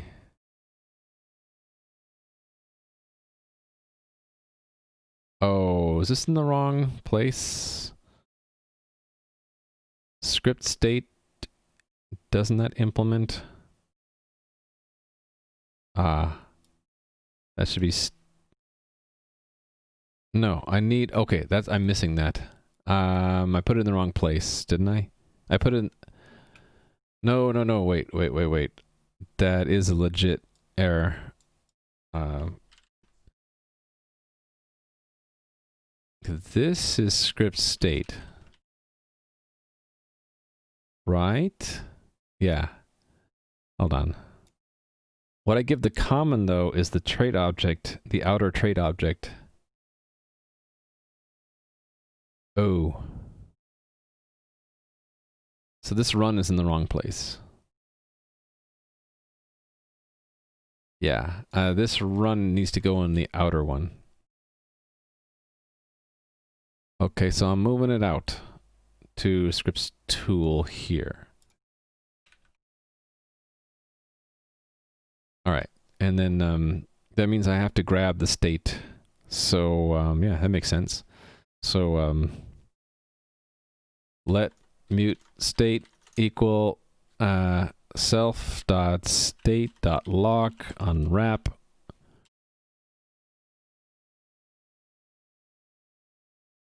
And it's state instead of self. Only I can't do that, can I? No, this one remains self. Yes, that's important. Okay. You just browse the docs every time you need them, never remember where what lives? Yeah, I just feel better if I get a sense for where things are. Adds a use statement, yeah. Okay, so this is all wrong down here. Oh, shoot.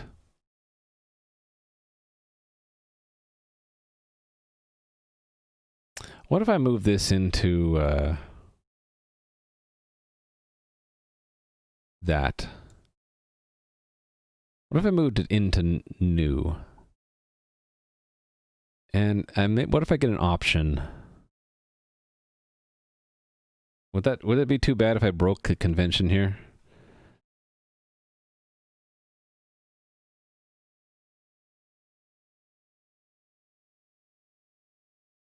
So instead of giving it the command there, we just do it in the constructor and it just gets saved there. Because this ends up just saving it anyway.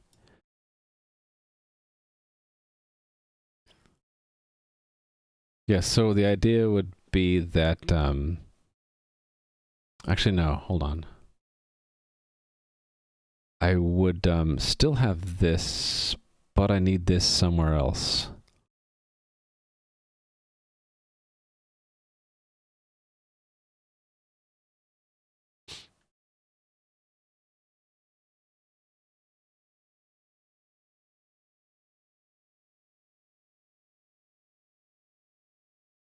Considered the clap crate for CLR? Yeah, I have considered it. It's on the list. That was recommended on Friday by Patatas del Papa. Struct opt or clap, which struct opt was also recommended by Lunar Artifice. So my homework list is to look at struct opt and clap.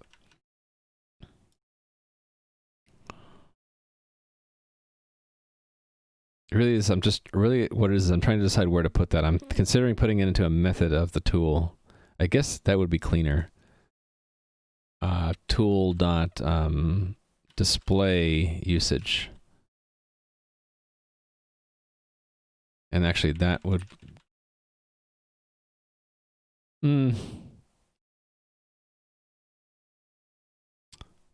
That is part of the usage. That's different. That's okay. So this becomes display tool usage.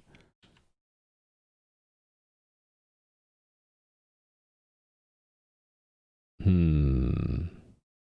need another one there. Okay, before I get too far ahead though, display tool usage is in my clipboard and I don't want to lose it. Let's put it here. Display usage. And I'll need an immutable self. And I did that wrong, didn't I? That's better. Recommended both clap and struct up to a while ago. So you have at least 4 people recommending it? There you go. Okay, I'll give you a point. Wow, my bot was really slow. Something going on with my bot or Twitch?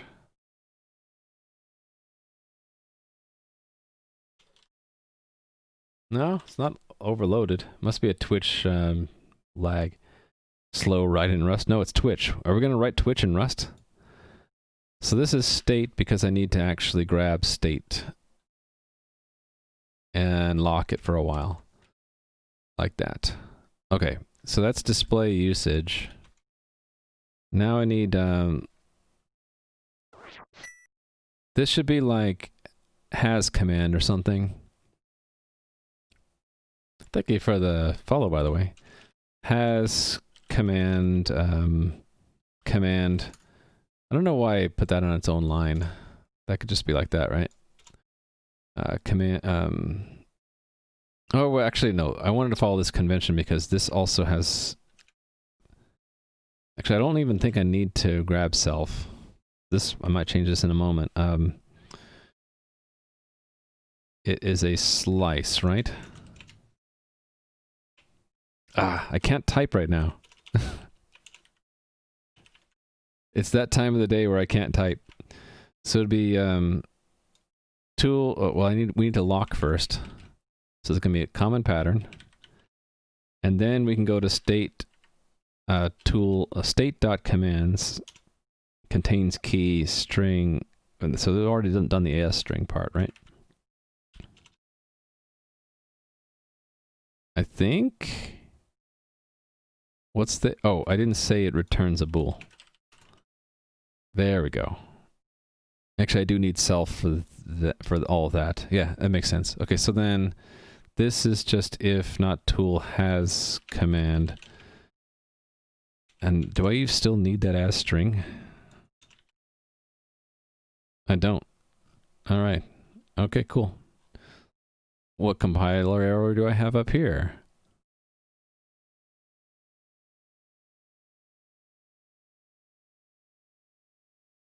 Oh, interesting.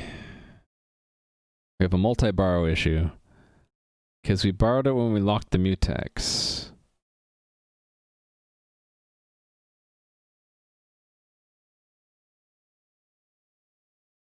Immutable borrow might be used here when state is dropped and runs the drop code from type mutex guard.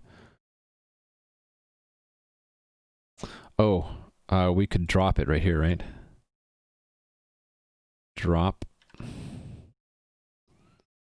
We can't do that? Yeah, multi-borrow is a problem. Not allowed. Oh, so I want to do something like this then? Is that what it's telling me?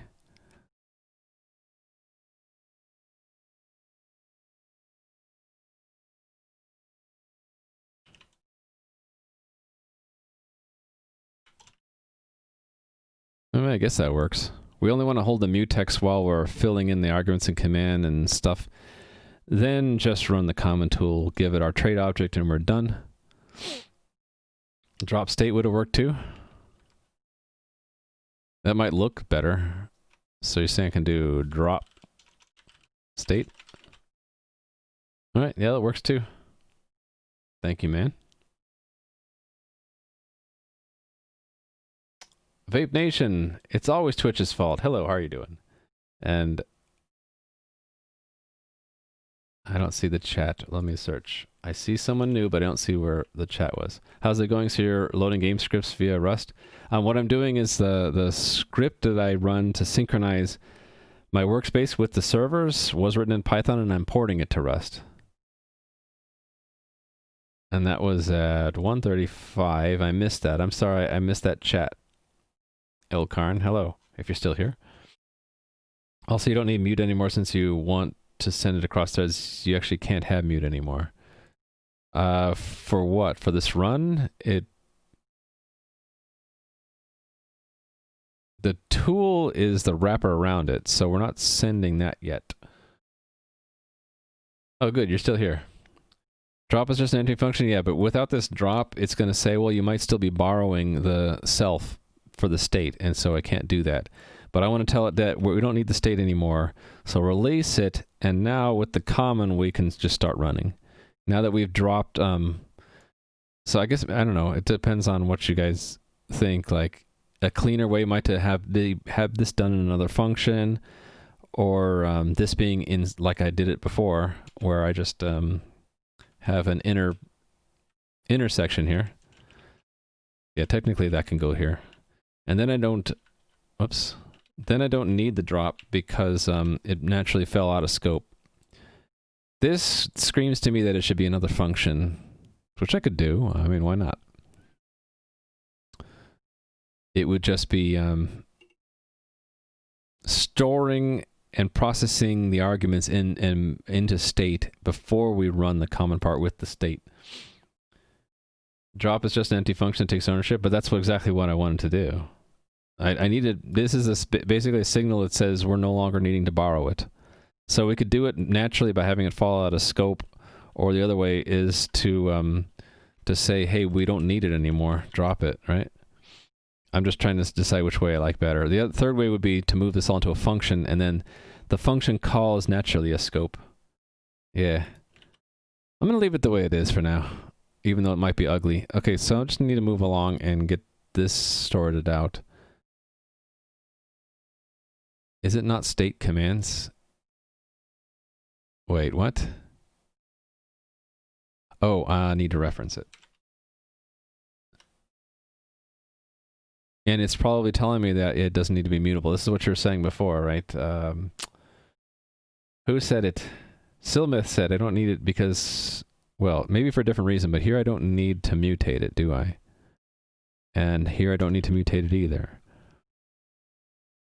Clippy is letting me know I don't need to mutate it. What's the warning around here? Oh, that's just a search thing. Okay. I think we're cool. I didn't break anything. Let's make sure I didn't break anything. This should still run.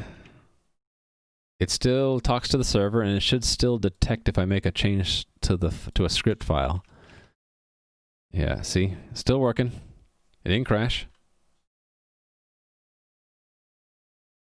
Now to pull it together, what I want to do is have what do I want? I need to figure out what I want. I think I need to have I think I want to have another thread actually. And basically route the handler this handle message and file system events. I will need to route it to the same channel. The only way I know how to do it off the top of my head is to have another thread with another channel and have these two things both feeding into the same channel. I think you'll need to mutate state, otherwise you won't need a mutex, but you won't be able to have mutex self when you do send the arc to another thread. Is unique never alias reference. We'll see. I'll probably run into this in a minute.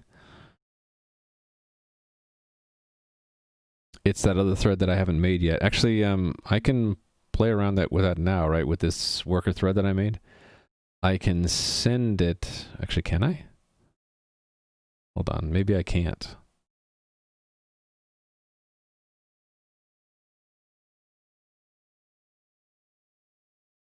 Let me think about this. Maybe I didn't need this arc all along because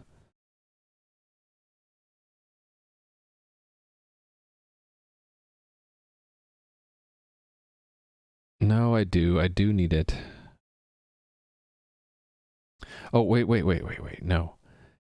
Instead of doing that, we would turn that into a write to a channel, and then we wouldn't need it to be reference counted, would we?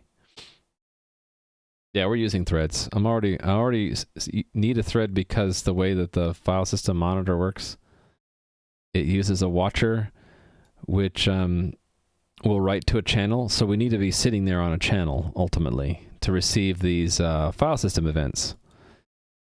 So I already need at least one thread for that. If I could also be watching a second channel, I would do it here too. Maybe. Let me think about this.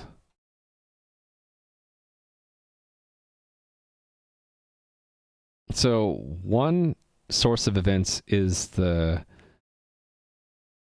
receiving messages from the server, and that's delivered to us through the outer trait object. And the other source is coming in here as file system events. So if it also went through the trait object, they could, it doesn't even need to be reference counted, right? No, it would, okay, maybe I have the reference on the ARC on the wrong thing then. Yeah, there's probably lots of different ways I can do it. No mutex, no arc, you would say, make a manager thread that owns the whole state in the loop over messages, and other threads just send messages there. Yeah, that's what I'm thinking about doing. Am I on later tonight? I'll probably be just hanging out in someone else's channel later tonight. But hello, how are you doing, Apollo I? And Foxify?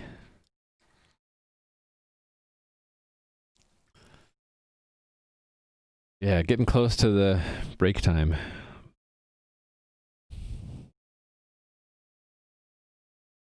This is where I always get myself into trouble, is multi-threading. This already is a thread, and we can get away with that because it's not sharing any state.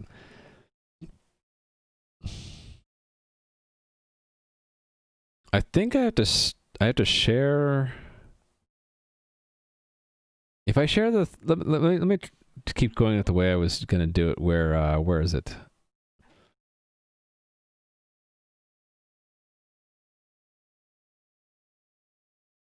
Down here, right? The state is reference count behind a reference count in a mutex. So if I give the thread the same thing, maybe can I do that? I think I can, right? Where does it actually spawn that thread? Spawn. Where are you? There you are. Can I give it the mutex, the arc mutex here? I don't know. Let's see. If I expanded that out just for sanity, it looks like that. And if I wanted to give it another argument, which is the state, which is, oh wait, this is already too deep. Isn't it not going to work the way I have it now? You can share the state now, you'll just have to change all the references to shared references. You must mutate through the mutex anyway. We're not concurrent yet, only parallel. What kind of mud is this? It looks like what you'll see if you log in there. Here's the view. The same game client I use also to administrate the game. So when you play, you'll see a similar thing. The world view, the interaction with other players and characters is down here. So the graphics are inspired by Ultima 4 and 5. And there's no content yet. This is all test content, so there's not much you can do in this world. But the intent is that any story, any scripting will largely be concentrated around the text and what you see there, and interaction with NPCs and that kind of thing. Because I think it's a lot easier for me, since this is a game written from scratch, to have it mostly be text-based and the graphics be just limited, just to give you a depiction of what's around you. So that's the style of it. So today, because the game engine involves a lot of scripts to do things like moving these guys around, which is like the NPC wander script. It's in here somewhere. NPC wander, I don't know where it is. One of the scripts controls the NPCs wandering around. But the way I'll be working on the game is I'll have the actual script here, and I'll be like making changes to it, and I want to have a tool that's running that's keeping this in sync with what's on the server. So that's the tool I'm working on today. I already have it running on Python, and I'm porting it to work with Rust. Working to build your own game, though it's a single-player game and not a MUD. Yeah, so the only difference between this and a single-player game is that the state of the game is shared by all players and has to run on a shared server somewhere. So I have it running in Amazon's cloud-based computing EC2 instance, and other than that, it could just be a single-player game. Although I think making it multiplayer is more fun. There is a bit of hot reloading. All the scripts are hot reloadable. That's why I put them in Lua and made this whole mechanism of loading on the fly. So that as I'm making changes to those scripts, the moment I hit save, if the tool synchronizes it, it's live in production. If I chose to work in production. A not version 0 crate. Look at that one. Yeah, I've noticed a lot of Rust crates are at version 0. What version number are they on? 100 or something? 666? That's scary. Okay, then.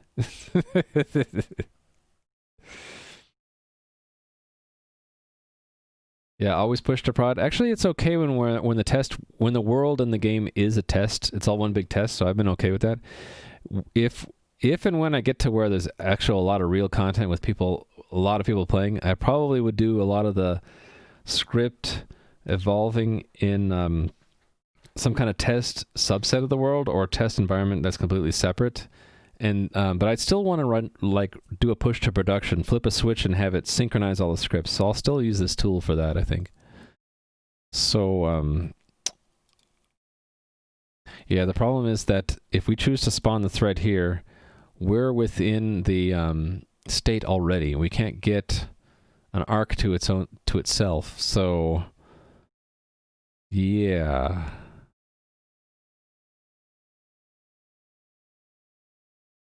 It's almost like I need to handle the messages in the trait object itself. I can do that, I guess. So I would move this out. Hold on, where is this referenced? It's referenced here, so let's play with this. Let me move this back out. Not handle it here, but handle it in the outer trait object anyway. Here. And lock the state here. I'm gonna have trouble, aren't I, with borrowing from self and then trying to get another one. So this is state, and that's right now it's state, and this should just work, right? Mute state. This will work, but now I need to move this one out too. So I'm gonna take this function out. What? Fighting my keyboard again.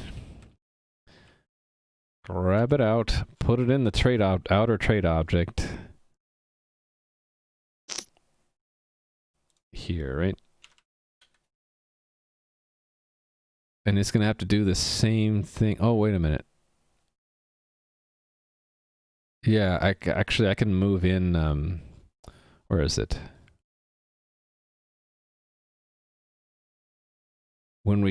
So we can call it on self, and I can pass state as another argument, right? I can do that. The type of this is a mutex guard. So I can go up to here and I can say state is mutex standard sync mutex guard of the script state. And then self becomes state again. Okay, I think this will work. This part at least will work.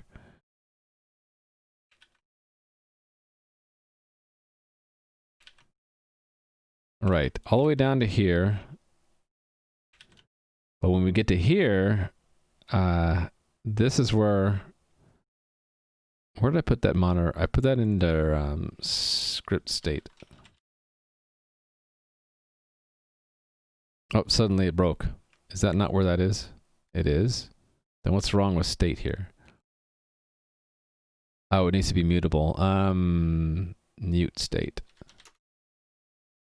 Yes, okay. Use reference to mute script state instead of mutex guard. Why is that? Why do you want me to do that? This is working. Except for this. Cannot borrow self. Okay, because this thing needs to be marked. It is mutable. What? Oh, because we're already borrowing it? Does not need to be mutable. Right, it doesn't. I'm removing it in. But it doesn't like that because it's also borrowed. Okay, so I'm running into the multi-borrow problem again. Yep, okay.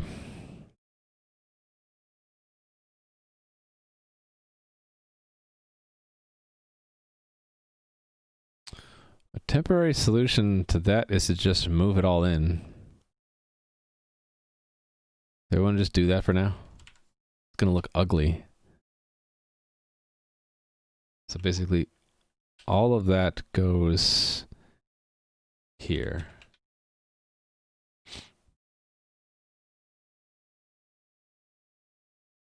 And then this has to be mute again. And then this works again. Shouldn't pass both self and parts of self. It doesn't make sense. It's causing multi-borrow problems. I know it doesn't make sense, but I don't know how to express what, like, basically I just want to have this being done by a function. And when I substituted the function call with the contents of the function, then it works. So that's the problem that I have. But I think I'm going to run into another problem anyway, because if I'm going to want to pass self here, I can't. Oh, wait, no, I don't want to pass self. I want to make a new reference to the state, don't I? Yeah, that's the whole point of this, was to pass self.state.clone to the thread. And because this is a one of these guys, so that the monitor file system gets that. Oh, what happened? Oh, I put it there. Okay, yeah. Here. So state is that.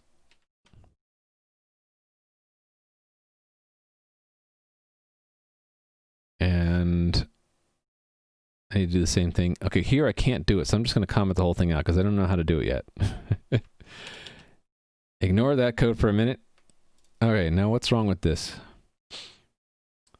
You need to clone first outside the closure, then capture the clone?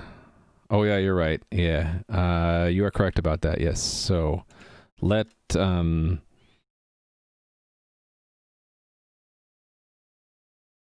what name to use? I can only think of state clone. And then do that. That works. There we go. So now, if I need to figure out how to... I think I do it with lifetimes. Basically, if this works as is, and I just want to move it to another function, I think I can do it if I use lifetimes and references, right? Because ultimately, this is just borrowing from what we already have. And a function can do the same thing if I did the syntax properly. So let me put this in the other place where we have monitor file system. Let me try to do it. Right here.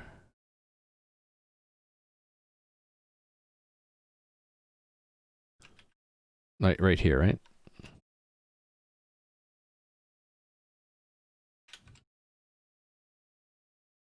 So the problem is this will not run because if we try to call it, so that's all this junk.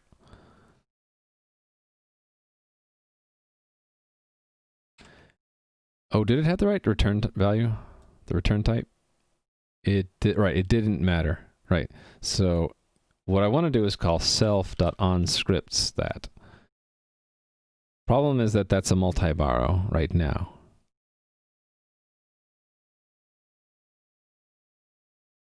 And are we mutate? Maybe the problem is this shouldn't be mutate self. Was that it the whole time? I think that was it. We're not mutating the state. Yep, that was it. So it works. because we're not mutating state at all. It's a guard. We're not mutating self. We're not mutating self in on scripts because really this is using the state. Do we even need... Oh, I do use self here, but we're not mutating. We're just getting a clone. That's why it works. Right. Okay, got it. I got it. I can do this. So we don't need this all commented out anymore.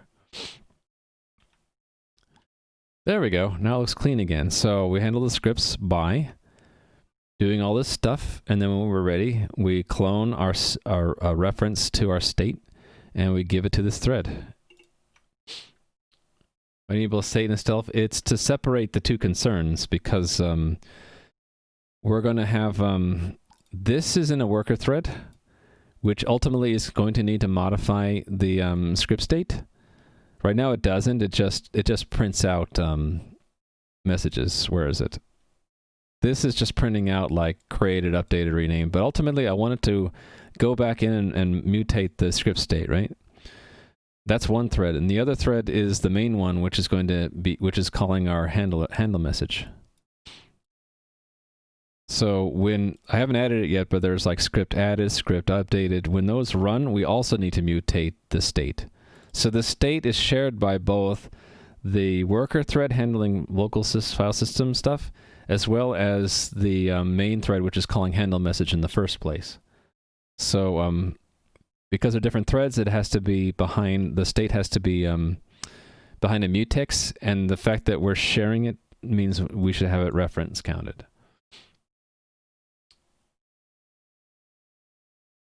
Is the state inside itself? It's held by, so this is the outer one. The outer one has a reference to the inner one. I mean, so this works. It just, I have not tied it all together. I'm not using this. Yeah, I'm not using it yet. I understand that. So, I mean, this runs, and it'll handle the file system events. We're just not doing anything with it. Let's try to do something with the file system event, shall we? So that would be in the monitor. I think that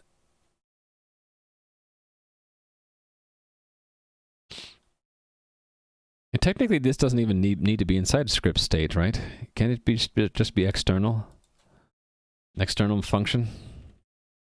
There's no reason for me to put this here. I can put it anywhere I want. How about I put it at the bottom? Because I can. Then it's closer to what these other functions had. There we go. Because of the syntax. So I just need to remove that. Then we're cool again. Look at that.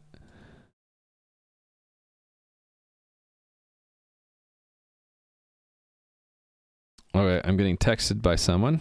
I need to reply to that.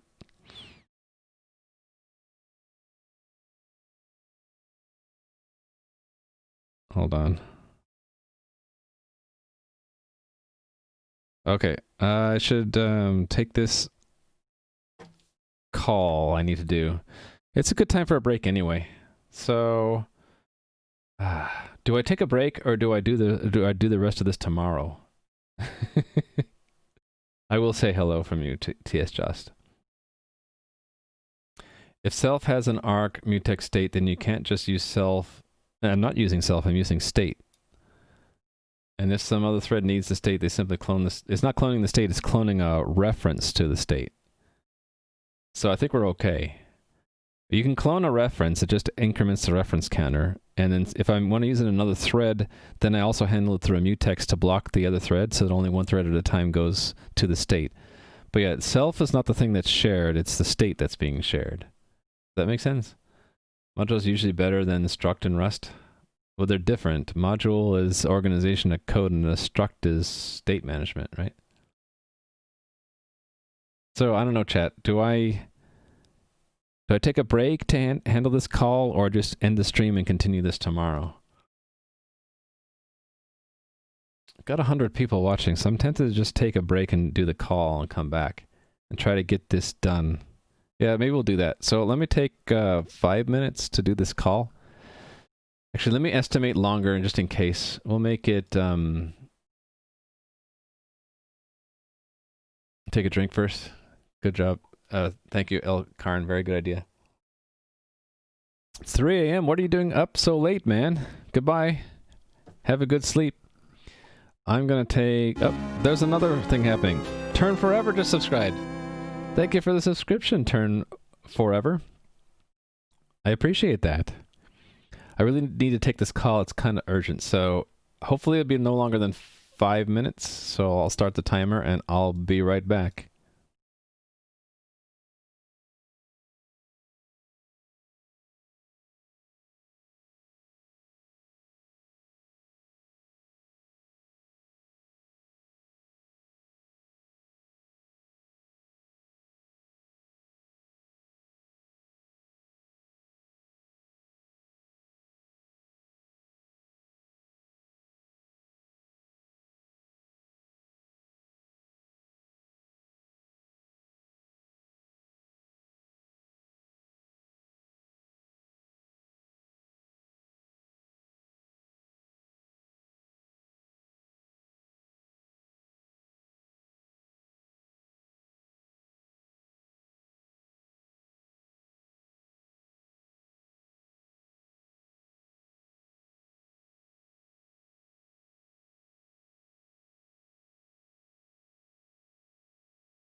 All right, I'm back, but I can't really stay that long, so I'm gonna have to find a stopping point right now. How deep into this asynchronous stuff am I willing to go? I think I'm willing to. The stopping point will be we're going to, instead of just printing out the stuff changed, we're going to go into the state and actually use the functions we already have in there to add and update. So I think I'm going to do add and I'm going to do update, but I'm not going to do rename or remove today. And then I can save for tomorrow doing rename and remove, and also any refactoring that I might want to do. Let me catch up on chat though. Okay, you guys are talking about Rust in general, right? Lifetimes are a little trippy. Yeah, I totally agree with you. There's, if you didn't see it from last stream, Vizara had an awesome link to a blog page that talked about lifetimes, and I definitely recommend looking at that. Lifetimes are a real struggle for me with Rust, and so that helped a bit, but I still need to practice. The verbosity is annoying trying to figure out how to solve that problem with avian. Okay, I don't know what that means, but that's fine. Ambiguity is your worst enemy? I don't know if it's the worst. Maybe, because ambiguity leads to confusion, and you could think something is right and it's not. Maybe I do agree with that. Okay, so nothing for me to answer. Oh, okay, so I'm just going to continue. Oh, you're creating a language. Neat. That's quite an undertaking. Usually languages and game engines, those are large-scale projects, so that's quite ambitious. I commend you for trying. Ambiguity isn't the worst enemy, fear is. Ambiguity leads to fear. Fear leads to hate. Hate leads to suffer. No, that's something else. It is an undertaking. You're also creating your own paradigm. That's pretty cool. I mean, you'll learn a ton, one way or the other. Let me try to finish this up. So, I think what I just need to do is pass along, borrow the state for these guys, right? And we're gonna just borrow the state. Actually, let me just do one of them to see if let me not be overconfident here. Let me just add it to one of these guys. So in addition to the path of the file that got created, we're also going, actually, I'm not going to do added. Added is kind of messy. Let me do updated first. Updated is simple. It's just update the file. We don't have to worry about creating and deleting things. All right, so state, we're going to need to lock it just like we did before. So let me find where we did a lock. Lock. All right, grab that, paste it here. Hold on, there's a bunch of chat going on that I just noticed I'm missing.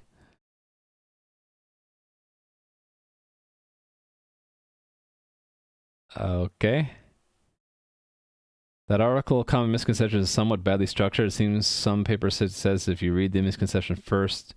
Yeah, I had trouble at first myself reading it, but C.M. Griffin actually gave me a really wise thought the other day, and I'd like to pass on to you guys. He said, sometimes when you're given some information and you immediately start to spring in your head questions and challenges, sometimes it's better to just keep reading and just accept the information. So that article, for example, shows you the misconception, and then it tells you what clears up the misconception. So if you read through first and then tie the two thoughts together, it makes a lot more sense. Rather than reading the misconception and thinking, oh, wait, is this right or wrong? Is this correct or incorrect? And then, you just kind of get sidetracked by yourself because you're reading it in the first place to try to get rid of misconceptions, right? So I don't say that it can't be improved. The article certainly could be improved by reorganizing it so that you wouldn't have to read through both the misconception and the clarification in order to get it, right? So it could, I'm not sure how he would restructure it. Maybe he would restructure it by maybe clearly delineating. When he's talking about the misconception, he can maybe mark in special font or color saying this part's wrong. The Rust book did that. They would put a little rustation on the side with a marker saying that this will be a compiler error, right? And that maybe will just be enough of an annotation to kind of signal in your head that I shouldn't trust this part of the code because they're showing me something that's wrong. Sometimes misconceptions are context-based. Yeah, it gets really hard to describe that. I still like the article because it was, I had to mull it over and read it several times, but after a while I got it. And what's cool is I didn't have to go to some other, it didn't refer to some, like read this other book or this other article. Everything in that article is self-contained, and I was able to get it just by mulling it over for a while. But anyway, what's also nice about mental model and teaching methods about references is that. Okay. Let me grab that because I love these links. This is what I do when I'm like, what should I do now? Let me get better at some part of Rust. I'll just mull over something for a while. Let me give you a point for that. The strange way of using the doc system for writing a blog. Yeah. You know what else was a strange abuse I saw yesterday? There's an actual test in Rust to prevent people from trying to get rid of the turbofish. Did you guys know about that? I lost the link. It was in CM Griffing stream, but there's an actual test in Rust that is designed to cause a failure if anyone tries to get rid of the turbofish syntax. Because people tried to get rid of the turbofish syntax thinking it was unnecessary, and then someone found a very specific use case where the turbofish is actually required, that there's no way around it. And the test basically embodies that. They say if you can get this test to pass without using turbofish, then sure, we don't need it anymore, but for now you need it. Yeah, if someone has a link, that'd be great. I don't have it. I should, if I find it again, I'll have to bookmark it. What is the turbofish syntax? It's this. Oops. This. That's the turbofish. Turbofish Turing test. Yeah, maybe we can find it in a quick search. Rust turbofish test. This is it. Lament the invincibility of the turbofish. Here it is. It is a pull request that references a test made to prevent mistakes. Let me find the better one is the code it's referencing. Where is that? It's this file. Can I just see where that file is? Commit. I just want to see the file. Can I get to that file? View file. Here we go.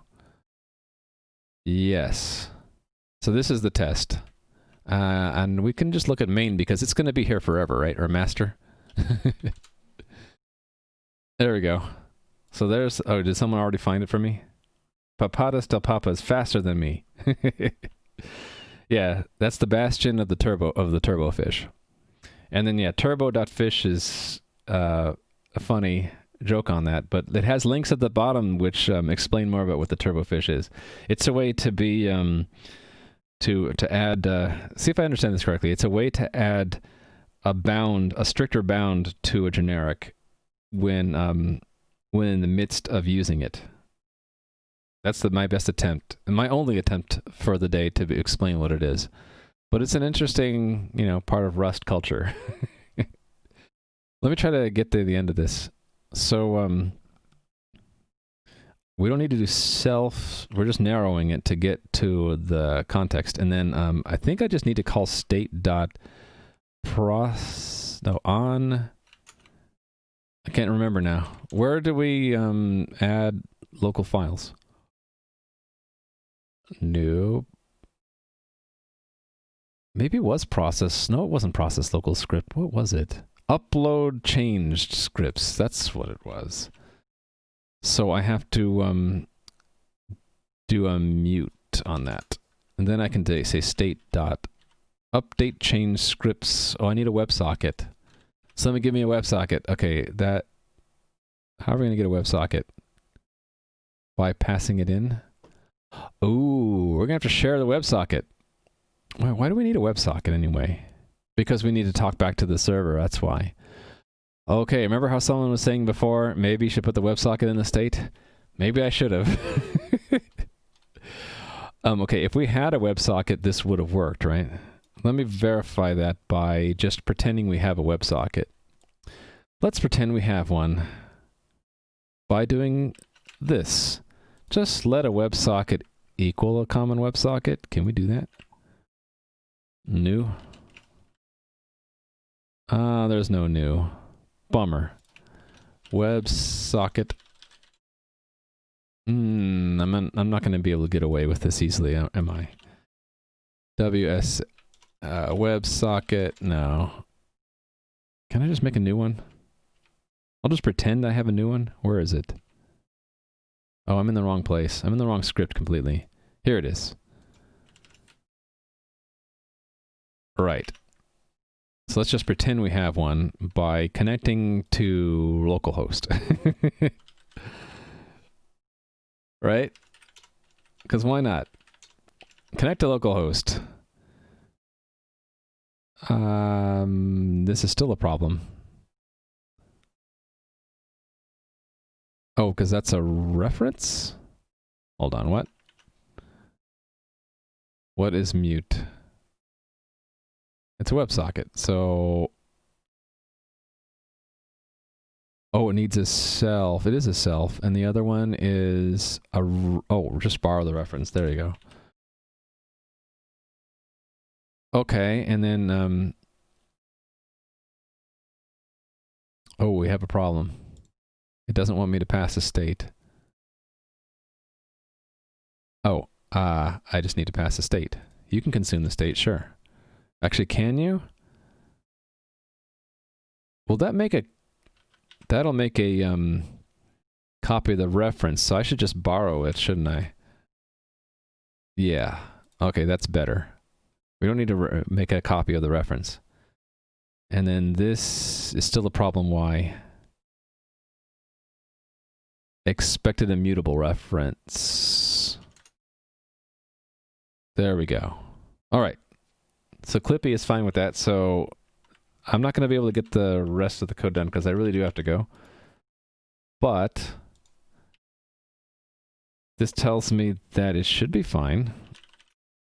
Once I move the WebSocket into the state, and instead of having a pretend WebSocket, we use the real one. It should update the script in the server whenever we update the file in the local file system. So let me finish this tomorrow. Thank you for being here. I hope you enjoyed me struggling with Rust. I'm going to continue struggling with Rust because, I mean, I'm learning a ton. I've learned more in the last couple of weeks than I have for a while. So I hope you've been enjoying it too. Let me find someone to raid. And I didn't take a drink, or did I? I don't know if I did. Ilkarn23 told me to hydrate, and I don't remember if I did. Adios, everybody. But stay tuned because we want to give someone some love. Let's see who's streaming right now. Pet the Glass? No, 715-209. There's no kitty cat nearby. We're going to pass you off to someone who's also doing Rust, but he's doing Rust with WebAssembly in a web app. It's awesome stuff. I'm sure you'll enjoy. Hold on, I need to mute something. All right, so he's the creator of Stream Parrot, which is the overlay of chat above my head. He's the one who got me into Rust. You can call him the leading Twitch influencer for developers learning Rust. And I certainly think so. He's my mentor as far as web dev. He's also gotten me into Rust. Using Rust and WebAssembly, I'm sure you guys will like it. So here we go. We're going to do the raid. And I can type the name correctly. Here we go. Mr. Cersei, I'm giving just a warning. It's a mature stream. So yeah, there's some naughty words, but he's chill. And I'm sure you'll have a great time. I'll be back tomorrow. I hope to see you then. 9:15 a.m. my time, which is 16:15 UTC. Take it easy, stay safe, and see you later. Bye.